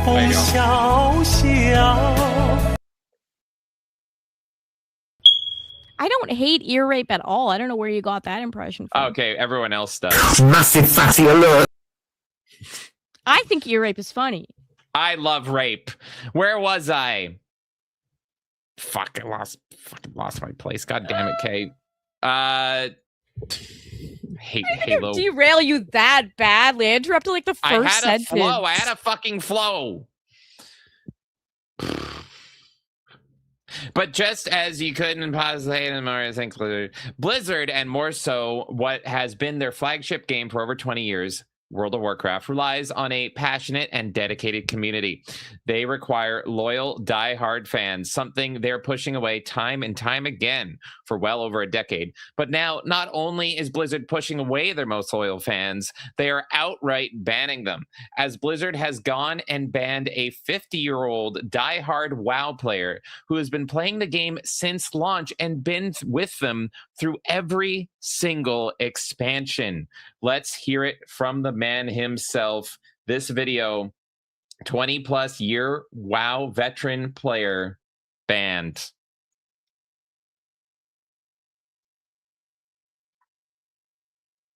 If it works, it'll work. It'll work. Come on. Fucking 600 to play shitty Halo. Okay, now it's not working. Good evening, everyone. Today I want to talk about something I never expected to happen after more than 20 years of playing World of Warcraft. Recently, I received a permanent ban on my WoW account. That ban was later reduced to a 6-month suspension after a successful appeal. Now, this presentation is not really about whether Blizzard should ban players. In fact, I support them taking action against cheaters, bots, and people who generally violate the rules. What this presentation is about is something different. It's about what happens when a longtime customer receives a major account action and is unable to get meaningful information about why it's happened. This is my story, my account, and my perspective. So what happened? Let's start with the facts. I received a permanent ban. After appealing, the permanent ban was reduced to a 6-month suspension. The reason given was that I violated Blizzard's in-game code of conduct. What I was never given was a clear explanation of what specific action, behavior, software, or event caused that determination. That lack of information is what ultimately led me to create this presentation. So who am I? I'm nobody special. I'm not a streamer. I'm not a content creator, clearly. I'm not a professional player. I'm a 50-year-old World of Warcraft player who started during launch and has played through every expansion. For more than 20 years, I've never received a warning, suspension, or disciplinary action on my account. In fact, I was one of those players who always thought if somebody got banned, they probably did something. But World of Warcraft was never just a game to me. It was something my family shared. My father played it. My son grew up around it. When my son was 4 or 5 years old, I'd sit him down with a bowl of Cheetos and let him fish on my character. He absolutely loved it. At the time, I was in a fairly hardcore raiding guild. My guildmates knew my son, and they would patrol around his fishing spot in the Barrens, ensuring no mobs bothered him while he was fishing. To this day, that's one of my favorite memories from gaming. For a period of time, we had 3 generations of our playing World of Warcraft together. My dad, myself, and my son, once he had grown up a bit. Me on my Tauren warrior, my son on his Tauren blood DK, and my dad on any one of a million different hunters. 3 generations sharing one game. Those days are gone now. My father no longer plays. My son's grown up and moved on to other games, but the account remained. So for me, this account isn't just a collection of characters and achievement. It's a record of 20 years of memories, friendships, family experiences, and a major chapter of my life. That's why this situation matters to me. So when the ban happened, my first reaction wasn't anger. It was confusion. So here's the first ticket. My first appeal was simple. This was my appeal to the permanent ban. I asked a question. What happened? I play almost entirely solo these days. I couldn't think of anyone who would have ever reported me. I couldn't think of any behavior that would have triggered this. The response I received stated that the case would be escalated for review. At that point, I felt optimistic. It sounded like someone was going to investigate what happened and provide answers. The second ticket, after I was informed it had been reviewed and the decision upheld, I submitted a second appeal. I did discover the ban had been changed to a 6-month ban now, not a permanent ban. And this time I explained that I'd never botted, cheated, or knowingly violated the rules. I thought this must be a false positive. Could this have been a reporting issue? Could an automated system have made a mistake? The response I received was essentially a policy statement. The action had been taken according to Blizzard's policies and terms of service. The punishment remained, although adjusted to a 6-month ban. The explanation never arrived. What the fuck? So this. I appealed. This is just This is fucking like heartbreaking. beyond fucking retarded. And yes, it is completely heartbreaking. I fucking hate this shit so much.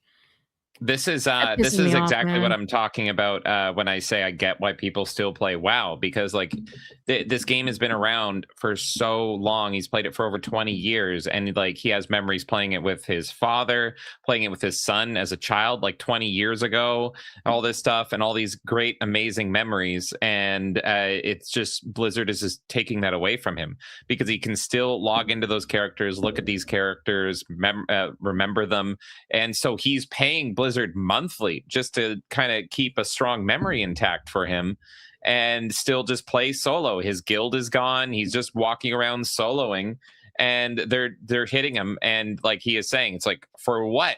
What the fuck do I do? So it seems like to me right now it's very automated, but I guess we'll find out. Again, requesting additional information. With this ticket, the goal had changed. I wasn't even asking to be unbanned. I was asking for understanding. I was asking, had an add-on caused the issue? Tell me. If a behavior caused the issue, tell me. If I unknowingly violated a rule, educate me. I explained that I wanted to know what happened so I could prevent it from happening again. The response I received informed me that the permanent ban had been reduced to a 6-month suspension.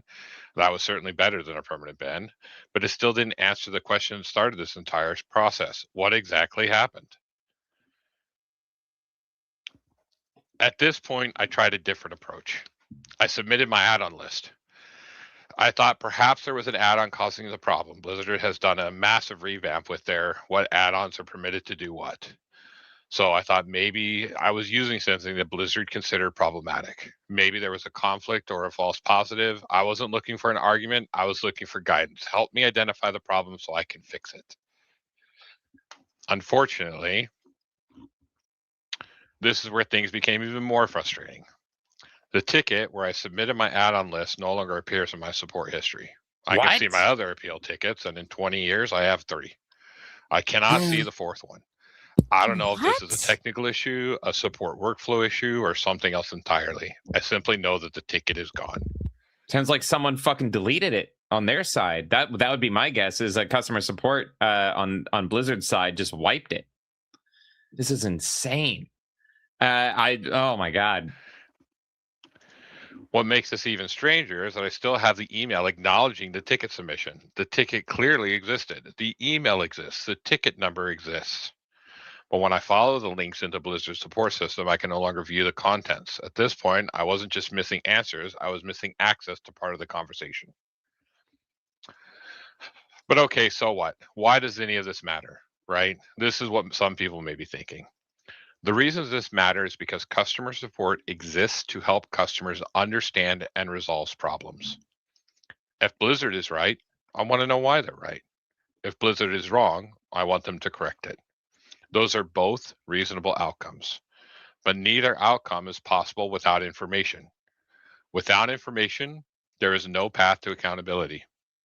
Without information, there is no opportunity to learn. Without information, there is no way to rebuild trust. And that is the core issue I have with this experience. Not necessarily the punishment itself, the complete inability to understand what caused it is at the root of my issues. So what should you do, right? My advice to players is simple. Be careful about paying for live subscription periods. Remember that digital ownership is different from physical ownership. Many of us invest years or even decades into online games, but ultimately, those accounts remain under the control of the company operating the service. If something happens, like a false positive, your ability to challenge that decision may be more limited than you expect. That is simply the reality of modern online gaming. What would I like from Blizzard? I'm not asking for special treatment. I'm asking for transparency. Investigate my case. If this was a false positive, reverse the action and restore the lost time. That seems reasonable. If it was legitimate, explain what happened to me so that I can fix the issues. It's a 6-month ban. I'll be back in November, but I'm not sure I want to come back. I don't know what I've docilely done wrong. He's so Why? to understand correctly, he's paid for a year already. So now with the 6-month ban, he's losing out on 6 months worth of money. Because it's you can pay monthly, but you can also pay yearly. There's different payment plans. So they're literally just banning him for no reason, no given reason at least. And they're like, thanks for the money. You can't get what you paid for. Fuck you. Bye. Fucking God, I'd be furious, man. Yeah. And this is like the most like calm, rational case ever. Oh yeah. Like this is like in customer support and shit, you deal with people that get like really pissed off, even if like the company is at fault and everything. You deal with people that get like really aggressive and shit about it, whatever. This is the guy that's trying to make your job as easy as possible. And he's even willing to accept that he is the issue, even though I don't believe he is. No.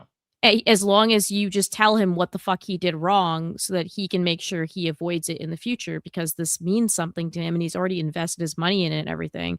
I think this is fucking insane that they're doing this to somebody, like to anyone, but like this is like the most rational guy. Yeah. What are you doing? If I had to guess, what I think may have happened is somebody just came across him in game and just reported him for bullshit and lied. And so then they were like, oh, okay, just like to shitpost or whatever, or a bot or something did it. And then it's like, all right, we see this, data X equals Y. And then they just automate it now because Blizzard just doesn't care. Customer service is dead. And they just permanent ban him. But then he said he came back and was like, what the fuck? This makes no sense. And rather than having a customer support member on Blizzard's side actually investigate and be like, yeah, what the fuck? This doesn't make sense. They're like, oh, okay, 6 months then. That's fine. Whatever. And they're not even looking at it. I've dealt with this similar. I've talked about this before on Spotify, where on Spotify, because like one of my small hobbies is just making Spotify music playlists, and you don't get any money for it. But I encountered scenarios where people would report my playlist because they had a similar playlist and they want my numbers, because you can follow Spotify playlists like you can follow an account on Twitter, even though it gets you no money. And so I found that my playlists were getting reported for like, having offensive material in the naming of the playlist or the image I use. And what Spotify does is, rather than look into it, they just automatically make it so that the playlist information is just wiped. And I talked to their customer support member there, and I'm like, hey, I'm pretty sure this is what's happening because I have a playlist really similar to these other playlists, but it has more followers. So I'm pretty sure they are just reporting mine because there's nothing here that's offensive, and your automated system just takes it down. And the response was, sure, that could be what's happening. And I'm like, so you need to change your process then, because this is insane that you're siding with them just because they're reporting me, and then I have to fucking remake all this shit every time if I care, or I just stop using your service that you're providing. And they're like, yeah, that could be it. We're not going to change anything though. And it's like, so I am getting punished even though I'm the fucking victim of fraudulent reporting. And that's what's happening with this guy here. It's because it's just easier for them to sweep it under the rug than try to actually investigate what the issue is and be transparent about it. That's really what's happening. This is Blizzard giving in to laziness on top of all their other problems. This is laziness. Invest more money and time when I could just very likely end up with the same issue, especially if I don't change something. The problem is I don't know what to change. Tell me what behavior it was, the software, the add-on, or the action triggering the enforcement. I work in IT. Did I accidentally leave one of my developer applications open when I was playing World of Warcraft? That's possible. If so, tell me. I'll fix the issue. Help me understand what occurred so I can ensure it never happens again. That's all I've been asking for since the beginning. An explanation. I want to finish this by being very clear.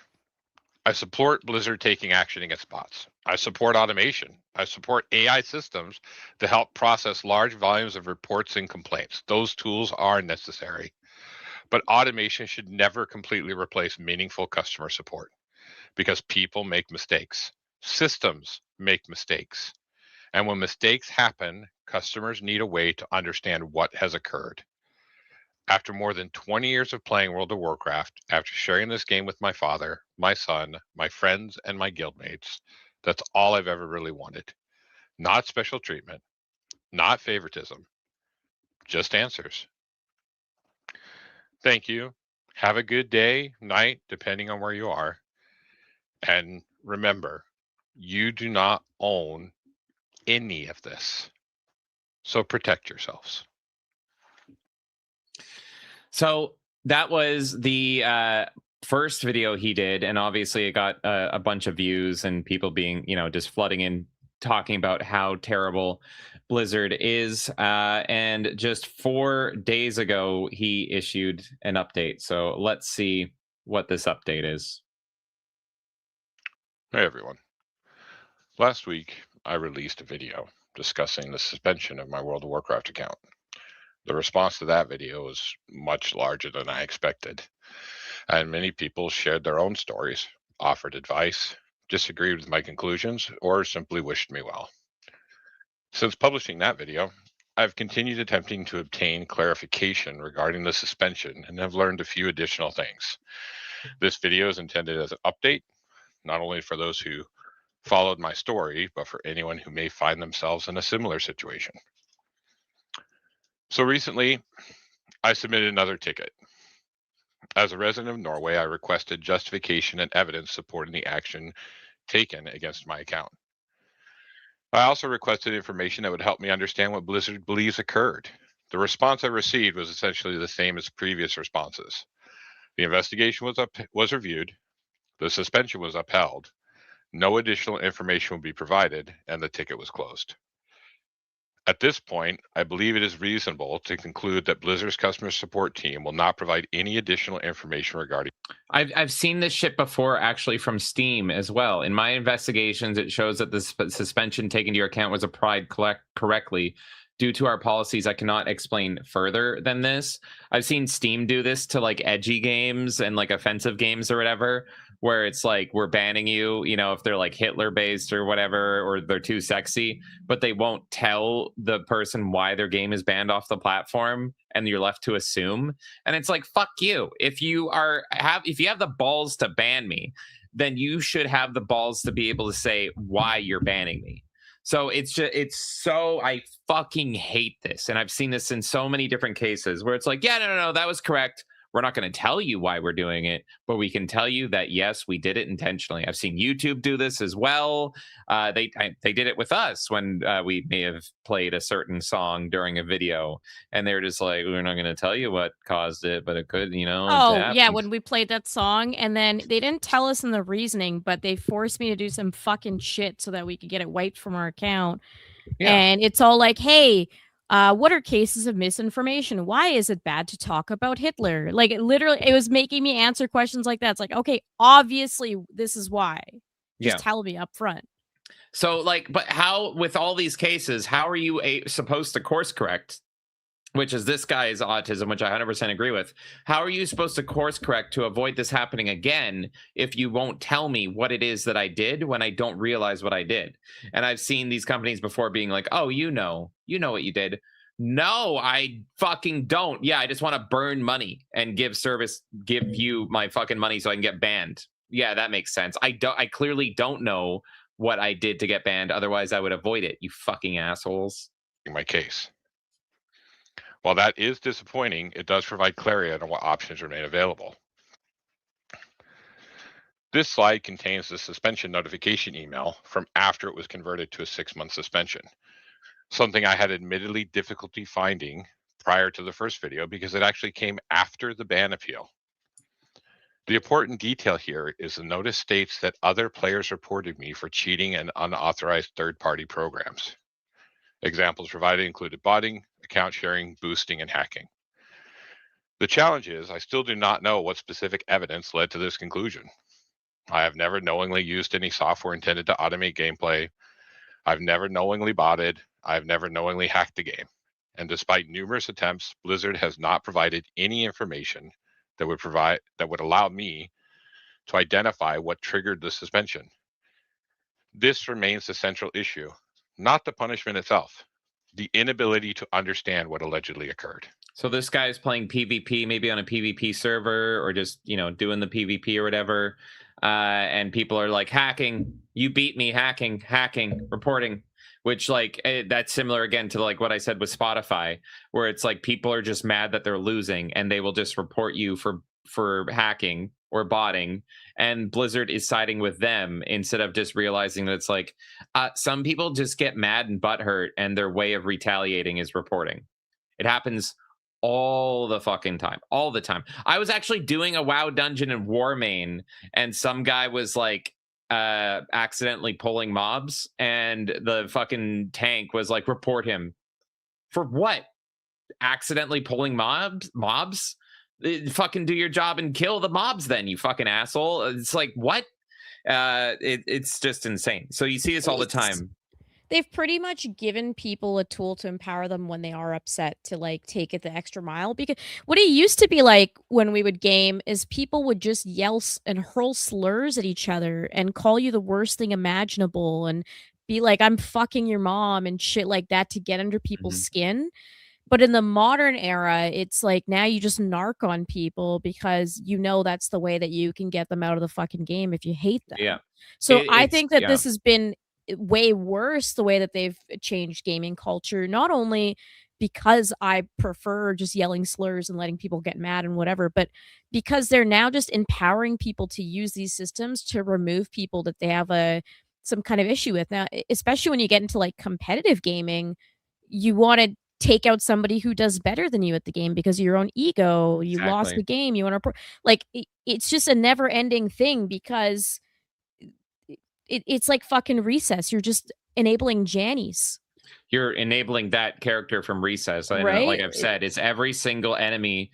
Randall or whatever the fuck his is name is. yeah, let's say it's Randall. I don't remember his name because I hated the show, but like I love that character because he's a great allegory. It's like every single enemy you face is literally Randall from Recess. He's this whiny, slimy, hand-rubbing, kvetching guy in the corner that is completely weak and limp-wristed, but he'll report you and tattle, and he gets off doing it. And that's what these people are empowering. That's what social media does by giving all these reporting tools. There should, if you have reporting tools and those people are abusing them, you should turn the ban on them and say, oh, hey, you're actually misusing this because you're just a whiny faggot. So actually you are getting the ban. You're getting the suspension for being a little bitch. Fuck you. That's not what these are for. But the people, because of automation in customer service and people not caring anymore, it's just extra abuse. You said a mean word, I'm gonna report you. It's horrible. And a lot of this has to boil down to outsourcing and everything as well, right? Like they're just trying to zoom past it and move on because how all of these people are rewarded in their job is the amount of tickets that they close. Yeah. So they're just trying to close the ticket as fast as possible. Click. And it's harder to get I imagine, I don't know because I don't work there. I imagine it's harder to get approval to unban someone, and it's way easier to just say, oh no, you're the problem. Sorry, bye. TOS is a spy. Right? Because the TOS is so large, no one's reading through all that fucking shit just to play the game. They're already paying you up front. It is much easier for them to dismiss you and be like, fuck off, bye, next, and just close the ticket than actually do the work to investigate where there are flaws within their system. And they're getting directly rewarded for that. Like because at the end of the day, the evaluation with their managers is how many situations did you resolve? Exactly. It's much more difficult to actually resolve an issue than it is to just dismiss it.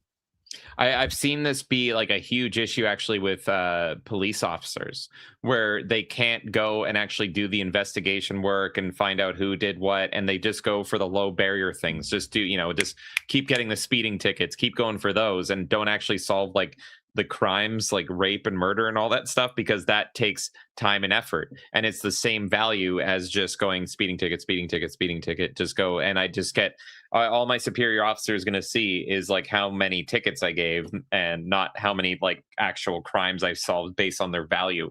And so that's what you're seeing here as well. You hit the nail on the head where it's these people, they don't actually want to take the time to care and like look into it. They're just like next.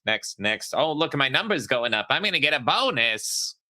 In the time that they were able to send that like pre-saved reply that they probably have in that time, they were able to tackle like 2 other tickets and then also do the same, right? It's so much easier to spam generic response than it is to investigate. That's really what this boils down to, in my opinion, is they're just trying to justify their own job. And it's fucking bullshit, and a lot of people end up in the crossfire of that. Crossfire. But that's how the world operates now. This is the danger of AI, because a lot of processes are AI, so humans are not really paying attention to anything. Yeah, what if they with replace people with AI now?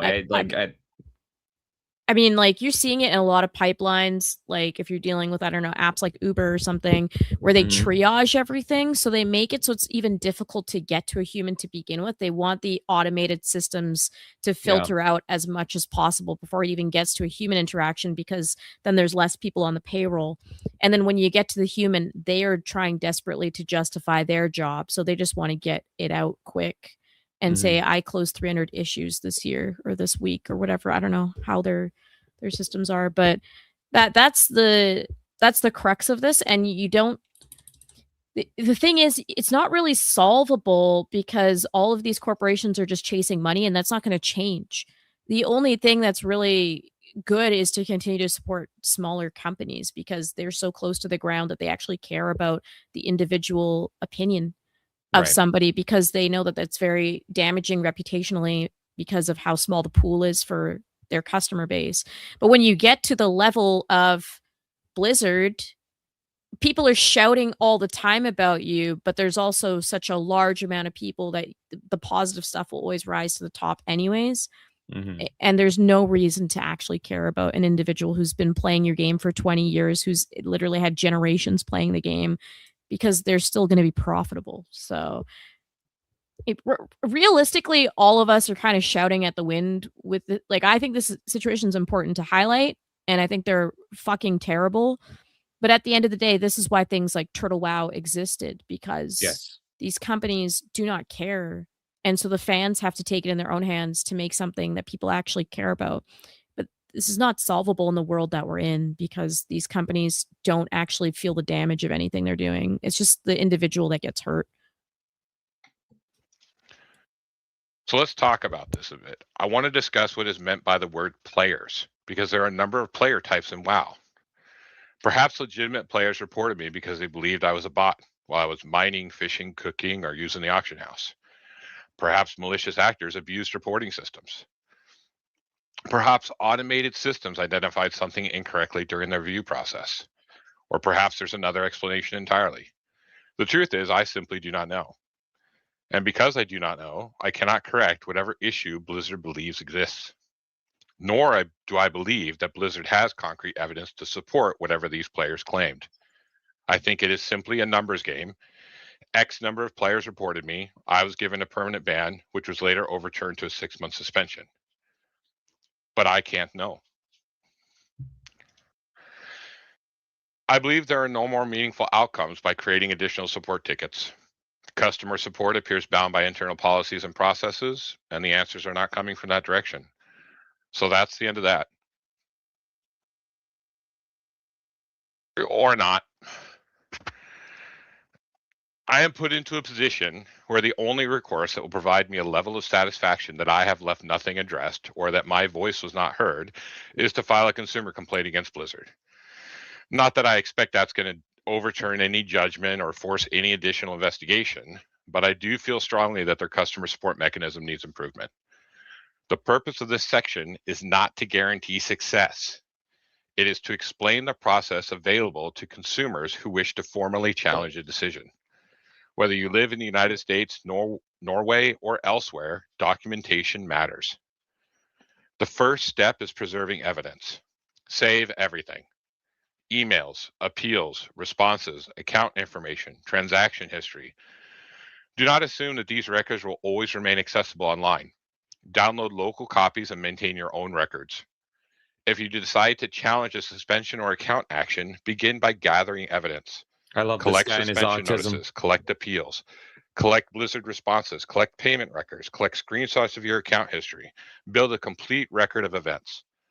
The stronger your documentation, the stronger your position becomes if you decide to pursue the matter further. I've created sample complaint letter templates for both US and Norwegian consumers. I'll link to those form letters in the description. And the goal of these letters is not to attack Blizzard. The goal is to create a professional record. Establish that you are a paying customer. request review and clarification, explain your concerns, and provide Blizzard with a reasonable opportunity to resolve the issue. Nah, fucking burn it down. Professional communication is usually more effective than emotional communication. One recommendation I strongly suggest is creating a one-page timeline. List every major event, when the suspension occurred, when appeals were submitted, what responses were received, what payments were made, and what attempts were made to resolve the matter. This creates a clear record that can be attached to future complaints or correspondence. If you decide to move beyond Blizzard's ticketing system, consider sending your complaint package via registered mail. This provides evidence that the company received the complaint. Whether that changes the outcome is impossible to know, but documentation is valuable, especially when you're dealing with large organizations. After providing Blizzard an opportunity to review and respond, consumers may also choose to file complaints with relevant consumer protection agencies. For U.S. residents, that may include the FTC or the Better Business Bureau. For Norwegian residents, that may include Norwegian consumer protection authorities. If you know where people can file consumer complaints in your country, please add it in the comments. I want to stress something important. This is not legal advice. I am simply sharing the process I am personally following. Let's address the obvious question. Will any of this get my account reinstated? Probably not. In fact, I would describe the chances as extremely low. Large companies rarely reverse decisions based solely on consumer complaints. That said, the purpose is not necessarily to achieve immediate reversal. The purpose is to ensure concerns are formally documented and heard. So why bother? Because change rarely happens when nobody speaks up. If consumers remain silent, companies receive no signal that a process may need improvement. Unfortunately, many complaints are expressed emotionally, and emotional complaints are often easy to dismiss. My hope is that by providing templates, guidance, and documentation concerns in a way that is constructive and difficult to ignore. My goal is not punishment. My goal is improvement. My hope is that Blizzard will eventually review these concerns and continue improving their systems for identifying malicious actors while reducing the chances of innocent players being caught in the process. I want to make something very clear. I support gaming companies taking action against cheaters. I support efforts to remove bots. I support automation, and I support AI tools that help process enormous numbers of reports. What I do not support is a system that potentially impacts innocent players while providing no meaningful path to understand what occurred. Improvement requires dialogue. Improvement requires transparency. And improvement requires empathy from both sides. I have no empathy for Blizzard anymore. Fuck them. So, what about me? Personally, I'm doing fine.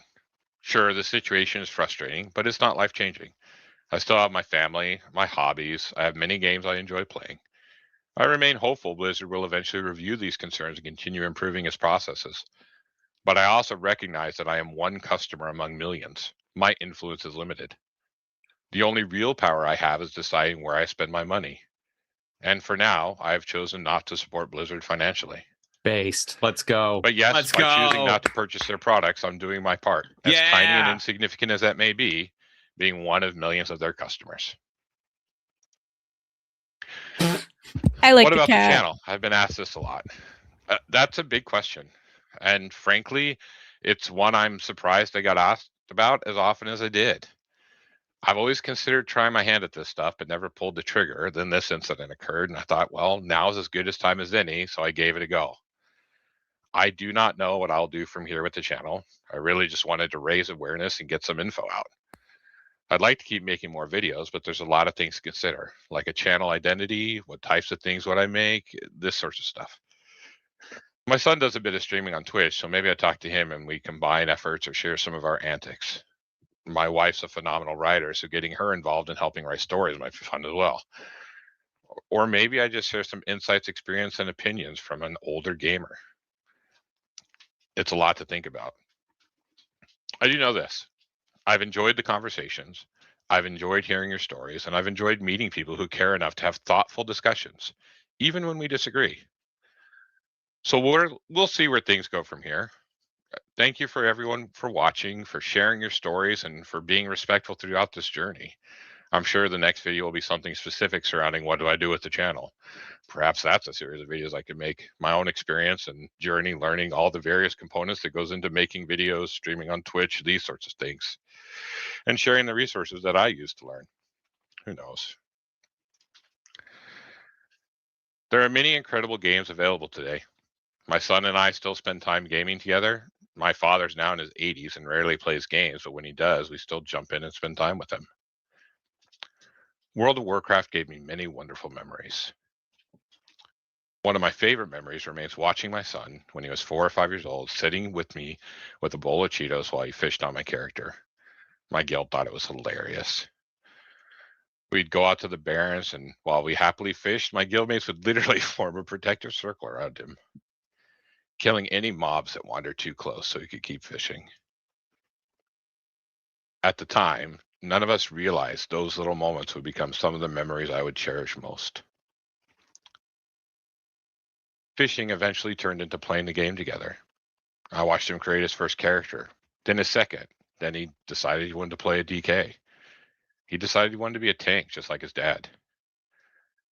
We spent countless hours talking about what makes a good tank, how to help healers, how to support your DPS, how to lead a group through difficult content, how to stay calm when things go wrong, and how to take responsibility when mistakes happen. We talked about strategies, tactics, teamwork, leadership, and problem solving while running dungeons together.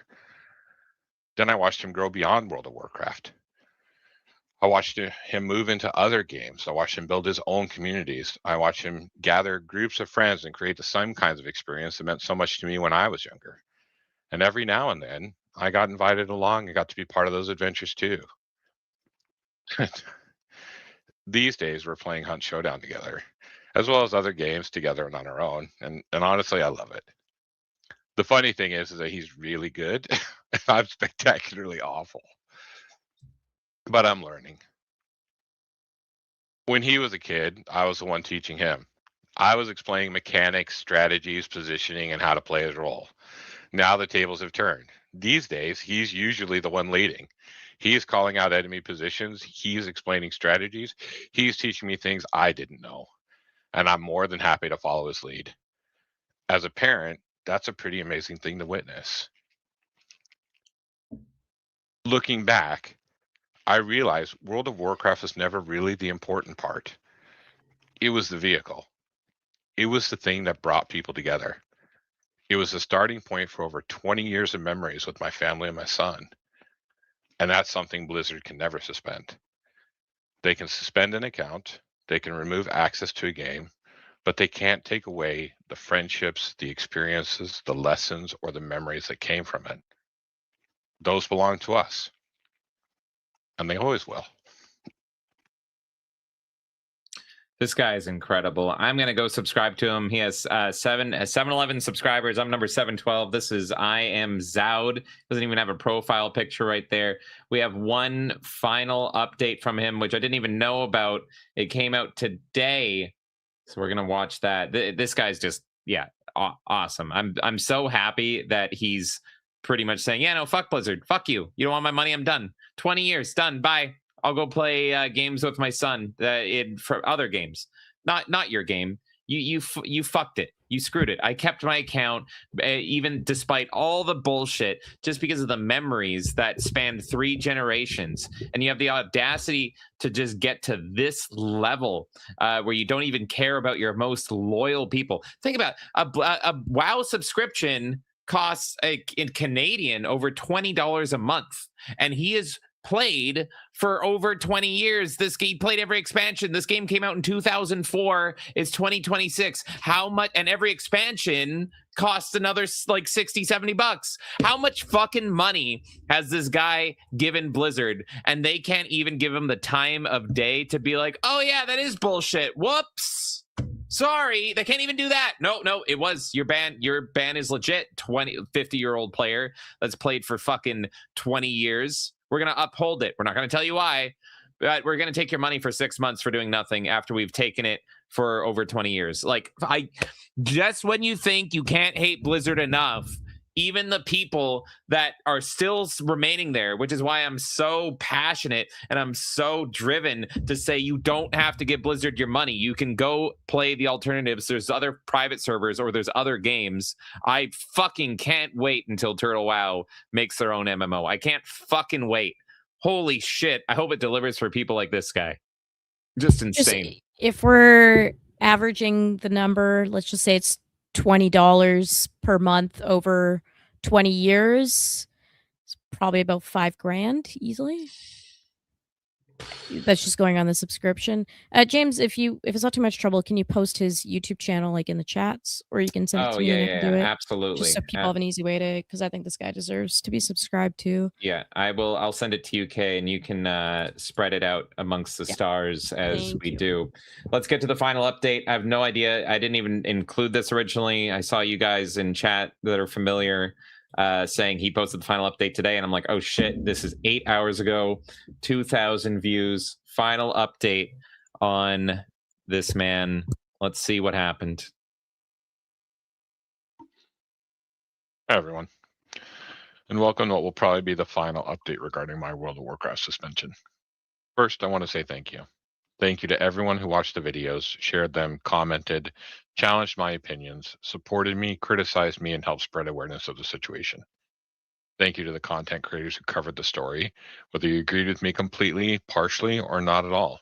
I genuinely appreciate the fact that you took time to discuss it. Even some of the more creative theories that appeared in comment sections gave me a laugh. This video isn't really about new developments, it's more of a final update, a final status report, and some closing thoughts. So here's what I'll cover in this video. The final actions taken regarding the WoW suspension with some final thoughts, addressing a common question. How does this dude know so much about this stuff? And then the future of the channel and me. One of the most common questions I received was, did you request your GDPR data? Yes, absolutely. In fact, it was one of the very first things I did. The reality is that obtaining that data is relatively straightforward. Reviewing everything takes considerably longer. After going through all of it, I can tell you there was nothing particularly surprising. For completeness, I wanted to briefly show some of the information that was included. Obviously, I'm not going to publish every detail. There's a significant amount of account information and personal information contained within those records. But what I can show is enough to demonstrate that there wasn't some hidden smoking gun waiting to be discovered. Nor was there any confirmation that Blizzard investigated, verified, and could find some evidence of what players accused me of. At this time, it is still third-party applications, which could be anything from my Naga X Razor software to a developer tool I mistakenly left running. Which, if that's what I did, completely my bad. It's still skeptical that the stance is the players reported me. Here are the full account actions taken across every instance. At first, it looks rather damning because it's a lot. Lots of actions taken. But if you look at the dates, they're all the same dates with the same information. So this was an account-wide action, which hit every instance of WoW, including the Korean and Taiwan instances, which I've never played on and have no characters. As you can clearly see, first-time offense, no record of previous penalty histories or enforced penalties. As I reviewed the account actions and case history, what I found largely matched what we had already discussed publicly. One item that might look unusual is a duplicate ticket that appears in the history, case ID 10475063. That ticket was closed by me because I had accidentally submitted 2 requests within a couple minutes of each other. Beyond that, you'll also see a few completely unrelated support interactions from years ago. Things like a bugged reputation item, a stuck character request, and a region change inquiry. I intentionally left those visible so people could see the complete picture. There isn't some massive history of disciplinary actions hidden in my account. What you see is what you get. The rest of this we'll go through rapidly with a few seconds of pause so people can pause the video and review at their leisure. I'm not going to rehash what was already discussed in previous videos. Here's a continuation of case history. I intentionally left an overlap at the top with the bottom of the previous slide so that people can see it's continued. There's nothing new that we haven't previously discussed. Here's where you can see a couple tickets I raised back when I had a bug rep item, when I made use of the stuck character service, and when I submitted a country region change request for my Battle.net account, just so folks can see the full case history. And then here is the overlap with the case history. And then we go into the penalty history and enforcement, which we had just got done discussing. So folks can see there's nothing further. So where does everything stand now? From my side, all actions are complete. Everything that I intended to do has been done. At this point, it's largely a waiting game with external entities. Many of you already know that I filed consumer complaints. Will they accomplish anything? Maybe, maybe not. But I believe consumers should speak up when they feel a company has failed to meet reasonable expectations. As for any additional actions I've taken, I'm not going to discuss those publicly. Not because they're exciting, not because they're secret, but because discussing them publicly would be inappropriate and potentially counterproductive. Another question I received repeatedly was, how does this dude know so much about this stuff? The answer is actually pretty simple. I work in the corporate world. More specifically, I work with global companies and organizations and regularly interact with business teams, legal teams, customer service operations, and client support functions. Customer and client support functions are actually one of my specialties. So when I encountered the support experience surrounding the suspension, it immediately struck a nerve. Not because I was angry and not because I thought I was entitled to special treatment, but because customer experience and service quality are areas that I deal with professionally, specifically related to IT services. I've also mentioned I work in IT, which, yes, is true. My career gradually evolved from deep technical work, security and infrastructure, toward more business-focused responsibility. That's a fairly common path as you get older in the industry. But at heart, I'm still a giant nerd.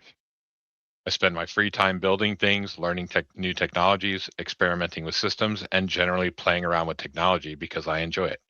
Yeah, I sling code for fun, sue me. I've always enjoyed it. Outside of that, I own and operate a small farm here in Norway, and technology plays a surprisingly large role in helping manage that side of my life as well. Corporate job pays for the farm and pays the bills. The farm pays me back in peace, quiet, and happiness. So what's going to happen to this channel? Nothing dramatic. It's going to stay here. The videos will remain available. I won't be removing them. And unless something changes with my suspension, this will be my final update on the subject. The original goal was simple. Raise awareness, share the experience, help people understand how to protect themselves. I believe that goal has been accomplished. I want to reiterate something that has been misunderstood occasionally. My issue was never primarily about the punishment itself. Now, if I'm being fair, a permanent ban that later became a 6-month suspension on a 20-plus year account with no meaningful disciplinary history did feel harsh. I think most people would feel the same way, but that wasn't the central concern. The central concern was the customer service experience, the lack of actionable information, the lack of clarity, the inability for customers to understand exactly what corrective actions they should take. I completely understand why Blizzard cannot reveal every detail. There are legitimate reasons for protecting detection methods and preventing abuse by malicious actors. I agree with that. But I believe the balance has shifted too far towards secrecy. There has to be a middle ground where customers can receive meaningful guidance without compromising enforcement systems. That's really what this entire discussion has been about. If it's swayed from that in areas, that is very likely due to the personal involvement and memories I have associated with the game itself. I've also received a lot of comments saying, why stop? You're getting views, you're getting subscribers. That's true. But the purpose of this channel was never to capitalize on a controversy. That doesn't sit particularly well with me. The goal was informing people, not building a viewership around a suspension. Now, I have said that I want to experiment with content creation, and that's still true. But throughout this series, I adopted a very measured, professional tone. That's only one part of who I am.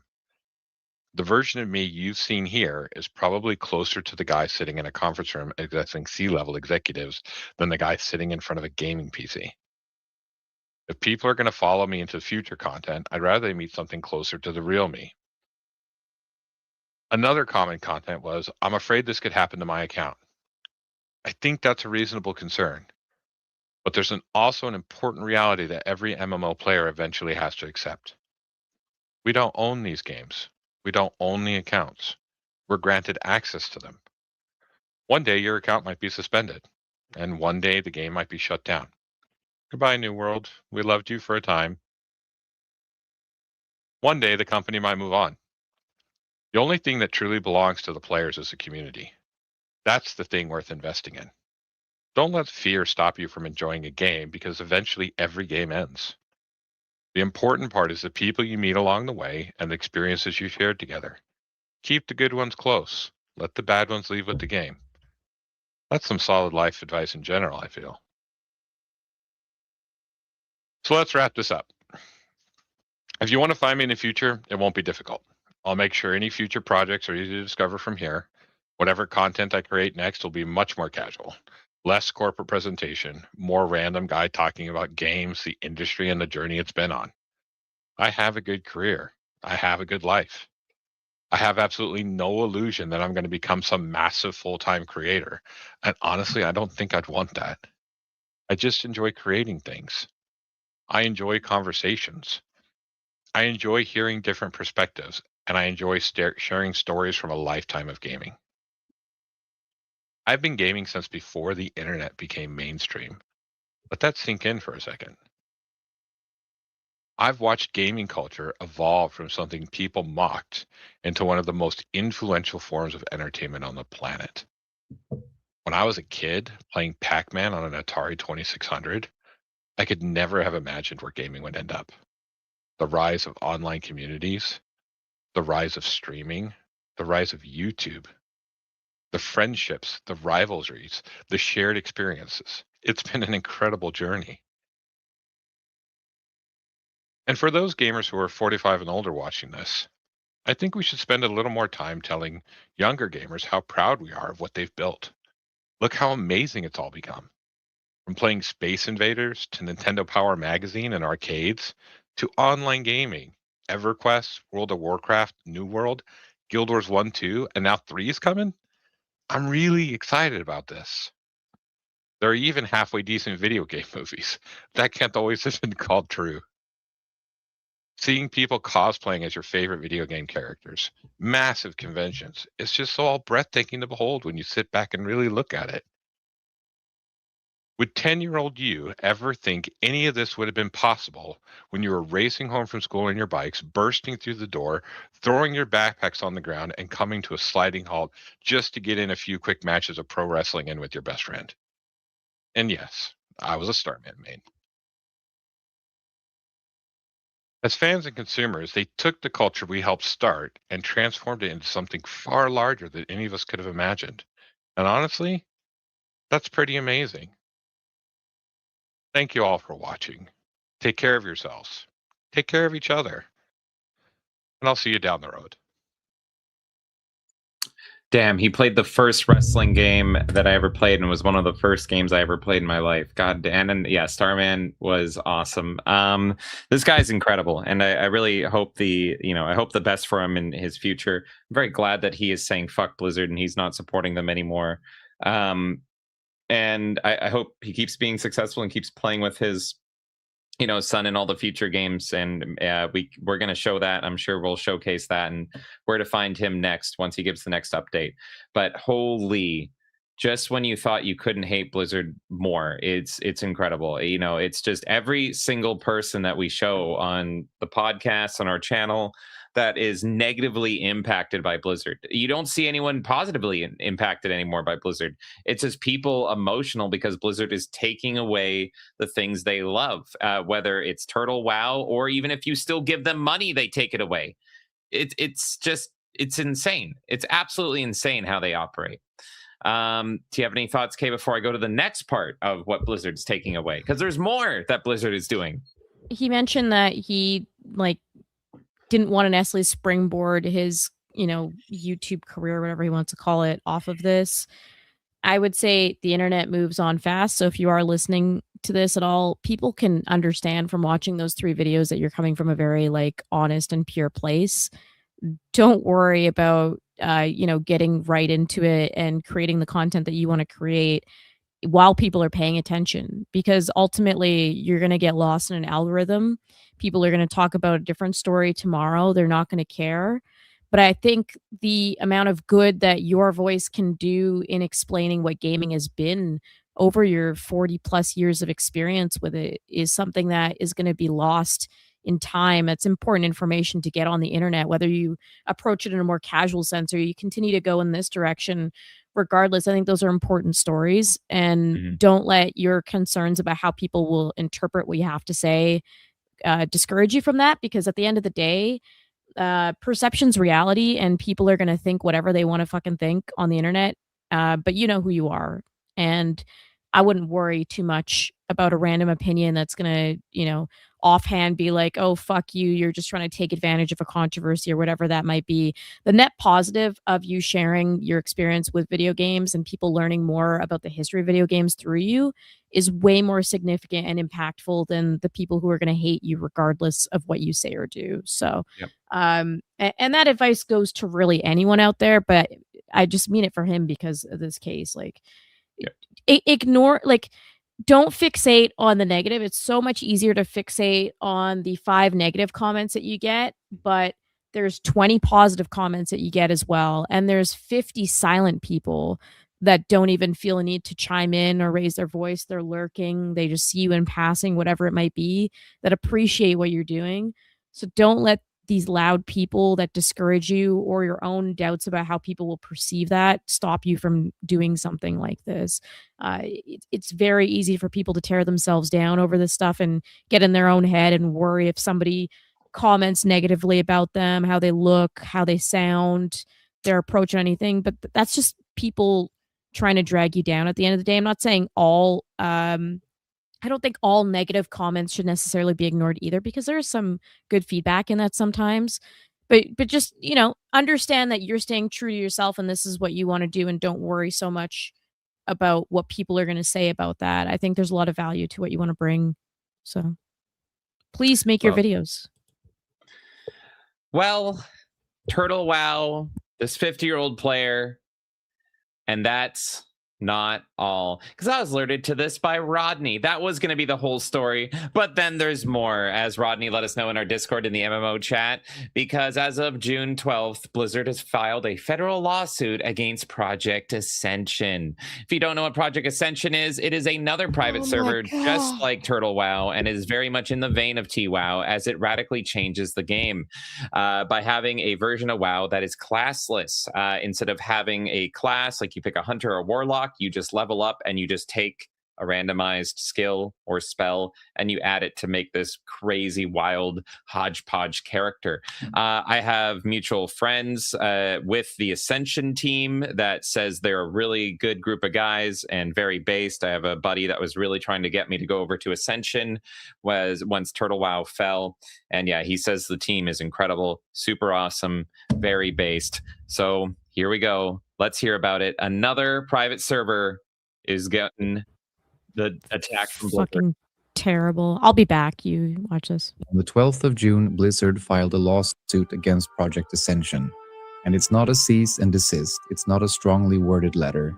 It's a full federal lawsuit, and it is about as serious as these things get.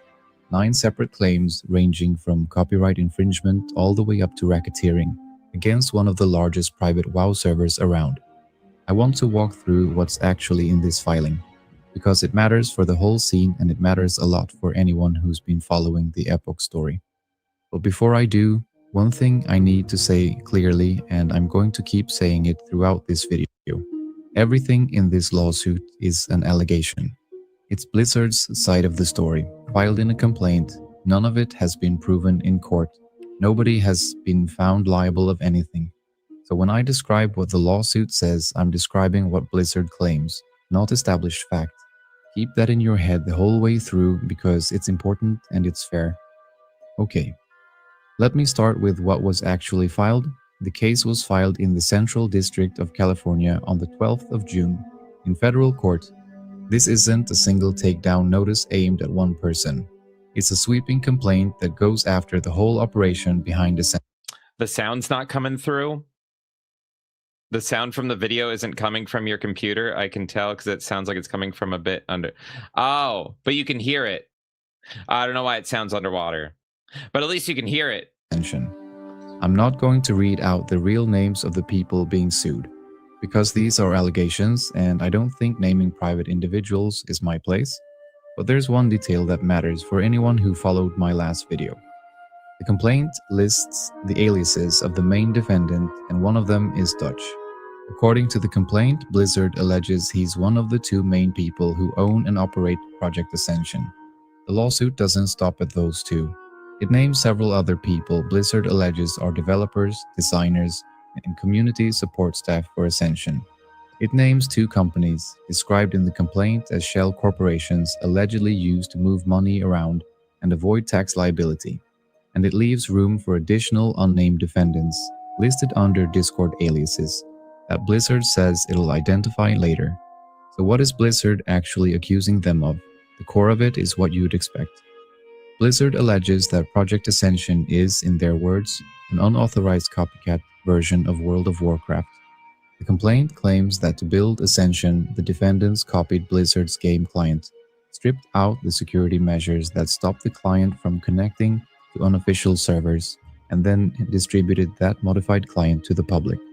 Blizzard alleges this has happened millions of times, that more than 1 million people have played on Ascension servers, and that the operation has pulled in millions of dollars through what Ascension calls donations.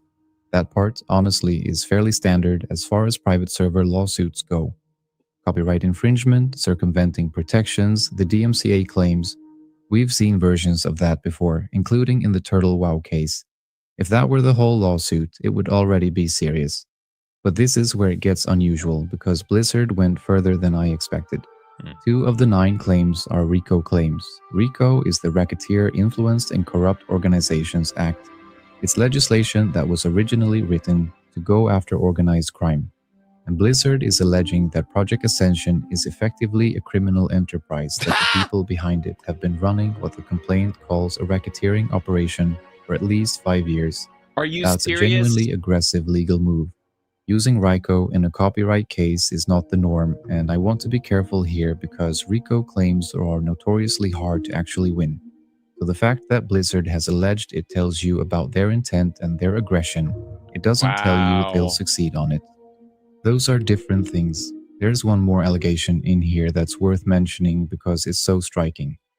The complaint claims that Ascension servers are hosted on what are called bulletproof servers, associated with a Russia-based outfit that the complaint says was sanctioned by the US Treasury in 2025 for supporting cybercriminal activity. Blizzard uses that to argue the defendants knew what they were doing was unlawful and deliberately tried to shield themselves from takedowns and judgments. Again, that's Blizzard's characterization, alleged in the complaint, and the other side hasn't responded yet. But it gives you a sense of how hard Blizzard is swinging here. What does Blizzard actually want out of this? They're asking the court to shut Project Ascension down completely.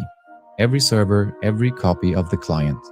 They want the defendants to hand over an accounting of all the money made. And they're asking for damages that, in copyright cases like this, can theoretically reach $150,000 per work infringed plus legal fees. The numbers in a case like this can get astronomical, at least on paper. So now let me get to the part you're probably actually here for if you've been following the Epoch story. What does this mean for Epoch? And here I have to be careful because the honest answer is, it's complicated. From what I can see in the complaint, Project Epoch is not named explicitly the way the other Ascension realms are. The lawsuit talks about Ascension's main servers, names Bronzebeard specifically, and goes after the core Ascension operation. But Epoch runs on Ascension's infrastructure. It runs through Ascension's launcher. It's operated by the same people the complaint names as defendants, including the person allegedly known as Dutch.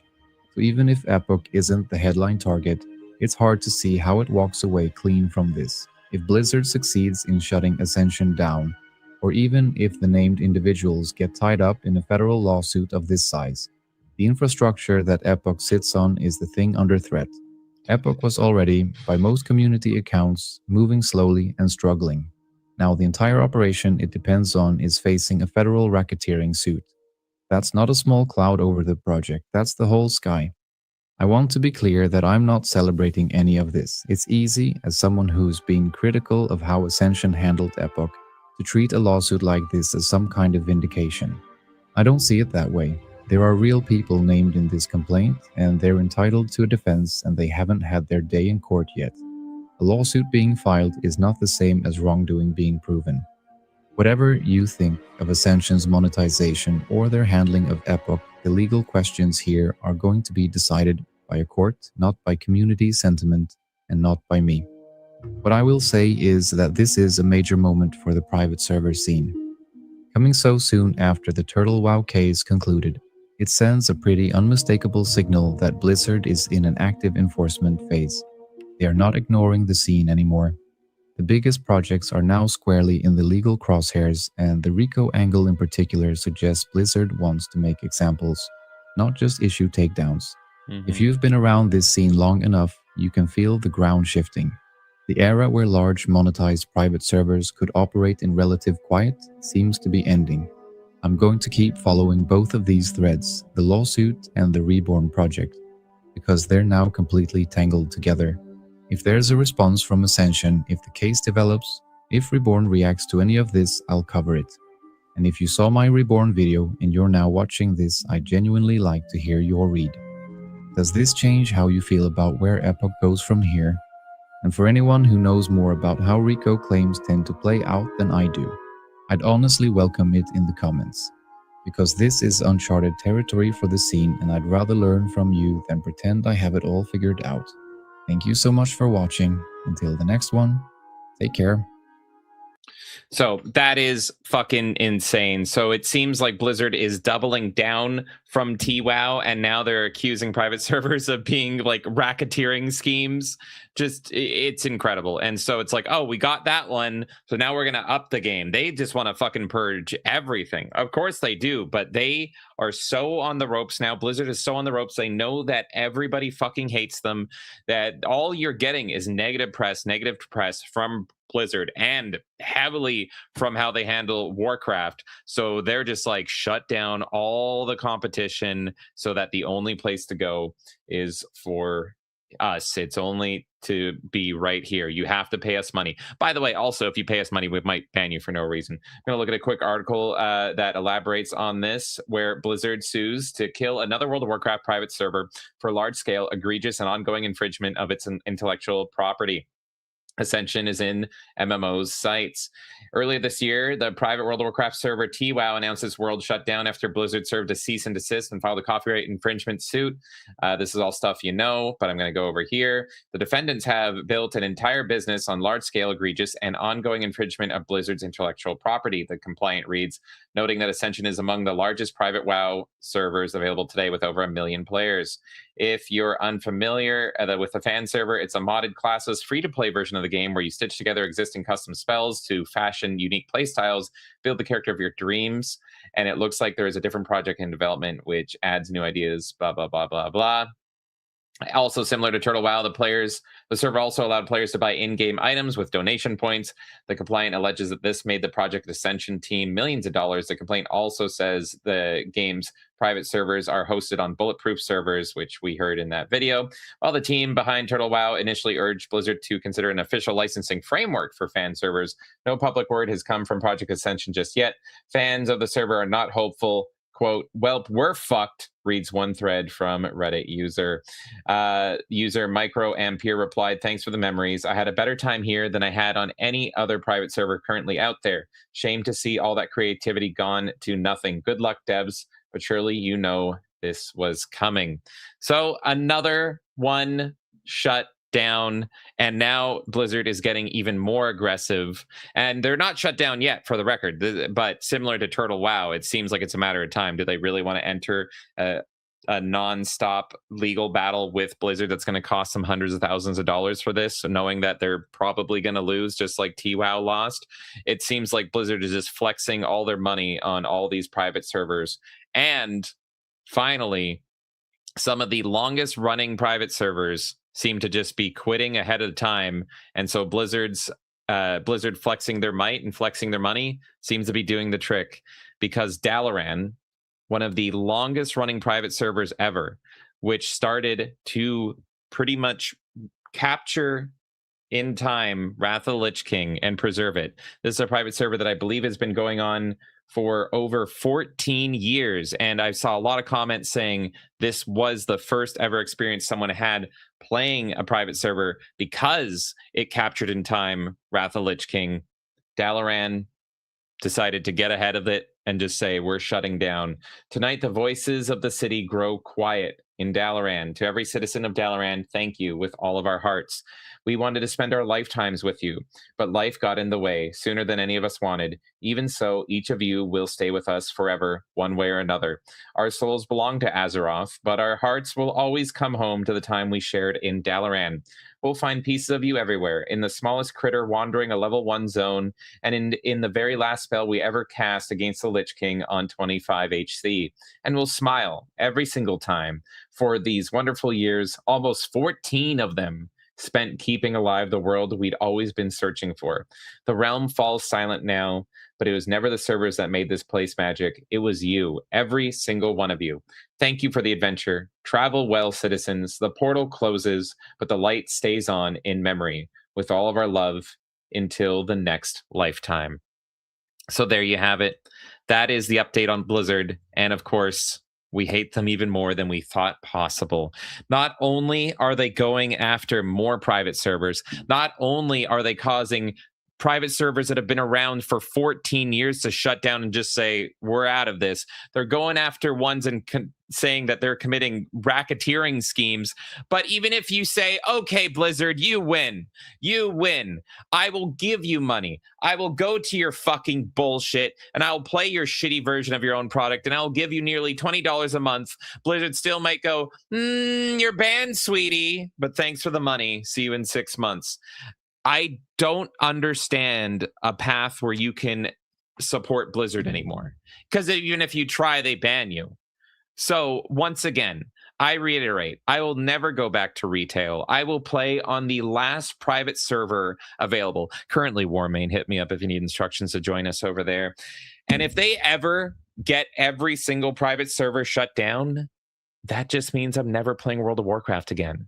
Because fuck you, Blizzard. You've taken enough of my money. I'm fucking done with you. They have never been more evil and corrupt and greedy than they are now. It's just horrible, man. I fucking hate it so much. I really want a competitor to rise above all of this and leave them in the dust. That's the best course of action. I mean, right now their competitor is Final Fantasy, but even then Final Fantasy has its own problems. So I just hope that someone else can rise above all of this and knock them all out in the dust. Yeah, I really think there's a lot of pressure, a lot of stress, and put on the TWOW team. No matter what, whenever that comes out, we will be shouting it to the high heavens, be playing it, be streaming it, telling you all about it. But an MMO takes time, and I'm just worried that people aren't going to be patient with them. So that's going to be years down the road. But in the meantime, I'm going to keep saying, hey, we're over on Warmane. And if they take down Warmane, hey, I'm over on Chromicraft. They take down Chromicraft, oh, I'm over on, I have the fucking list. I have to cross off Ascension probably. Maybe I'll even do an Ascension stream where we look at that before it's gone. But assuredly, I'm never going back to Blizzard. They don't deserve shit. All they're doing is making a product worse and worse and worse and taking down the competition so that you think this is all there is. Insane. All right, everyone. Thank you so much. Whitepills are just around the corner because we have something really awesome to show you. I'm going to run away. I'm going to grab a drink. I got to get ready for this announcement. I'm very excited for this. I think a lot of you guys are going to be very excited for this. It's all uphill from here. Fuck Blizzard, but damn, do we have good stuff for you. I'll be right back. Kay, don't tell the people about Halo campaign involved. I'm going to tell them everything. Uncle came in for $1. Thank you. They killed the wrong Blizzard. North niggas forever. That's right. Fuck it. Fuck, I'm pissed off, man. Honestly, hearing all that shit was depressing. Hearing, like, this guy who is just super rational and mild-mannered, who just loves the game, talk about how he went back and forth with these fucking retards, and they were just completely unreasonable and unwilling to take care of what they did wrong, in my opinion. Like, it was just so fucking, like, it's so black-pilling, man. It's so fucking black-pilling. I don't know. I really think we just need new competition. I'm excited to see what the Turtle WoW team does. We're going to push the shit out of whatever they do because I want them to succeed. And I hope they can create a strong competitor and that people will follow, especially with all these other servers being targeted now. Like, this is the time. Rise up, gamers. Rise up. Thank you so much, Uncle. And Reese Kane came in for $1. Thank you. That is inching even closer to James playing Halo on PS5. Oh, finally the suffering is not mine. Finally the suffering is for someone else. Reese saying, fuck Blizzard, come play STO instead. Is that Star Trek? Star Trek Online? Is that any good? I don't know anything about it, but I am curious to know. I don't know anything about Star Trek really in general. I was shown like a few episodes by James that he thought that I would like, and I was like, yeah, this is interesting enough, but I have not fully gotten into Star Trek, so I'm curious to hear if the game is any good, and if it's like the definitive Star Trek game to play. Thank you so much, Reese. I'm going to give you guys an update on the total right now. Well, James is away not to scream over and interrupt me. Currently, out of $2,500, we are at $602.55, which is fucking insane. You guys are just nuts and incredible. Thank you so much for all the support. I would like to let you know that you are very close to 1/4 of the way, and this is the first fucking day. And you have an entire month to make this happen. If you want to see James suffer more than he's ever suffered before, this is the time. If there's anything I know about this man, it's how much Halo is precious to him, and it's how blasphemous it is that this would even touch the lips of PlayStation. And just the idea of making him play with a PlayStation controller and have it on his PlayStation profile that he played Halo, that he did a full playthrough, by the way, because I'm not saying we're doing an introductory stream to the new Halo, not new Halo, but the remaster, whatever you want to call it. We are getting him to complete that motherfucker. Oh, it's satisfying. Yes, you can make anyone suffer if you know the right ways. Thank you, everyone. Cappuccino says, I'm still waiting for the definitive Star Trek game to release. What? Yeah, I'm curious, like, as of right now, what is that definitive game? Reese Kane says, it's a good MMO. Been playing it for 15 years. I didn't even realize it was out for that long. Holy shit. 15 years. That's incredible. James has requested mercy. He humbly requests mercy that he doesn't have to play Halo. It's too late, James. It's already out there. Instead play the He-Man game of your choosing, any you wish. He begs you, please. It's toothpaste, baby. It's already out there. It's gonna happen. No! Skeletor, I don't think James realizes how close we are to 1/4. At $625, that is 1/4 of the way to this happening.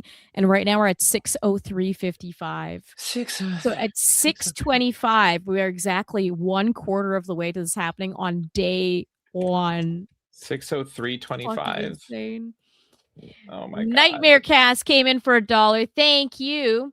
Hey, Kay, I noticed during Summer Games Fest, a lot of women seem to be excited for Resident Evil. How did this happen and when exactly? When did an influx of women get into Resident Evil? I have a very easy answer for you. Leon. All of these fucking women simp over Leon. That's where this is coming from. You're going to make me do it. You're going to make me do my favorite thing ever. Oh, no. What are you going to do? I'm scared. Okay, go ahead. Do it. Okay. I will do it. No, keep talking. I got to find it. Keep talking. Okay. Don't worry.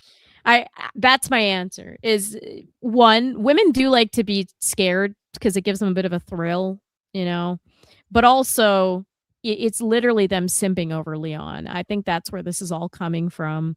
And also some of those people, I question women. I think there's also a lot of troons that are into Resident Evil as well. I've noticed an uptick of that. So take that as you will. Thank you so much, Knightmare Cast. And Knightmare says Resident Evil 10 Milking Farm. No.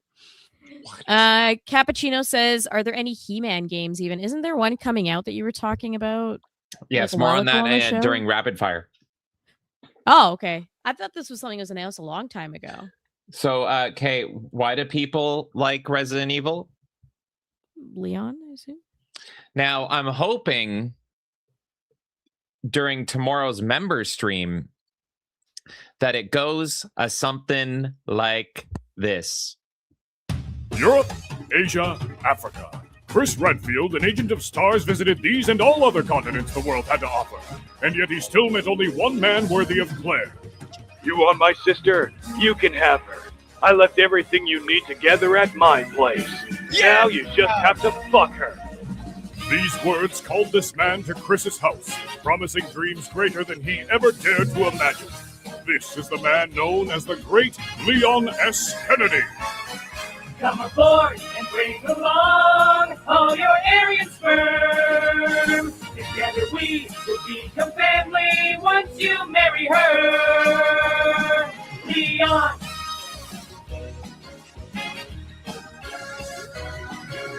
Condoms left behind, they will only slow us down. Your cock will be your guide. Raise the shaft and ease her down. That legendary child that the end of 9 months reveals is only legendary till you two make it real. Through it all, through all the intercourse, through the pleasure, through Claire's thighs, know that I will be there to stand by you. Just so I know you come inside. So come aboard and bring along all your Aryan sperm. Together we will become family once you marry her. There's always room for more if you want to try for twins. Leon, just for Claire. Leon. That is the best fucking Resident Evil content ever. Like, that's better than any of the games, movies, anything. I love that. I don't know why. I just love that so much. And it's all downhill from there. God damn it. Just put it in her, Leon. Put it in her. Okay, you ready? I am ready for the next thing, and I'm quite excited. Let's do it.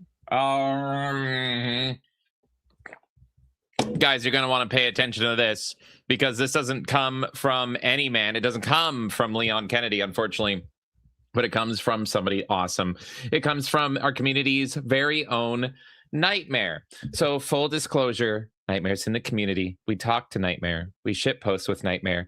Knightmare makes us listen to Chicken Jockey over and over and over again. Yes, Knightmare has given us money before. I just want that to be disclosed as we talk about this, just like we said with John Graham's and with a few other things. So full disclosure, we know Knightmare, and this shit is awesome. Here is what I'm going to show to you from Knightmare. Now, it's related, very related, to a game that I have criticized many a times.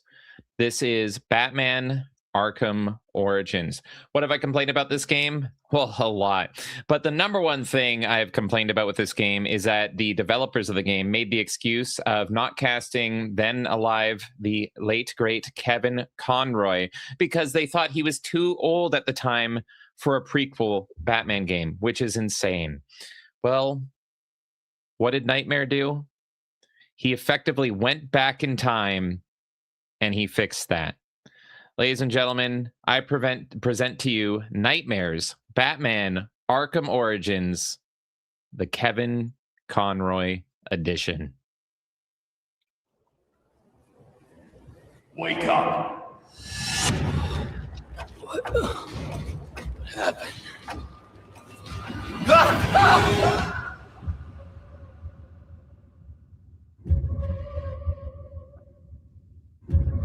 I should be dead. The evil that took over my city.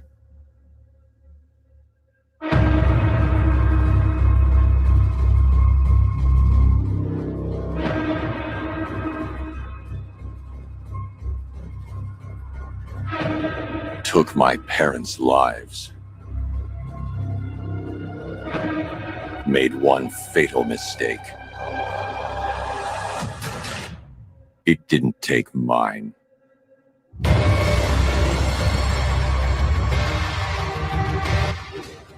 You want teeth? I want answers. Black masks assassins get through with you. What assassins? So I will save Gotham. It appears the game is over before it even begins. I'm not playing games, Slade. I will return. Black Mask, put a bounty on my head. Where is he? You're not going out there alone, are you? Stay with Alfred. He'll keep you safe. One, you're going to change the world last. They need you. No. They need us. Time. There is no such thing as a Batman. I am the Batman.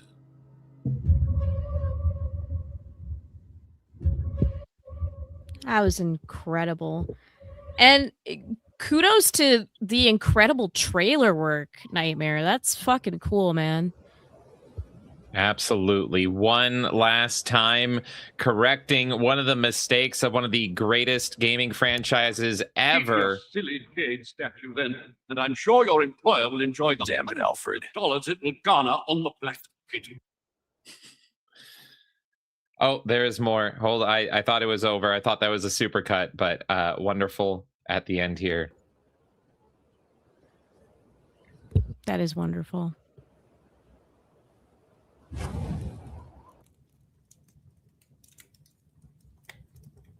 The quartering right there at the end. The fatigue the quartering has. Oh my god, that is Knightmare. I'm calling it Knightmare. So that is Knightmare's Batman Arkham Origins Kevin Conroy edition. I cannot wait to play this, and play it I shall. Knightmare, you're in chat. Let me know as soon as it's ready. I want to do a stream checking that out and listening to some of the voice work and showcasing this further. And so, hey, Knightmare, as soon as it's ready to the public so that I can say you guys can get this, you tell me. And of course, if you're not familiar with Knightmare's work, you can go follow him over on Twitter, X, whatever you want to call it. It is at Knightmare_ch_channel right there. And so you can go and you can pester him and you can go say, hey, when can I play this? When can I play this? I want to play this game again. And this game is one of my games that I kind of check out yearly when I want to be in a cozy Batman mood, because it is a Christmas game. So this is the way that I will be playing this game every Christmas from here on out. I cannot wait. Thank you so much for that, Knightmare. And I cannot wait to check it out. And I'm sure a lot of people also can't wait. I'll be streaming it on the channel. Absolutely. Okay. He says he's got to play test it himself first. Abomination has a question for you, Knightmare. He says, is it with AI or clipped from the other 3 games? I'm guessing he must have used AI, no? I don't know. I believe it's AI. It's one of the few good uses of AI on this one for sure. Because we have I Knightmare in guarantee, chat, so he can also answer as well. because I know that Kevin Conroy at the same time did Batman performances that were younger than what is depicted as this Batman. Like, I'll never forget that while they said this, it's like I just watched Arkham or Gotham Knight, which was an anime style. Like it was that anthology Batman film that was all a different anime artists doing it. And in one of them, he looks like he's a fucking high schooler. Like he looks like 14. And it's like, I don't care that it's Kevin Conroy. I can't imagine anyone else. And no one will ever be able to fill his shoes. So I don't care if he's old Batman, Dark Knight Returns Batman, or Year One Batman. It should have always been Kevin Conroy every single time. Knightmare answered. He says it's AI, but I did a ton of manual work. It doesn't have that weird, like, robotic type sound to it, or that flat sound that AI normally has, in my opinion. Yeah. Because I think, like, if you just kind of pop AI into things, you can definitely hear this like flatness of the tone. But I didn't hear that in what was presented, at least. So, yeah, there you go, Abomination. That is your answer.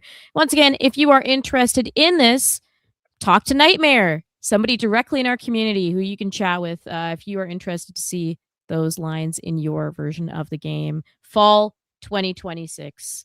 And thank you, Knightmare, for sending that our way. Perfect in time for Christmas. I can't wait for that. Thank you, Knightmare. That's going to be awesome.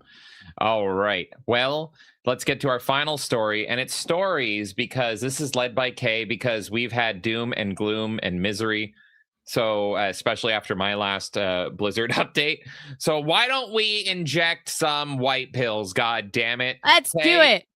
Are you ready to give people some hopium? We're going to be doing a quick look through of all these different amazing things that we are calling, what did we call this? The white pill recap or My something. little Kate. white pill segment. All right, Yes, let's that do is it. me. Well, I want to interrupt this firstly just to finish up what we're saying with Knightmare's thing. Knightmare says he actually performed some of the lines himself, just to give you guys more insight on what he's doing there. And Max Wow. Smalls came in for 10. Thank you. Nice work, Knightmare. I've been lurking tonight, working on my own video. Finally, not just a stream, but I've been listening. Anyways, back to lurking. Thank you so much, Max. Thank you, Max. Oh my God. And thank you so much for that, Max. And hey, I want to see that video once you finish it. Good luck, sir. But you just gave $10 to me playing Halo. But thank you, Max. Thank you. You want to know, James, you're so close to a quarter of the way right now. It's crazy. It's right day now one. you were at It's day 6:13:55. At Okay, it's- 6:25, you are a quarter of the way. Okay, there's more than 30 days. Why is this happening to me? Because I find it funny. I That's don't. All right, why don't you give me your fucking white pills? I could use one, god damn it. Here you All go. right. We're going to zoom nice and quick through these. These are very quick stories, but I just wanted to show some of the positive things happening in the gaming industry. Again, we all know that negativity is the thing that drives clicks. That's why a lot of these channels focus purely on the negative, controversial stories. That's fine. There's a place for that. I think it's important to have those discussions. But I think it's also good to have conversations about the great things happening in the gaming industry. So let's start. Well, first of all, we know that there's been a few people have been upset that Destiny 2 is at the end, and people are trying to find a home, a place to go for those people that still give Bungie their time. Warframe has been incredible in this. I really like what Reb Ford has had to say in the wake of all of this. She pretty much made a statement saying that this was upsetting because that's like their direct competition pretty much. But she has been, sad at the news of what's going on with Destiny. And she made it clear that a lot of the people on the team grew up playing games like Halo 3. And so without the work that has been done by those teams, there would be no Warframe because they were inspired by a lot of the works there. And they grew up with a lot of the stuff that was produced during that era. And so I thought her response was extremely classy. It's very easy in this day and age to just go and dunk on people. Fuck you. We're better, whatever. But I really liked her response. So what you're looking at here, folks, is an alert that's going to be happening on June 17th called Telesto. For those of you, and I might be pronouncing it wrong, I apologize if I am. Those of you who aren't familiar with that is a weapon in Destiny. It's like I think it's like a fusion rifle or something like that. And so they're doing a shout out to Destiny by doing this event June 17th. And it's called Make Their Own Fate. You can make your own fate. And so essentially you'll be able to do a special mission and you'll be able to get like a title when you do it. And this is directly a tribute to Bungie and to the end of Destiny 2's development. So it's just a nice little final shout out. So for anyone, like I said, who is upset at the loss of Destiny 2, who doesn't like that Bungie's going in the direction of Marathon, and they just want a way to celebrate, the past of what they enjoyed, go play Warframe, in my opinion. This team definitely seems to respect its players, and not only that, but it's respecting the people who got abandoned by their competition. And I think that's huge. So there you go. I thought that was a nice little white pill. Now, it's a one-time counter mission. your white pill. Do you think everyone at Warframe, as soon as Destiny was shutting its doors, do you think they just went, well, there goes our competition? Sure, inevitably. Cheers to you all. We did it. We fucking Warframe beat Destiny. I think Warframe was already going to succeed beyond Destiny 2 anyways. I don't even think they needed Destiny 2 to be crushed in order to succeed way beyond. Like, I think Warframe is kind of at the top of its game. So, I just the asshole in me is I'm just imagining that studio being like, yes, get fucked, and it's like, oh, we're so sad for you guys. It was like so sad. Anyway, come play. Yeah, come, everyone, come play Warframe. Yeah, you can get. Oops, too bad. You can come over here now, you fuckers.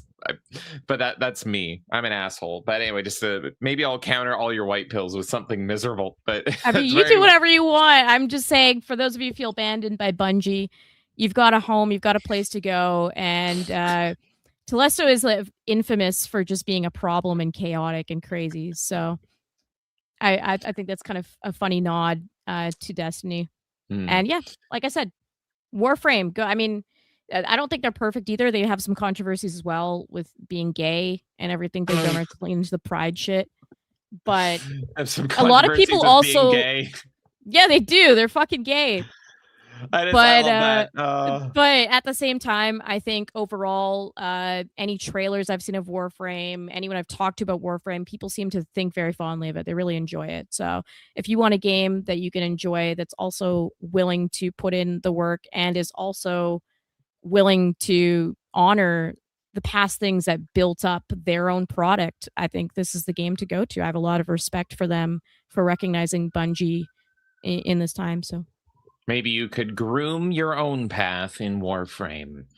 All right, Kay, you ready for the next white pill? Yeah, go ahead. There you go. Me try to make a positive segment with James, man. This is crazy. Okay, here we go.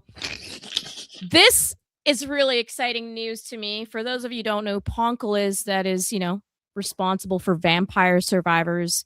And he's going to be establishing a studio in Japan, which is going to be led by the El Shaddai creator, Sawaki Takayasu. I don't know if you guys remember El Shaddai. I can't even talk about Japanese shit around this guy. Jesus Christ. I don't know if any of you have played El Shaddai or know what it is, but it was a very unique, gorgeous melding of 3D and 2D.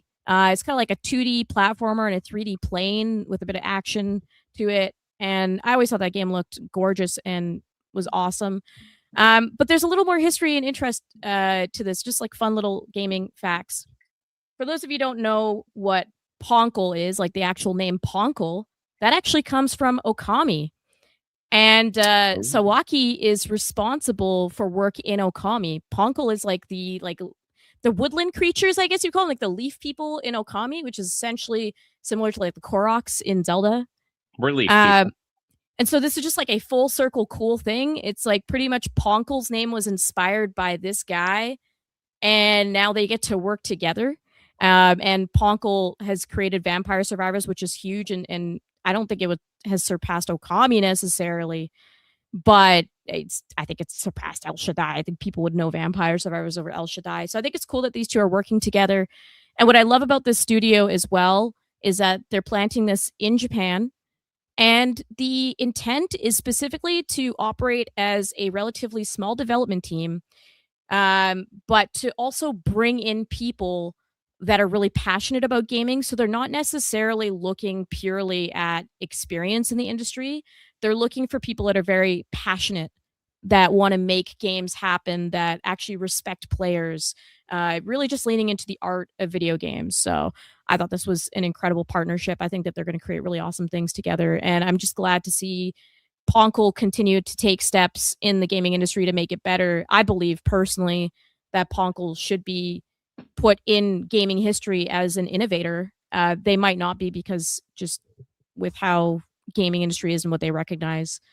But I'm personally just very impressed by everything that I hear about, what they're doing. Yeah, no, everything Ponkel does like turns to gold, and he just makes the most cracked out addictive experiences ever. Vampire Survivors, Vampire Crawlers, all the DLC with Vampire Survivors is insane, and he's super generous in what he puts in. The game's super cheap, and then it's got hundreds of hours. He started an entire genre, a genre that like I was talking about today with Bollocks Pit, and like he's just so, and he sees it as a positive as well, because like I got Bollocks Pit for cheaper because it's in a bundle with Vampire Survivors. And so, but I think like every game that's a Vampire Survivors clone and ripoff, he just puts in a bundle. So if you own Vampire Survivors, you get them a little bit cheaper. So yeah, Ponkel's one of the best, absolutely. And he's a man shrouded in mystery. He's one of the mysterious devs. So anything he touches, I will try. He is a man that if he touches it, I'll touch it. There you go. That's our Ponkle X Sawaki news.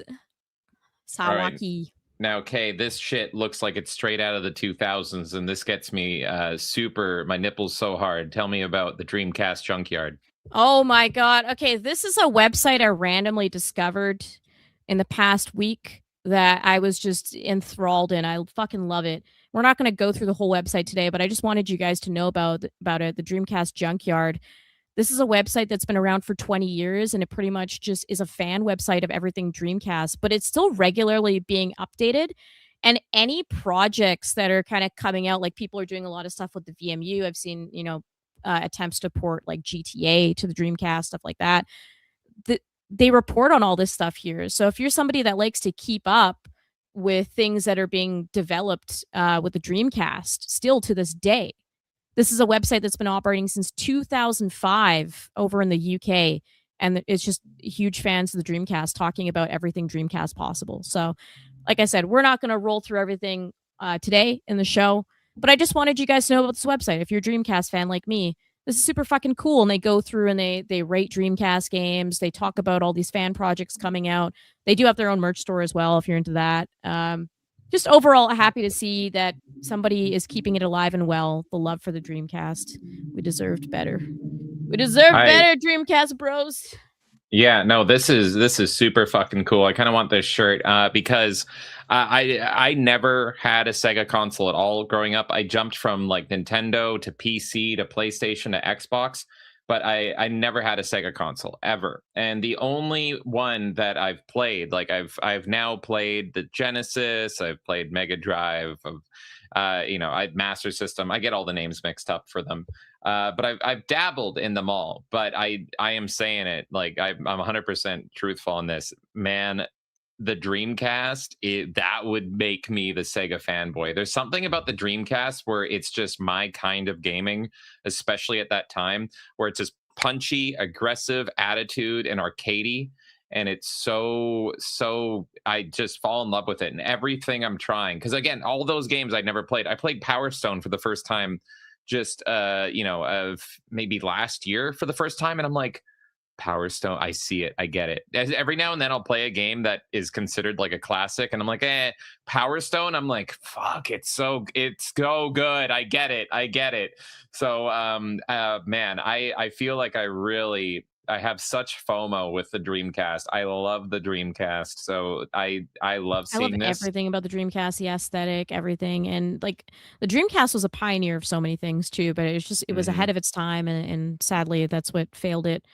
But yeah, like I said, if you're a big fan of the Dreamcast like me, this is the website to go to. I just randomly came across this website. I'm like, holy fuck, I'm in love. And just the fact that you're still getting updates to this day about little projects around the internet that people are building on the Dreamcast still, because the Dreamcast like modding community is still very much alive and well. Mm-hmm. So I love it. And yeah, like you're showing there, like they show hardware related to the Dreamcast. So like people making new controllers for it.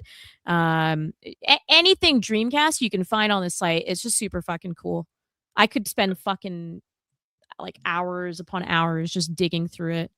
They interviewed Peter Moore. They got Peter Moore. Yeah, they have like their own podcast and everything as well. So I fucking tried getting Peter Moore, and I said I'd get a fucking tattoo for him, and these fuckers just got him. What? Good lord. You can just listen to it? This is a Dreamcast disc and is for use only on a Dreamcast unit.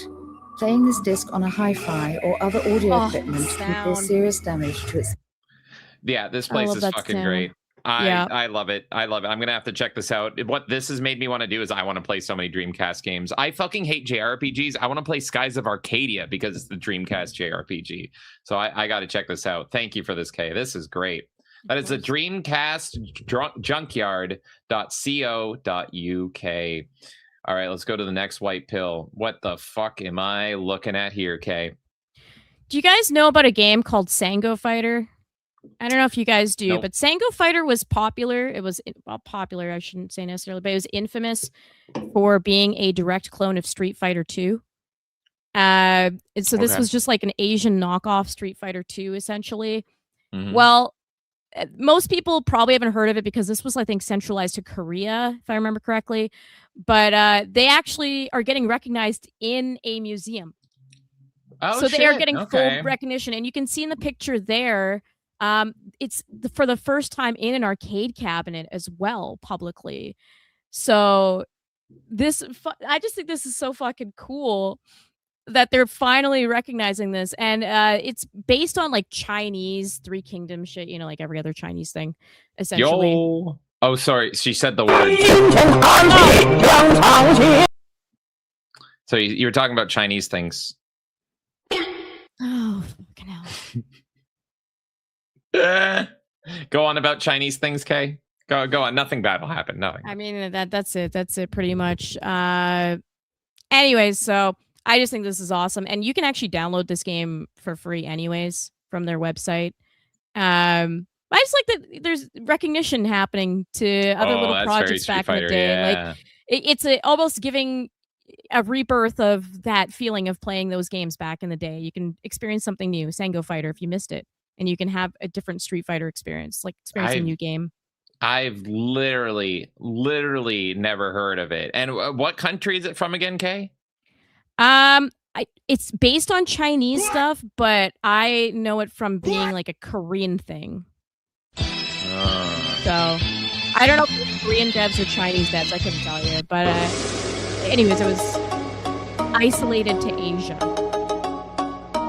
And now this museum is going to be in South Korea. So if you happen to be in South Korea and you want to go see that up in person, you can see an arcade cabinet in a museum full of stuff, handpicked by the Nexon team, who's responsible for a lot of Maple Story, First Ascent, and that kind of shit.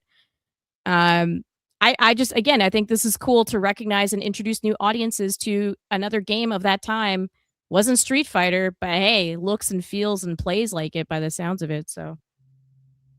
Damn. There you go. So if you want to go play Chinese Street Fighter and love that it is honored, there you go. That is wonderful. Absolutely wonderful.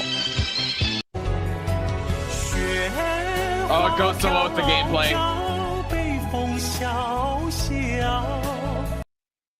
All right, what's the next white pill you got for us, Kay? Anyone remember the Sega Ghostbusters game? Yes.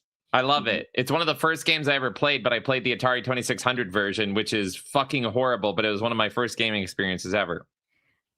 There's a guy who's working on a huge ROM hack for it, and he is adding Winston. Oh, shit. Which, I mean, I don't know how many Winston fans are out there, but it's still cool that he's adding Winston, but he's doing this huge overhaul project of the game. He's trying to optimize it better. But the thing that I found cool about this is he's actually lifting the cartoon series, like the Real Ghostbusters. One of the reasons I love this game is because it didn't include Winston. Because I'm racist. Do you think Blabs was lying when she said my favorite Ghostbuster is Winston? Like, who the fuck? I don't know. I mean, that's how she felt, whatever. And no one loves Winston. All right. Anyway, go on. Sorry. So the cool thing is that he's actually going to be adding animated versions of everybody from the Real Ghostbusters cartoon. So if you're a fan of the Real Ghostbusters, which I am, love it. That is it. I just wanted to make people aware of that. I love Ghostbusters so much, and I never played this version of the game. I played the Atari 2600 version, and this is so fucking cool. I especially love Egon. I love the blonde Egon look is just so awesome with the curly hair. I've always loved that look so much more. I like blonde alternate Egon more than I like Winston. Jesus. So oh my god, I will absolutely play this. I don't know about the Sega Genesis version, if it's like more playable, if it's a better experience. I can't remember. I think they're all kind of considered bad in their own little way, but probably the Genesis one has the best pixel art kind of thing. So that's why you do that one, and it's probably easy to mod in and add some stuff into it. So I do like that. More of a black pill because of Winston. Yeah, but it's cool that this person's adding a ton of work to it. You know, Billy Time Games. It was a joke because he's black. I know. You're just ruining all my white pills, bitch. called a white pill section. Everyone can find negative shit on the internet everywhere all the fucking time. I'm trying to be nice for once. Fucking hell. Oh, I love it. All By right, the we got way, one- yeah. Even my monitor doesn't like the white pills. I literally can't see the stream right now because it says input not supported on my main monitor. So that's fun. What? Oh my god, get the white pills out of here. All right, one So once we're final done the white pill. pills, I'm gonna fix that and let you take care of the rest of the stream. But we got one final one, which I think you can headline because we both saw this, but I can do wanted it this to be one. part of the show. Yeah, so. this one isn't necessarily gaming related, is gaming adjacent, but this is fucking awesome. And Kay, do we take a trip to America for this? Do we do this? Do we fucking do this? Because it is time. It's pizza power time. I said on Twitter, first Pizza Planet, now this. Everything in America is cool because there is the official Teenage Mutant Ninja Turtles. I actually don't know if it's official. Maybe they'll get sued into the I literally have to restart my PC, so I'll be back. Oh, bye, Kay. I'm just going to talk about this shit then. So this is, I'm taking over the white pills. More of a green pill. Oh, God, Kay's frozen. Fucking frozen Kay. There you go. Get out of here. Bye, Chef. Bye, Chef. All right, now that she's gone. 张牙舞爪，健身操，祝您健康。 All right, so actually here, if you want this to not be a white pill, is this official? Is fucking whoever owns the rights to TMNT gonna shut them down? That'd be pretty funny. That'd be horrible. But this is the first Teenage Mutant Ninja Turtles pizzeria that is opened in Santa Monica, California. Let's take a look. Oh my god. Cowabunga, Raphael. Yeah, I love it. I want the merch. I want the fucking merch so bad. I fucking hate wearing white. It's the one color I avoid, but like mainly because I look like a Klansman in it. But I will make this exception. I'll be a Teenage Mutant Ninja Klansman. Yeah, Neo, you're so lucky. You get to go to this, and you get to go to Pizza Planet. So me and Kay were literally talking like, man, fucking life's expensive, but do we fucking go over and go take a trip to California, and we go and visit that? It's fucking tempting, man. Holy. And that was Kay's white pills. The white pills she overdosed on so much that it nuked her off the face of the stream. Woo. I love those. It was mainly what was, I don't know if I have a favorite white pill out of that. I think here, I'll even ruin the last white pill. It's only in California. So I don't get to fucking experience it. I'm getting Teenage Mutant Ninja cucked. God damn it. Yeah, and I owe you, Neo. We have to get together with Neo sometime because I was sick last time. So absolutely, if I come into your neck in the woods, we're getting pizza together. We're getting Ninja Turtles pizza. So we talked about, like, do we do a pizza trip? Should we do a pizza trip? Literally taking a trip to California just for Teenage Mutant Ninja Turtles pizza and Pizza Planet pizza. Because Kay loves Toy Story. She'll never tell you this, but she absolutely loves Toy Story. She's obsessed with it. So it's one of her normie woman things, I guess you could say. So she's like, I want to go just for the fucking Papa John's Pizza Planet thing. Woo. Oh, yeah. Actually, we should go to Comet Pizza. I think Comet Pizza would be a better trip. Let's just go to Washington. Much better experience. God damn it. Okay, let's see. What do we got here? That was what the fuck is going on in gaming. Thank you so much. Holy shit, this is overtime. We're like 2 hours late because of what you guys are doing to me. Fuck white pills. I'm getting fucked by Halo remakes. Oh, God. Okay. But up next, my favorite, your favorite. I'm going to wait until Kay's back to start it because I don't want her to interrupt it with no survivors. Coming up next, we're going to be getting into rapid fire news because no good story goes unturned over at the Melee Madness podcast. Kay, you alive? You overdosed on white pills, Kay. You good? Even my monitor didn't want me to white pill the fucking stream. Jesus Christ. I'm just trying to add positive gaming news to the internet. All these other fucking shows just fixate on all you're the trying fucking... to add positive gaming news. Look at what's over my head. I'm just tired of literally everything else is focusing on what is the trend on Twitter today? What is the most popular thing? I pulled stories that are like just got brushed over because everyone knows they get clicks from the negative shit. And what is my punishment for that? My monitor says, fuck you. And James completely says, no, fuck your white pills. I just wanted to make something nice. You did great, Kay. And while you were gone, I told everybody that you're a big Toy Story fan and we're tempted to go to California just to get pizza, TMNT pizza. We could do... one of my favorite old, I think it was James Rolfe videos, was when he went to Philly and he tried back to back the two competing Philly cheesesteak sandwiches. I think that was James Rolfe. I'm pretty sure it's James Rolfe. And this is like fucking like 2007 or 2008 or something. We could do TMNT pizza against Comet Pizza. I literally looked at flights. I was that excited to go. I'm serious. I think it's so fucking cool that oh my God. Pizza Planet is happening and also the TMNT pizzeria. Oh my goodness. Fucking awesome. Well, that was your white pills. Let us know what your favorite white pill was. I think mine was the Dreamcast one. But I just want people to enjoy video games. It's so easy to doom and gloom over everything. And I agree with so much of it is all bullshit in terms of what's happening in the industry right now. I 100% agree. I yell about this shit all the time. I just want to give people a chance to also enjoy their life for 5 minutes. That is all.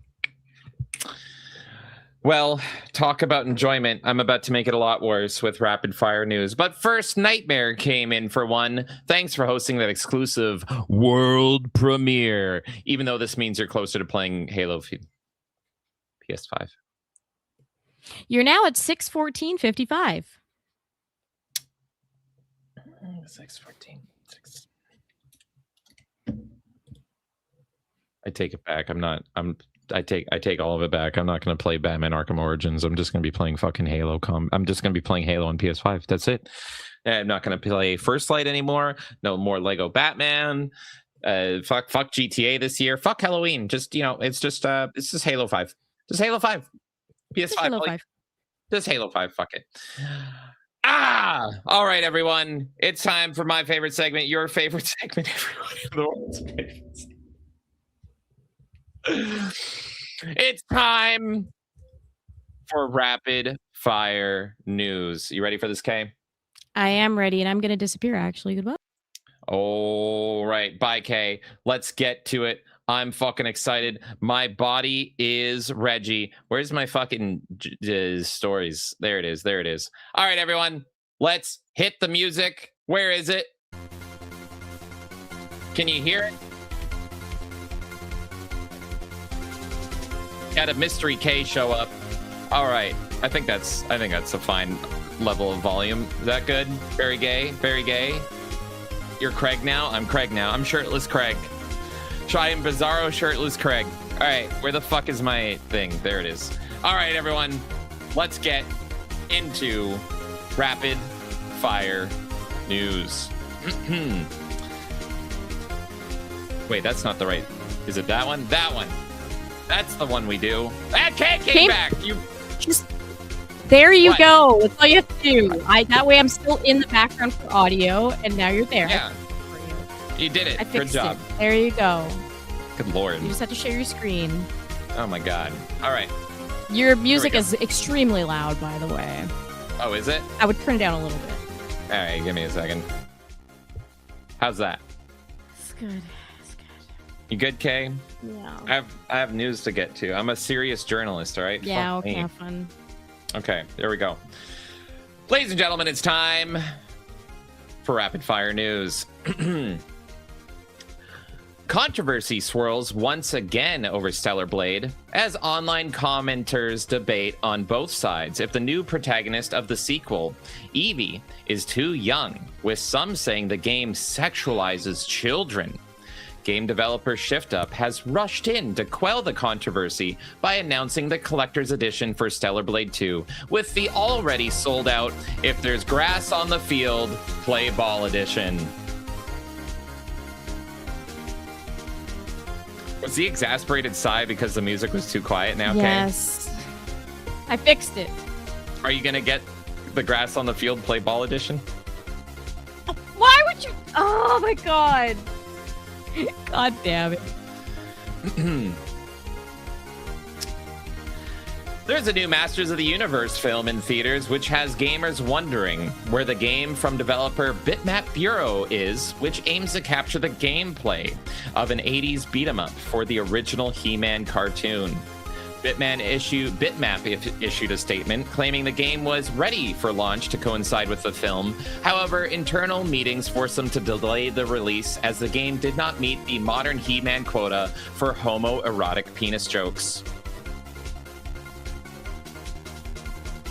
Okay, people don't get Grasses on the Field Play Ball edition. Do you want to explain it to them? Oh no, you're gonna make me explain that shit?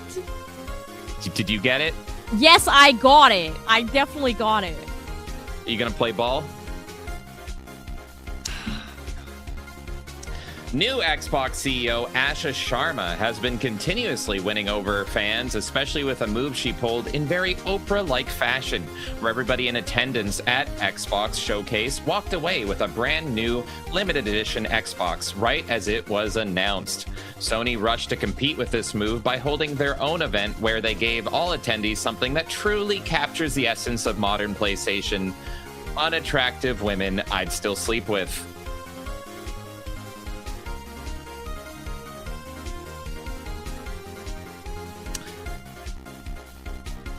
Hideo Kojima posted to social media a photo posing with transsexual Hollywood star Hunter Schafer, which made me finally understand why he chose the title Snake Eater.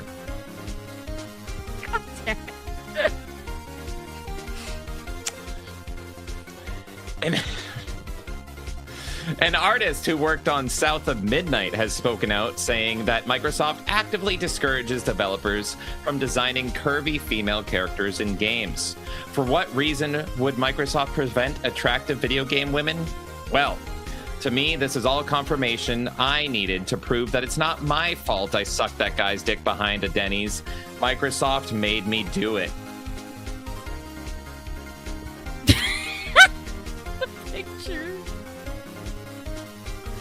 Marvel Rivals has released a trailer for Cyclops, showing gameplay for the X-Men leader. But what caught a lot of fans by surprise is Cyclops quoting Clint Eastwood's character from the film Gran Torino by saying, "Get off my lawn."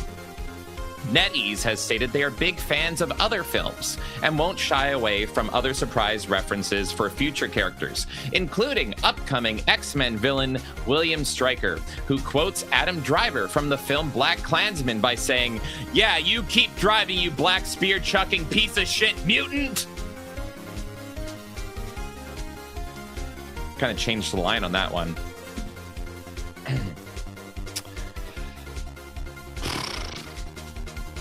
Oh, yeah. Xbox has stated that they're aware of an issue in Forza Horizon 6, which has seen some players losing their save files. As a potential fix is rolled out, Xbox has also given advice on how to prevent the issue from happening. Oh, okay. Let's see. Okay. Stop playing Forza. That way you won't get the bug. We'll be fine. Alex Wilton Reagan, I don't know, voice actress in the new upcoming Lara Croft game, stated that the new Lara Croft is not just for the girls, but as she put it, the game is for the guys and the gays too. While it seems almost everyone is covered with the upcoming Tomb Raider, I'm still waiting for a game that's for the boys who in their childhood developed a crippling addiction to anthropomorphic cartoon characters. No! James the Furry confirmed. I get one, Kay. I get one, and this is what I need. Why does this go hard, though? This hole is made for me. It kind of goes hard, to be honest. The upcoming Halloween game has revealed that multiple characters from the original film will be playable in the game on launch. The cast includes Bob Sims, Linda Vanderklok, Annie Brackett, and of course, Laurie Strode. Ilphonic originally planned on also adding Lonnie to the game, but early development showed that when added, Dr. Loomis would not stop bothering the poor kid. That joke only really makes sense if you've seen Halloween an excessive amount of times. What are you, like Scary Movie 6? You have to watch a whole chronicle just to understand the joke? You have to, yeah, you have to watch Halloween like 10 times over and get the in-jokes to... That joke was more for me. It's perfect, my kind of comedy. Perfect. And finally, rumors have been circulating over a Simpsons hit-and-run remake that has some fans worried that they would remove Apu to be in line with the modern show. I, however, personally feel Apu should be removed from the remake. Not for any politically correct reason, mind you, but rather due to game design. As it's been recently shown, if an East Indian happens to run over or kill someone, the police will most likely arrest the dying victim. And that was Rapid Fire News. This is pretty damn good, James. Pretty damn good. Thank you, Kay. Thank you, Kay. That's great. God damn it. All right. Well, I hope you guys enjoyed Rapid Fire News. That was my rapid fire. I'm just going through it. Let's see here. Do you realize how hard it was to generate this image? Do you realize how hard it was to make that?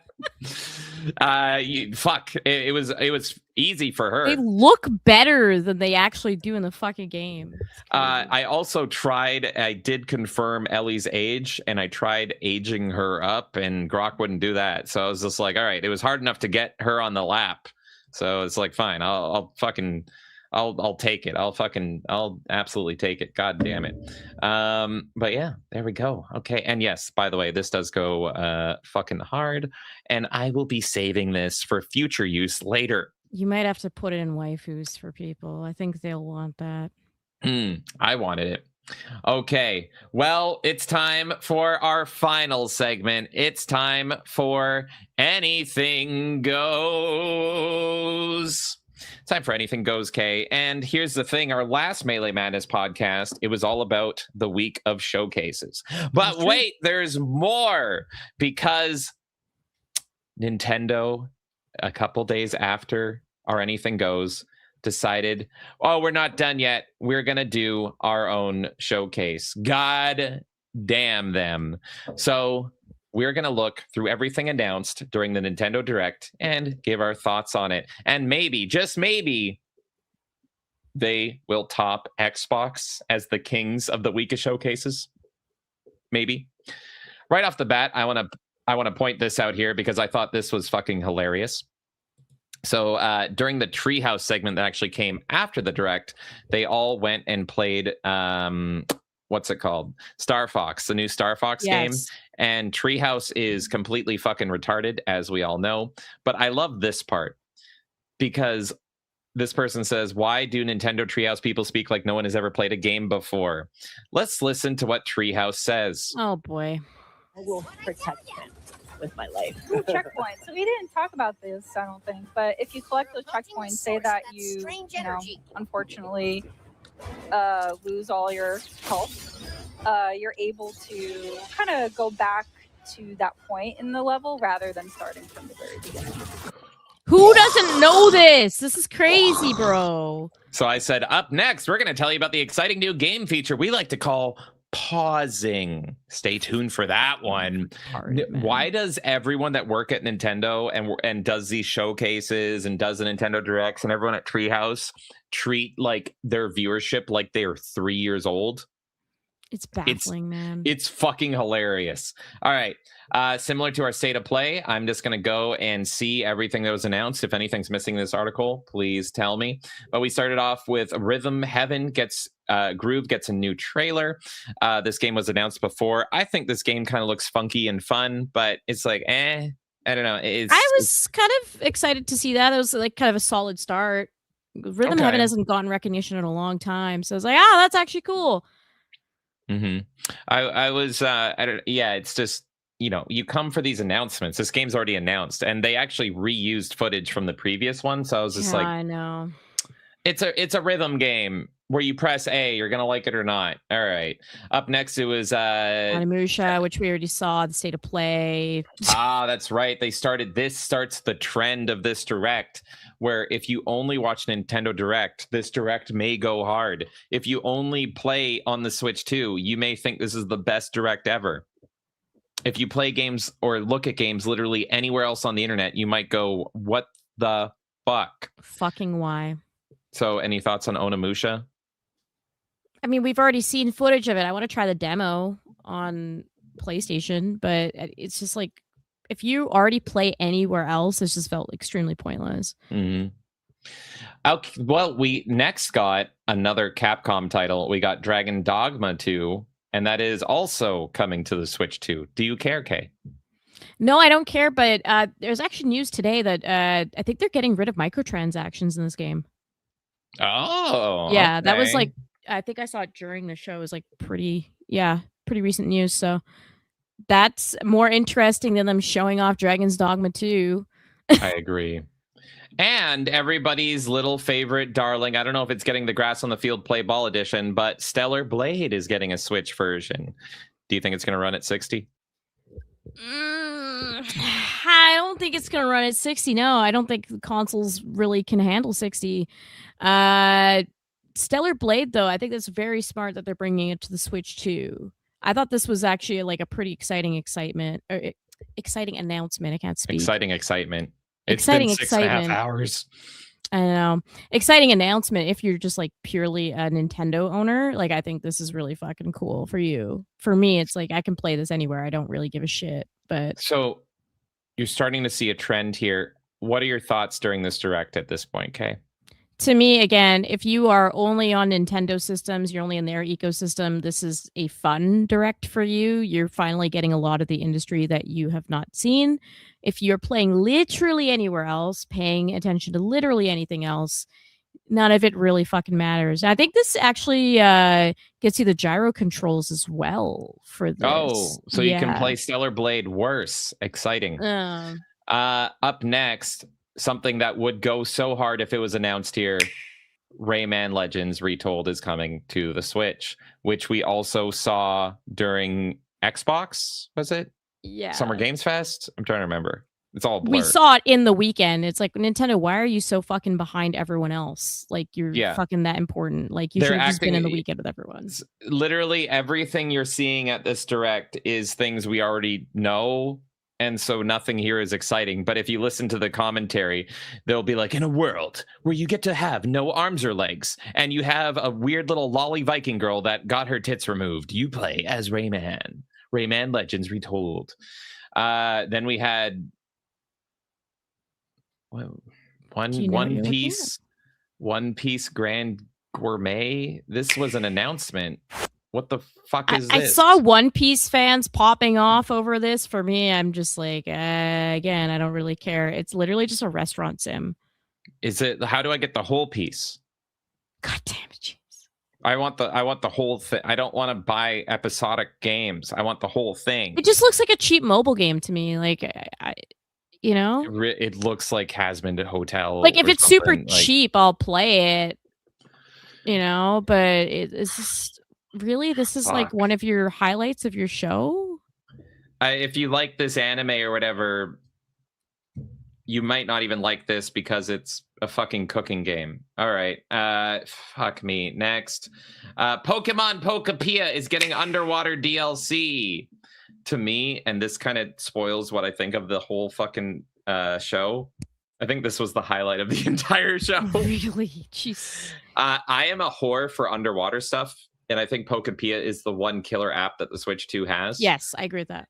And so opening up a whole new world underwater, I think is actually pretty cool. I love underwater Pokemon. Water type's my favorite Pokemon type.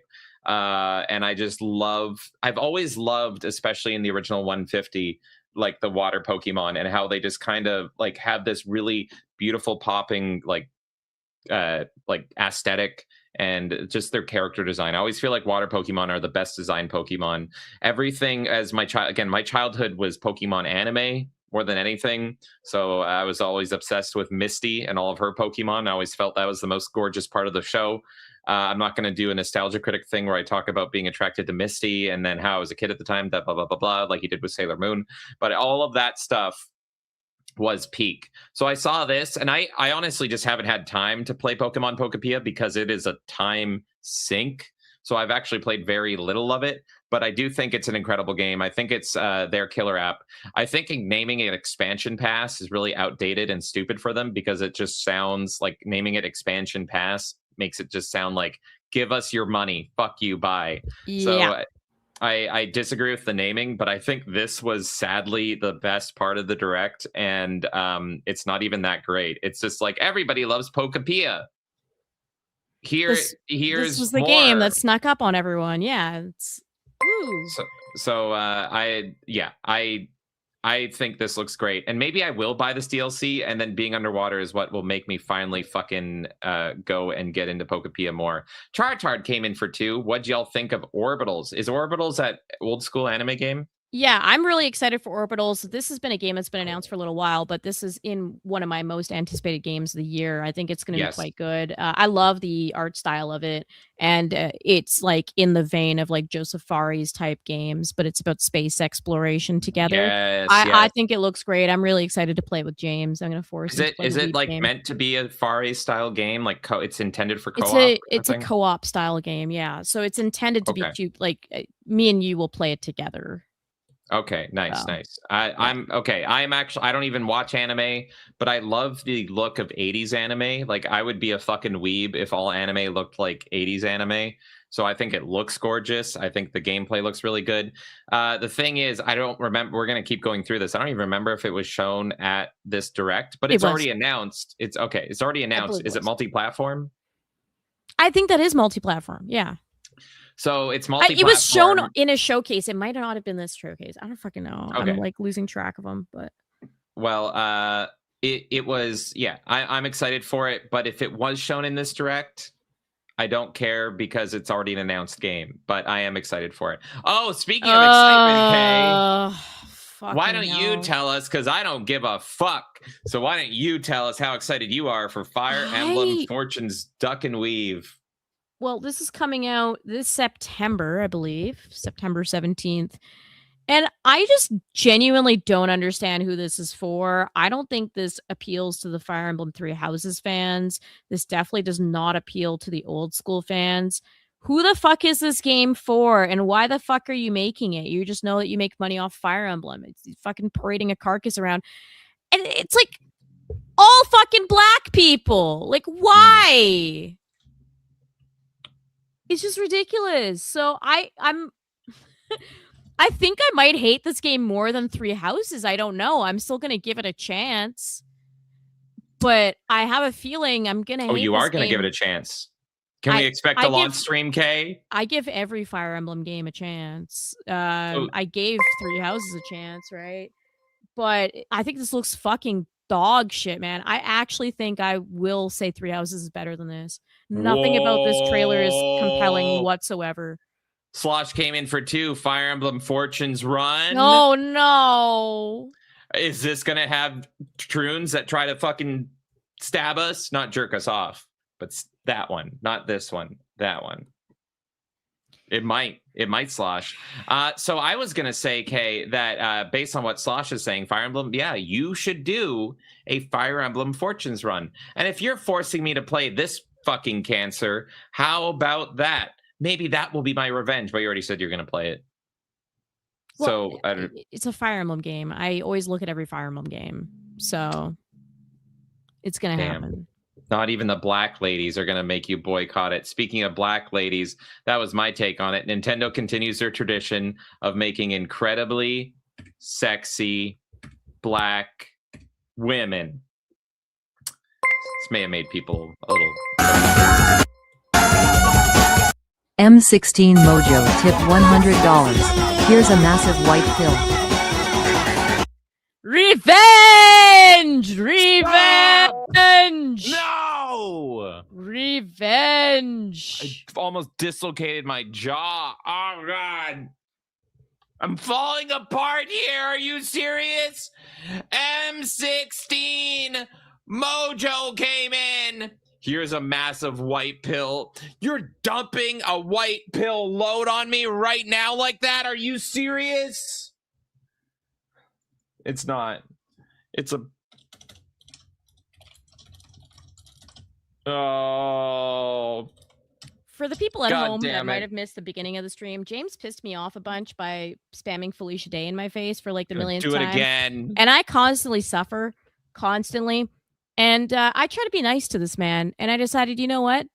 Maybe it's time that you really suffer, legitimately suffer, because you tend to just try to have fun with whatever suffering you have. And you don't truly suffer a lot of the time.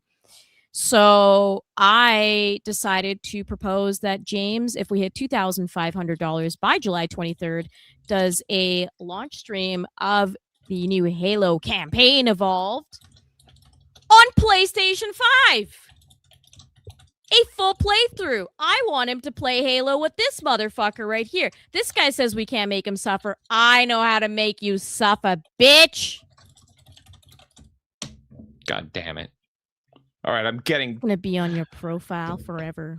I'm getting artwork because fuck M16 came in and we're past like a quarter of the way and we have more than a month. We're way past a quarter of the way now. We are currently at $720.55. You 700. What was that number, Kay? Well, now it's 725. A slosh has just come in as well. And how many cents? 725.55. This isn't fair. I said that she wouldn't hit it. And now look at this. This is for M16 right now. Thank you, I guess, for the 100 as you make me swallow this big, fat, white pill by force. I'm going to be gagging on it. Ew. Oh, God. You know what we need for this one? Oh. Thank you, M16. And that white pill is a massive fat. Massive fatty alert! Massive fatty alert! Oh, the massive fatties are here indeed. God damn it. God damn it. Thank you. I'm gagging on it. I'm gargling it. Thanks to you. That's so gross. I didn't want this massive fatty. Good Lord. God damn it. Get out of here, Skeletor. You weren't help. You pleaded for me. There you go. Massive fatties for everyone. Ah! And James, you have some support to read as well over on YouTube from Chartard and Slosh. I'll let you do Read it. it for me, Kay. Read They're it keeping to it me. for you. I'll read it then. Fine. Chartard came in for two. Well, I guess this one's kind of for me. Fire Emblem Fortune Redeemed. Fortune Redeemed. Chartard, thank you so much for the $2. Fire Emblem Fortune Redeemed. You must redeem. You must redeem the turn-based game. I need Indian music, but for now, this will...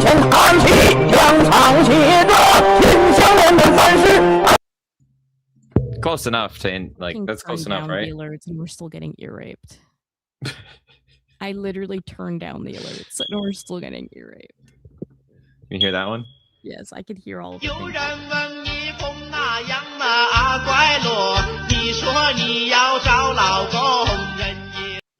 Remember, this is a Chinese Madness podcast now if you're just joining us. Welcome to the Chinese Madness podcast. With your host, James Milike. Hello. Bing Chuling.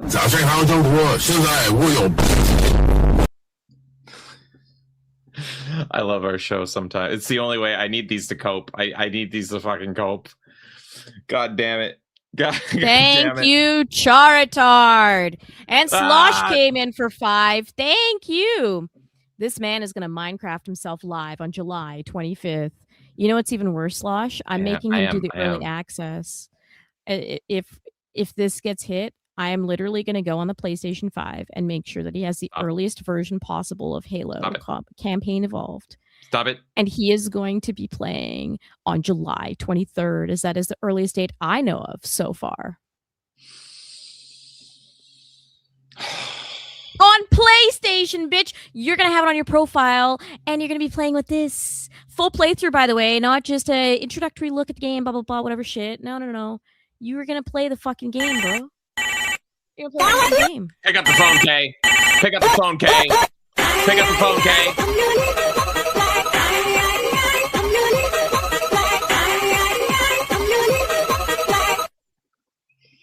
I need these to cope. Stop tipping. Thank you, Losh. No! Thank you, Chartard. And thank you, M16 Mojo, who pushed us way over the edge for 1 quarter here. That is insane. With the 100, we are right now at $725.55. Day one. You have an entire month to make this happen. Am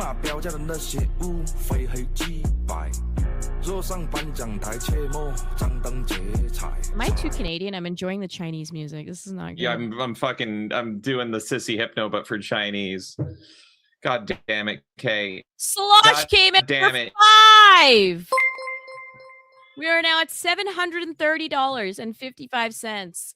What's the stretch goal for him to blue himself like Cortana?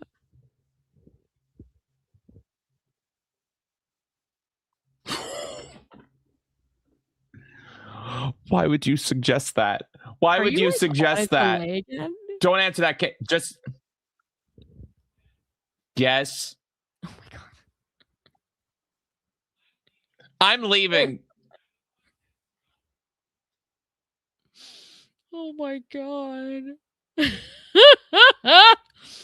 Thank you, Slosh. You're giving me an idea, baby. Oh no. I'm making him suffer a lot. Like a lot. Like I said it earlier in the stream, but this man has been known for being the Xbox guy his whole life.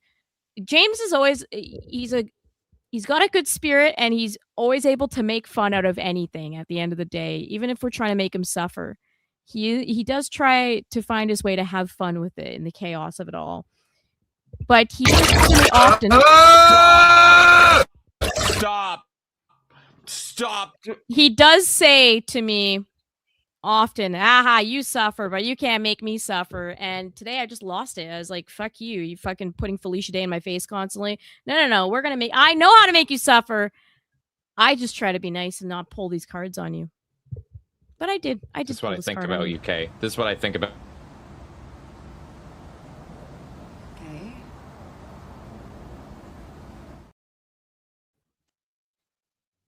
If making you suffer makes me gay, I'm the biggest faggot on the planet. Let me tell you, I'm excited to see you suffer for once. I suffer every day. I suffered in my white pill segment. You deserved it. You fucking deserved it. For $7 from James Gaped by John Halo. Nigga. What? Thank you so much. I'm just reading it. You need to not do. I read what it said. I'm just reading. God damn it.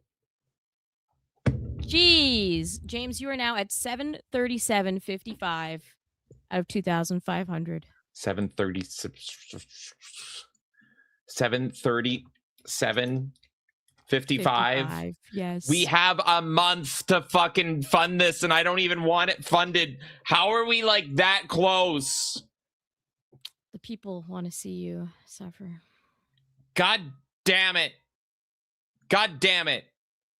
Thank you all, I guess. I'm getting gang raped by John Halo, and everybody knows that if Master Chief comes, he loves to fucking do it dry.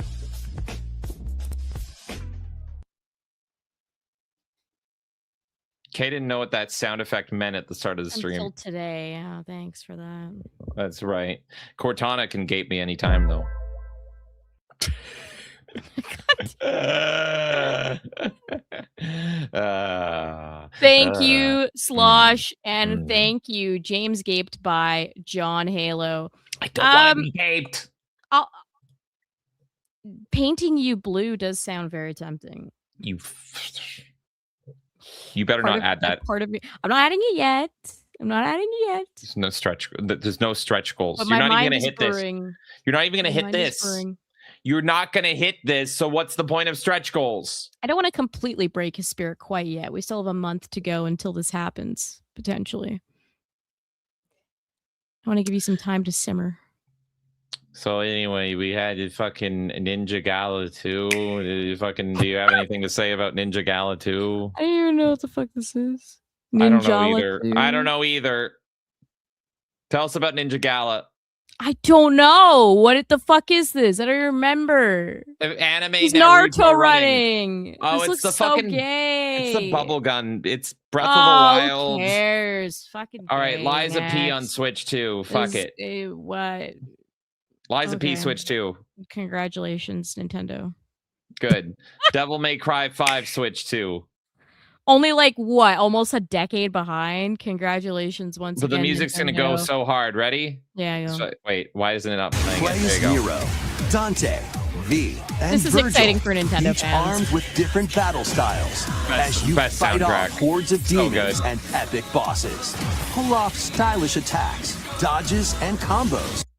Yeah, okay, it's a great game. It's on the Switch too. I think this was a cool announcement. Xenoblade 1, 2, and 3 all going to be in one place on the Switch 2. So you I can play through remember the entire thing with I bought- improved frame rates as well, which is great. I bought Xenoblade on the Wii because it was super fucking rare and I found it cheap. And now it's worthless because it's on everything. Oh, yeah. Yeah, you can fucking find that anywhere now.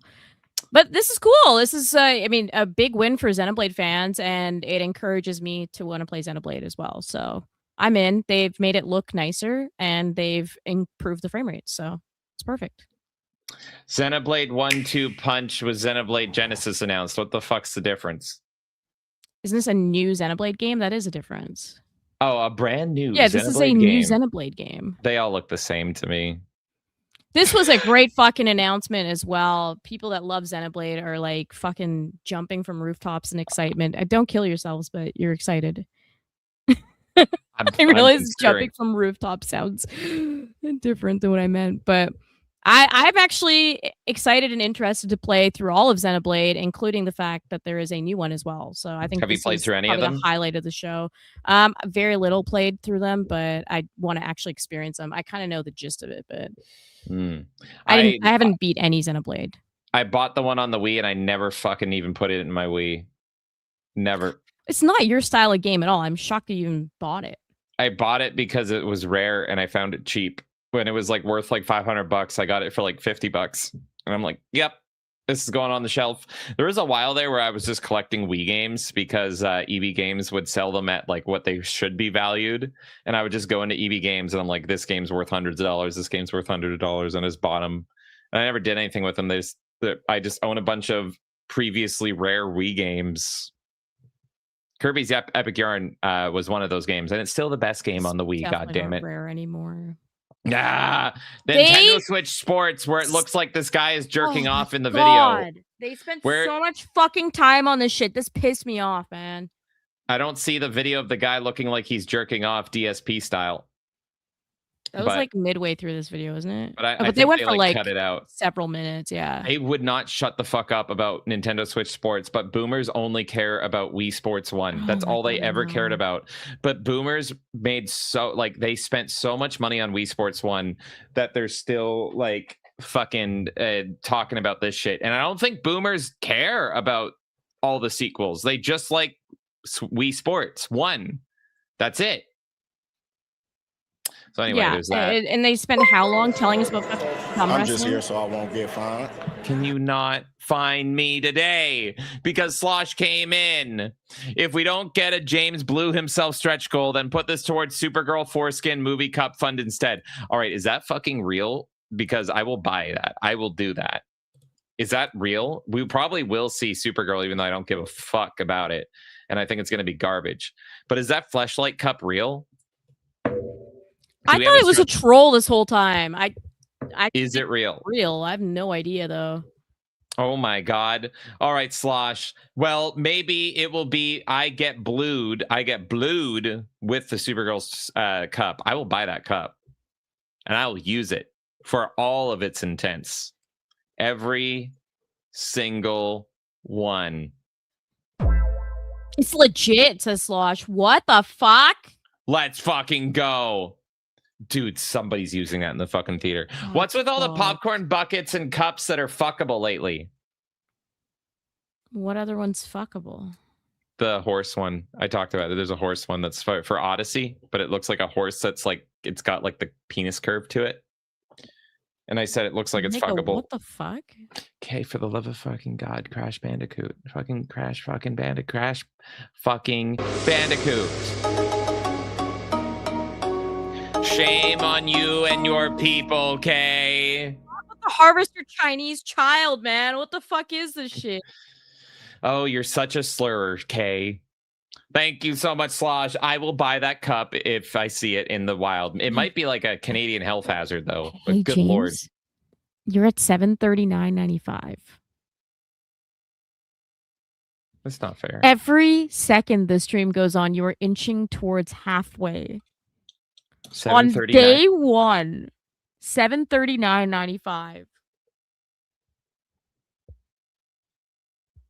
So do people hate me, or like, oh, what did I do to deserve this? What did I do to deserve this? Did The I what? suffering must continue. It's out of love, if anything. It'll be a There's no shared love. experience of pain. There's no love here. Jesus ain't got nothing to do with this place. Thank you, Slosh. I'd rather fuck the Supergirl fleshlight than have to play Halo. Final Fantasy Renaissance is an Octopath like travel or fucking Final Resonance. Fantasy game. I think this Oh. looks awesome. So this is actually a mobile game. I learned about it through Dude originally. He was playing, I think it's like Brave Exvius or something. I don't know the full name. But this was originally a mobile game, and that's what they're up-resing, essentially. I think this looks like a lot of fun. I want to play it. The thing that annoys me is that they delisted the mobile game, and then this is where this was spawned from, essentially. Give us your money again in So a new world for Final Fantasy. So Dude told me the original one was like more of a gacha style, right? And now this one you're paying up front, essentially like retail pricing. It's like a $50 game or something.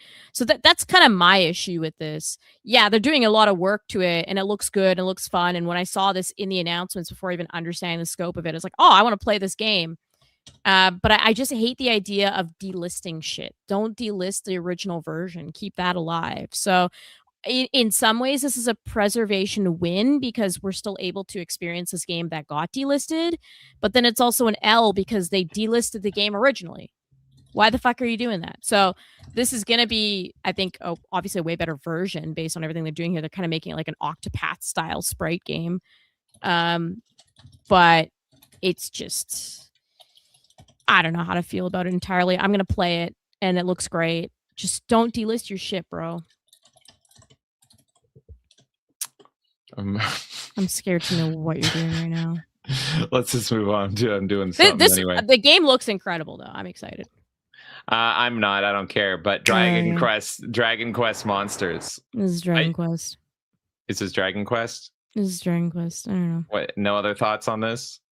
I don't know enough about Dragon Quest. Let's think. I want to jump into Dragon Quest, but I need to go in like the PS2 game or whatever that people keep recommending to me. So this is great for Dragon Quest people. For me, I'm like, it's Dragon Quest. I also don't care about this. Duskbloods. I'm glad that they reminded people that this is a thing, but this is not a new announcement. So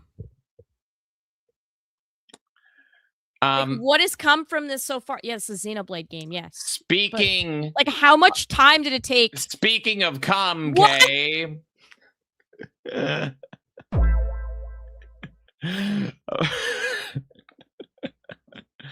Oh, looks like he's having a good time with the Supergirl Cup. That's gonna be us. I don't want to see this shit. That's gonna be us on opening day of Supergirl. It's gonna be busting. It's gonna bust out of that cup. Don't you want to have a massive fatty alert? Massive fatty alert out of that fucking cup, Kay? No. Why not? Because I don't want to. I'm gonna bust. and I'm gonna have a great time busting with my cup during Supergirl. The Bluetooth device is connected successfully. Fucking hell. That's what I was doing. That was doing. All right, back to what are we doing again? What the fuck is Duskbloods again? I don't remember. This is a fucking From Software shit, man. Okay. This is a great announcement. This is going to be you talking about killer apps. This is going to be the killer app for the Switch 2 when it's out. Oh, this is right? Like this is going to be the killer app in my opinion. Right, so right. super exciting for Souls fans. And it's like a multiplayer Souls. You're sounding more positive about this direct going through it this way than when you said that on Twitter, your reaction to this. I'm just going to say. I still consider this the worst Nintendo Direct. To be clear, I am talking on the standard of Nintendo. I think this is the worst one I've experienced, personally. I'm sure people can nitpick and feel like, oh, this one only had this amount of announcements, whatever. I personally was just miserable sitting through this because I'm like, who fucking cares? We already know half the shit. And then I have other complaints, like they sped through the announcements that actually mattered, in my opinion, just to give time to the fucking thumb war shit. I thought the presentation of the actual showcase was terrible. That was my frustration, and it was very underwhelming. So by Nintendo standards, I was not impressed whatsoever. I considered this one of the worst events that Nintendo has thrown. But you're still being nice about it. Metaphor Refantasio. You can play this everywhere else. Congratulations, Nintendo players. Once again, you're playing a game from like several years ago.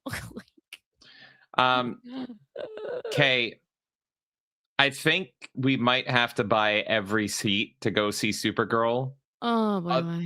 Otherwise, this is going to be our experience in Little Canada.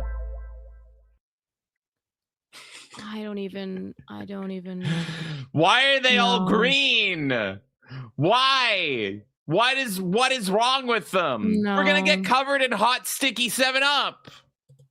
Just no. Every single one of them? Really? All right, so back to the metaphor. Do you care about Metaphor Refantasio? I tried to get into this game. I played the demo and I was not really interested in it when I tried it. It didn't capture me. I'll go play Persona. What about every single Kingdom Hearts, maybe? Kingdom Hearts, the worst fucking named series in history. Okay, are you excited to play Kingdom Hearts 2.5 No. XD R&D Research and Development Edition XD5 Find Your Lover's Quarrel Heart 2? No, I'm not. I don't care about Kingdom Hearts. But here's the other atrocious thing about this. So wherever you want to point the blame, whatever, doesn't matter. I'm just talking on the premise of the industry being fucking terrible. There were Kingdom Hearts games available on the Switch originally, and they were cloud versions of these games, and people bought them, and now those versions are getting delisted for this.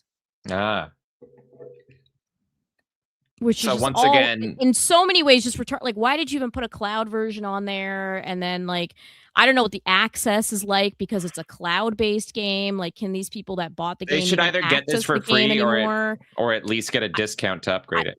I don't know if there's an upgrade or a discount or anything of the sort. I really hope there is, but pretty much there's a potential of people getting screwed over in this. So I think that part's bullshit. And what about, was this announced at? Yes, this was the announcement for the show. So I couldn't even fucking tell. I started skipping through this because I didn't even know this was a new game. New Kingdom Hearts announced. James Woods announced that he thinks is going to be the best thing ever. I think this looks terrible. Like, this game looks like it was slapped together by one guy in Unreal Engine 5. Oh, yeah. Like, it seems like a tech demo. It looks absolutely terrible. I mean, they've completely sucked the personality out of Kingdom Hearts, and I'm not a fan of Kingdom Hearts whatsoever, but this is like flat, generic bullshit. There's nothing unique feeling about this whatsoever. If I was a Kingdom Hearts fan, I'd be pissed off. And you are, right? You are the world's biggest. No, I'm not. Did you like that? And also, like, why, like, the fucking mask? He was wearing like a Corona mask. No, I know, it's so gay. No, my other big thing on this is that this should have been a Sony game. That's not Nintendo's fault. I'm not putting that against Nintendo whatsoever, but this should have been like a Sony thing for the industry, right? Like, did they announce anything with State of Play with this? I don't think so. I think this is the first I saw this trailer. was the Nintendo Direct. So it's just very strange to me. A lot of weird decision making there, but yeah, I think this is a very underwhelming looking game. And maybe I'll like this more because I get super annoyed at the quirky quirk chungus shit of Kingdom Hearts. So maybe this will be more up my alley. I don't know, but it looks terrible. Well, Kay, that was the Nintendo Direct, but there is still one more announcement. Please pay attention to this.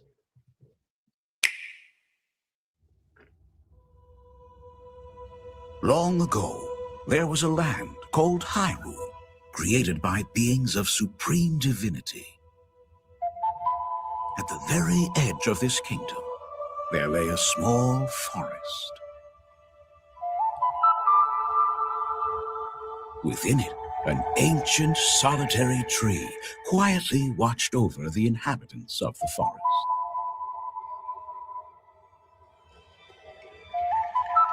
These forest dwellers were called the Kokiri.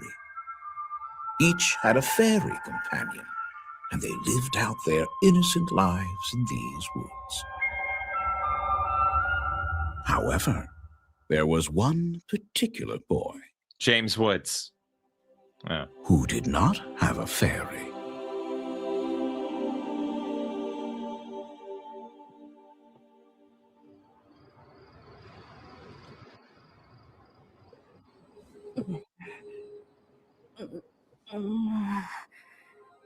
Can you stop making the orgasm anime sounds while you're sleeping?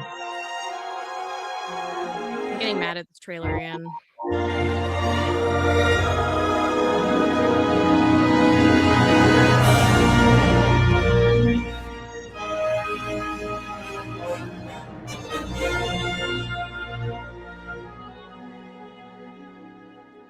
This year. So I talked about this a little bit when it came up in a previous stream, but to me, I think this is a fucking terrible idea because this is widely considered the biggest game of all time. Like, you can argue that this is the biggest game ever. Not to me, it's not. I beat this game, but I understand its importance and how huge it is. Like, it's the eternal argument. Is this the biggest game of all time? Is A Link to the Past the biggest game of all time? It really depends who you talk to, but it's one of those two is the biggest Zelda game of all time, and you can argue that Zelda is the biggest game of all time.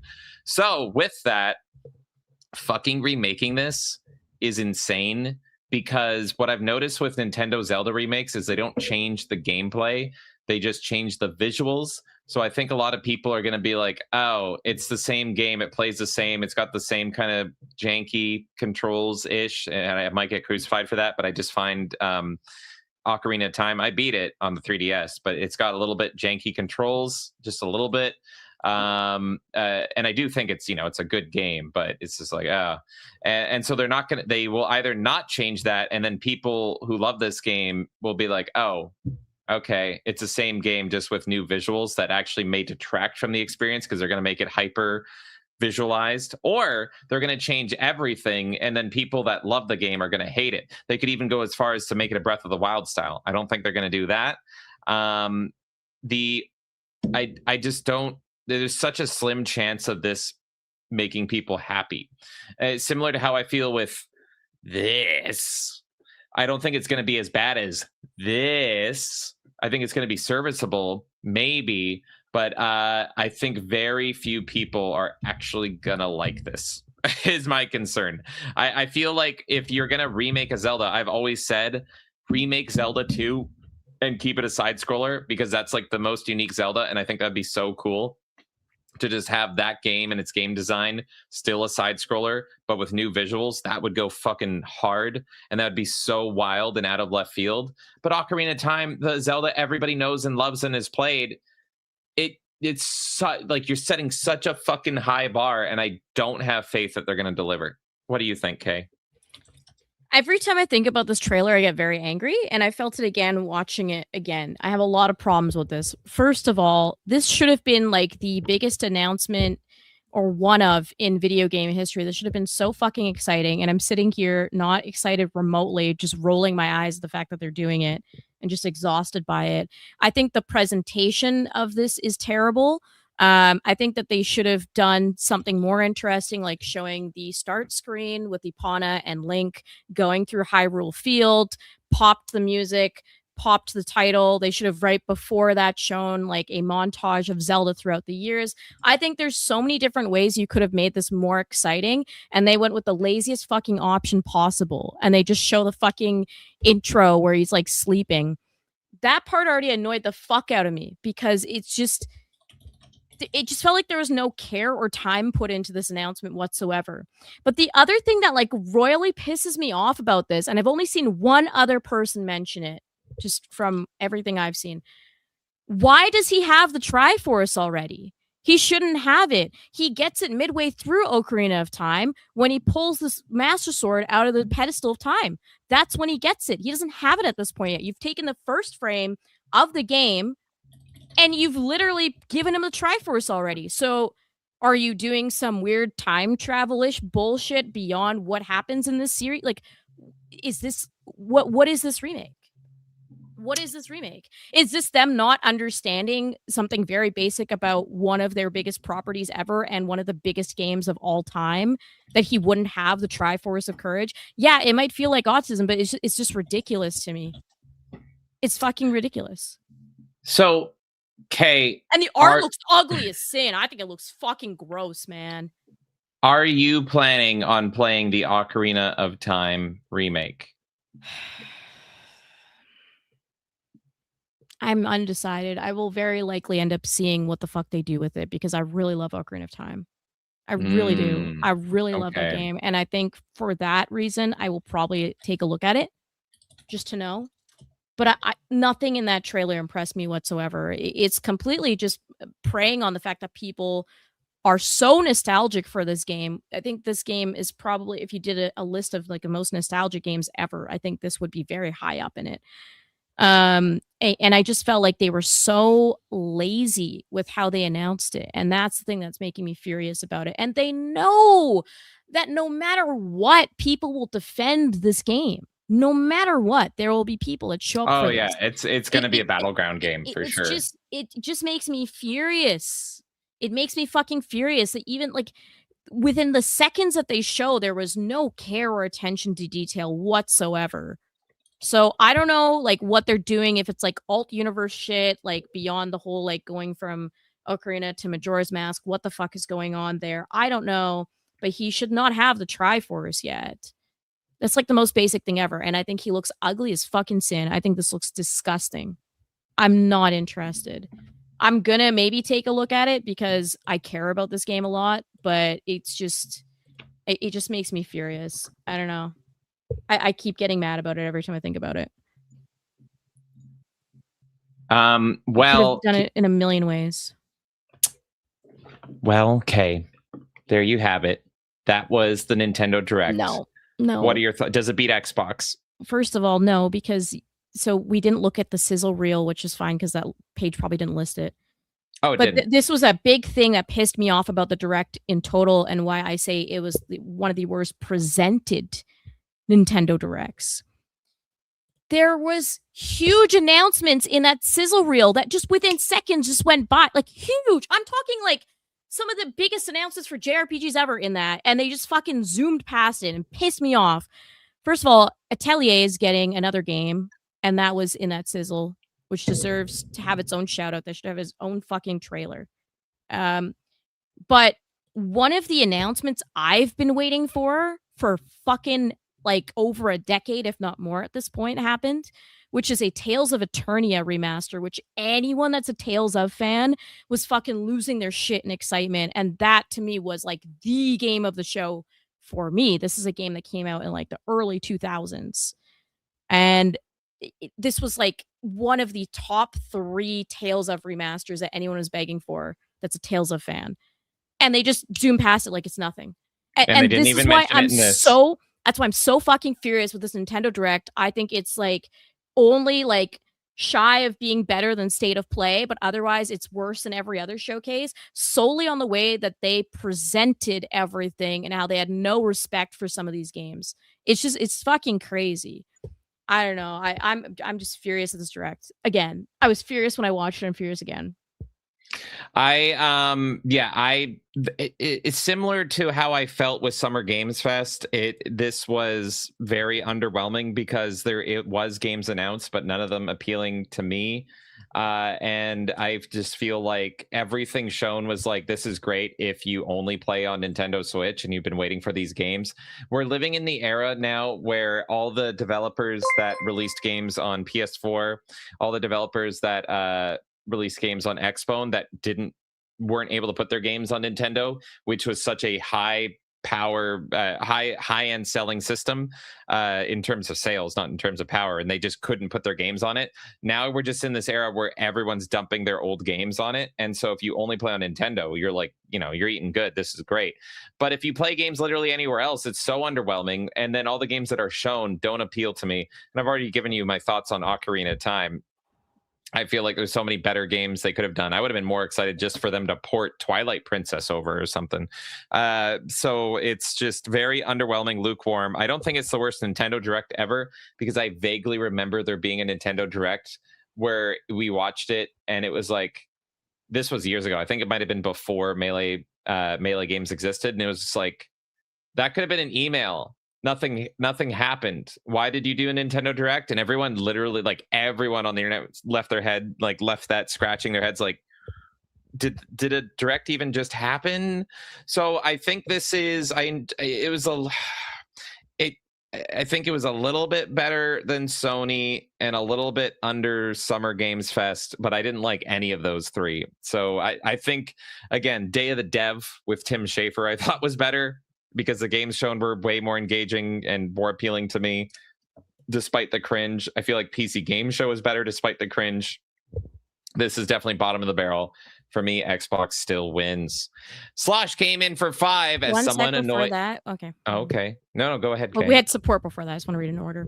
Okay. Reese Kane came in for $1. Thank you. Over in general, I dropped a Dropbox folder loaded with pics of popcorn buckets. Enjoy. Thank you, Reese. If anyone is interested in popcorn buckets, Reese has got like a whole thing over in our Discord of a bunch of different ones.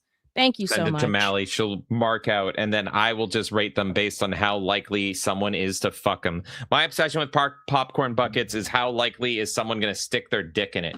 So I will rank them from dickless to full-on dick. Thank you, Reese.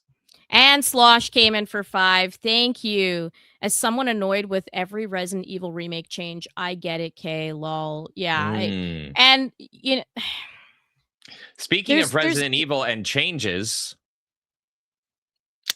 you guys that are tier 2 to tier 3 members might want to watch the stream tomorrow, because Kay might spurg the fuck out. It might be really funny. I think tomorrow's gonna. I think she doesn't know she has no idea what she's in for. If you're a tier 2 to tier 3 member, funny. Tomorrow will be funny. Slosh might even spurg out if he watches it with us in chat. Might see a lot him screaming. Maybe. Some people might be low key getting off to what we look at tomorrow with a popcorn bucket. Just saying. Go on, Kay. To respond, as I was saying, there's certain properties that I'm very passionate about, and there's certain ones I don't care as much. And this is one of the ones that I do fucking care. And I have since day one understood, for example, why people are pissed off at FF7 Remake, even though I enjoyed the game. I completely am in support of the fans being like, fuck this is terrible. And now this is the Zelda moment. This is the Ocarina of Time moment. And it just fucking sucks. So, I've been pissed off at the direction of Fire Emblem. Slosh, you've been pissed off at the direction of Resident Evil. It sucks to see so many things butchered that we grew up loving, and seeing just the sharp decline in those properties. And it's because these people have no care for what they're doing. They just know they're going to make money off of it. It fucking sucks. So even if there are remakes and stuff that you still enjoy, at the end of the day, it sucks for the original fans most of the time. It's hard to think of a remake that actually has honored the fans well and is good. I wish remakes would end in general. Like, I'll play a bunch of them because they happen, but like it sucks. The fatigue is real. Kay, the Hopium has failed. You overdose on the Whitepills. So everyone, that was the Melee Madness podcast. Let us know what you thought of the Nintendo Showcase. Did they win, or was it a big fat L? You tell me. There's two things that we talked about a lot in this stream. A lot of it was Halo, and at the end, a lot of it was Zelda. Now, what is something else that Kay hates? Oh, I know. Quirky women. Funny that you should say that. I used to play Halo Reach on SWAT and Big Team Battle, and I would run around the map on my mic going, "Hey, watch out! Hey!" This is why people don't want women in video games. Shut the fuck up, you dumb Floyd! I fucking hate you! Don't interrupt the quirk, Kay! She's being quirky! Mic going, "Hey, watch out! Hey, listen! Link, look! Hey, look! Hey, listen!" My call sign was Navi, so they would have, "Navi, shut up!" Okay, bye! How does that make you feel, Kay? Is that good? I just want to punch good for you, Kay? Really hard. Nightmare, what is there to fix? What I love from that clip was I've seen so many comments of people being like, "Wait, that was you? I remember that." So all this bitch did in peak Halo Reach was run around and go, "Hey, listen." I actually love like her listen. That was like the most accurate Navi I've ever heard. Like she had that like weird little inflection and on the look as well. Like when she said look, there's like that weird little like beat how Navi says look, and it was like, God damn, I have never heard someone actually like really to a T get the Navi, and she did. So there you go. At the end, you all may have funded over $739.95 for me to play Halo campaign involved, but at the end of the day, Kay, at the end of the day, I have an army of Quirk Chungus women that sound like Navi, and I'll introduce you to them all, Kay. All of them, Kay. I'm going to make you play the Ocarina of Time remake, Kay. And every now and then, I'm going to have a nice, cutie pie Quirk Chungus girl come in and be like... I used to play Halo Reach on SWAT and Big Team. Shut up, you fucking nigger faggot bitch! No. Hey, listen! Link, look! Hey, look! Hey, listen! My call sign was Navi, so they would Navi, shut up! Okay, bye! The only reason why anyone would put up with this fucking Foyd is because they want to fuck her. I am not sexually attracted to women, so I can be very clear in this that she's an annoying fucking bitch. I think this kind of summarizes the main all of our audience watching that. By the way, okay, I think they kind of, yeah, definitely. I think after the stream, after me ending on that note, Kay, I think a lot of people are going to be hitting up the. Oh my god. Ladies and gentlemen, that was a Melee Madness podcast. Thank you all so much for tuning in for over 7 hours, and thank you for fucking up my life by tipping in. Kay, what's the final total right now? $745.95. I hate my life. And this was supposed to be a white pill stream. $745.95. Well, it's your fault for ruining the white pill stream with gay fucking women. I'll bring up another Quirk Chungus girl. You watch yourself, little lady. I can't. I'm gonna fucking start the fucking Fifth Reich. Please do. That's my long-term plan. You and Asha Sharma and JD Vance's what's her name, Pootie Tang wife, are gonna start a brown Third Reich. I can't wait for it.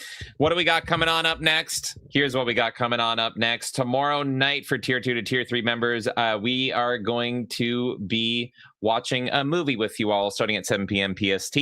What movie is that? I don't fucking know. I actually do know. I just don't want to say it, but you can come on down and you can go in our Discord if you're a Tier 2 to Tier 3 member and see Kay suffer some more. Maybe. I think it's going to be ever so funny. I haven't seen this movie since like 2002. Kay has seen this movie never. So let's go do it. Let's get our multi-passes. It's not that movie, but it may have that actress from it, and go and celebrate some hot red dress action. After that, on Tuesday, was something I'm very excited for. The Jason universe is coming to Dead by Daylight. The sterilized baby Jason will be hitting DVD this Tuesday, and in Tuesday evening, probably at 7 p.m. PST, I will be playing Jason exclusively in Dead by Daylight, talking all things Friday the 13th, even though Dead by Daylight will sue me if I do. Do not miss that stream. Anything else, Kay? More to come.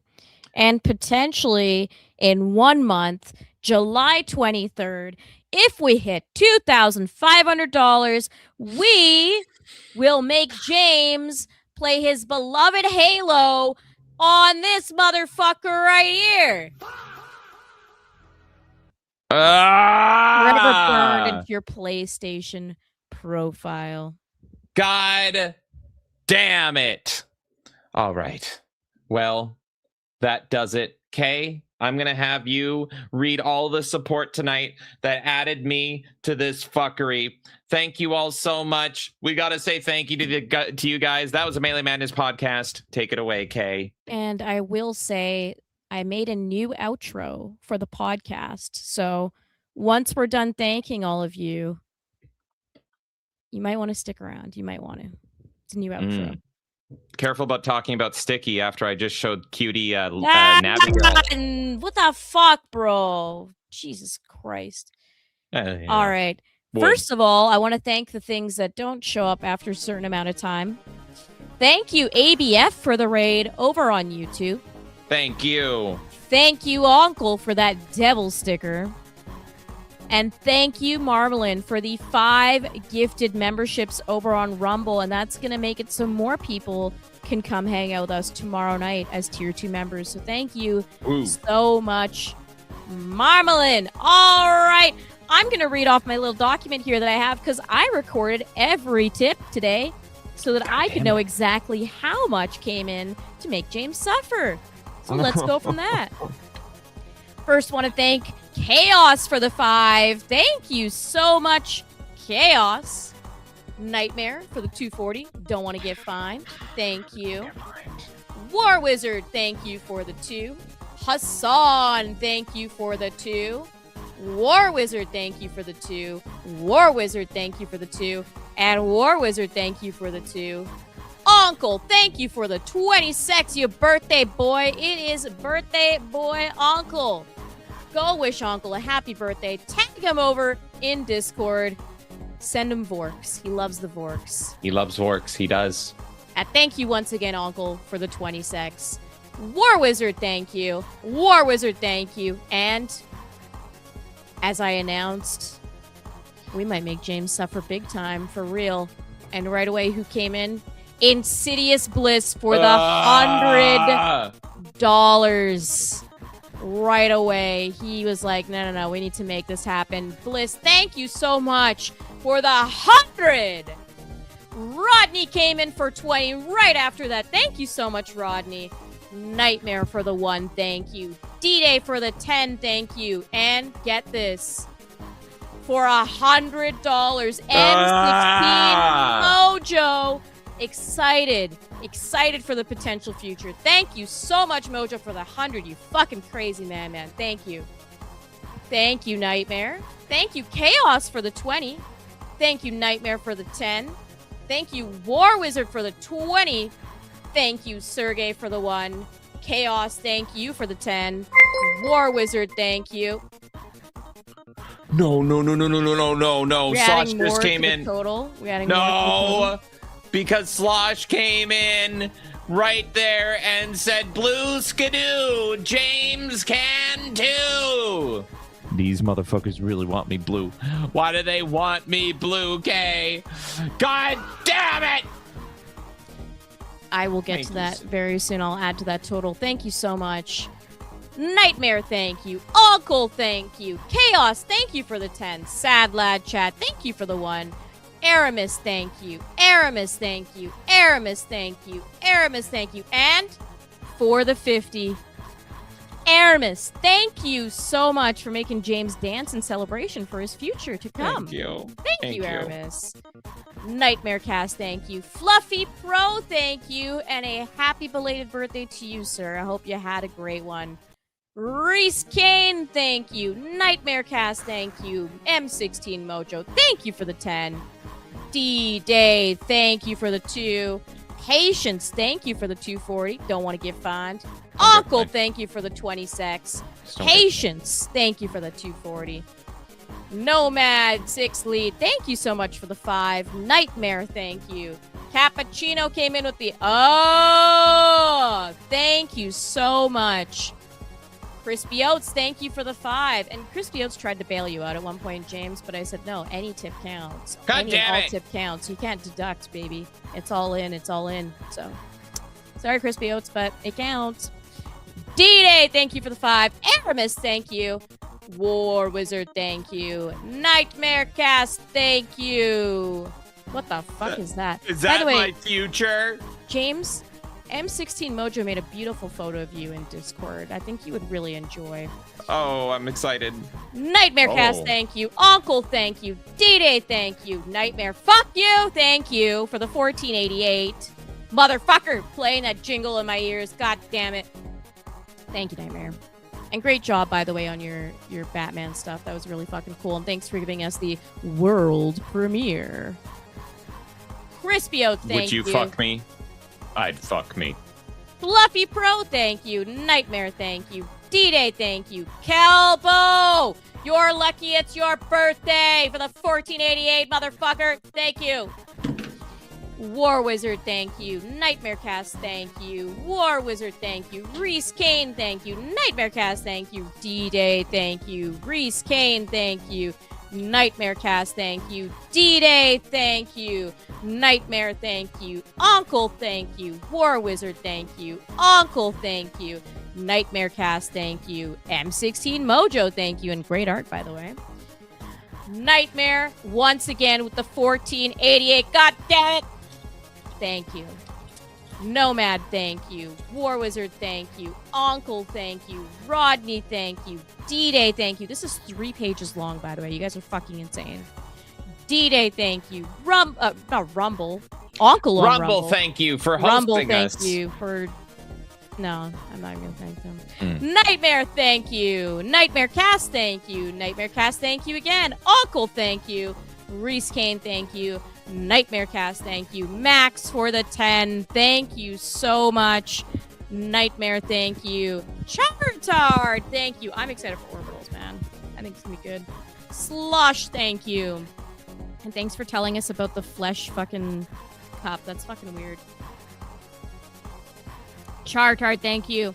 M16 Mojo came in with the 100, pushing us over the quarter mark in one day. Thank you so much.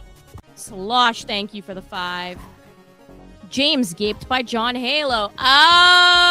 Thank you for the 7. Slosh for the 240. Not wanting to get fined. Thank you. Reese, thank you. Slosh, thank you. And at the very end there, Slosh came in once again for the 343, which I will go do the math of now. Thank you so much. Let's see what we're adding to your final total for the night here. Holy shit. This is crazy. 95. Let's do this math here quickly. We are at 749.38. 749.38, day 1. If we get to 2,500 by July 23rd, James doing a launch.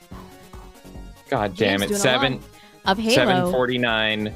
This 38. motherfucker here. Stop it, Kay. I've suffered enough. Is that all the support? Do I say goodnight to the people?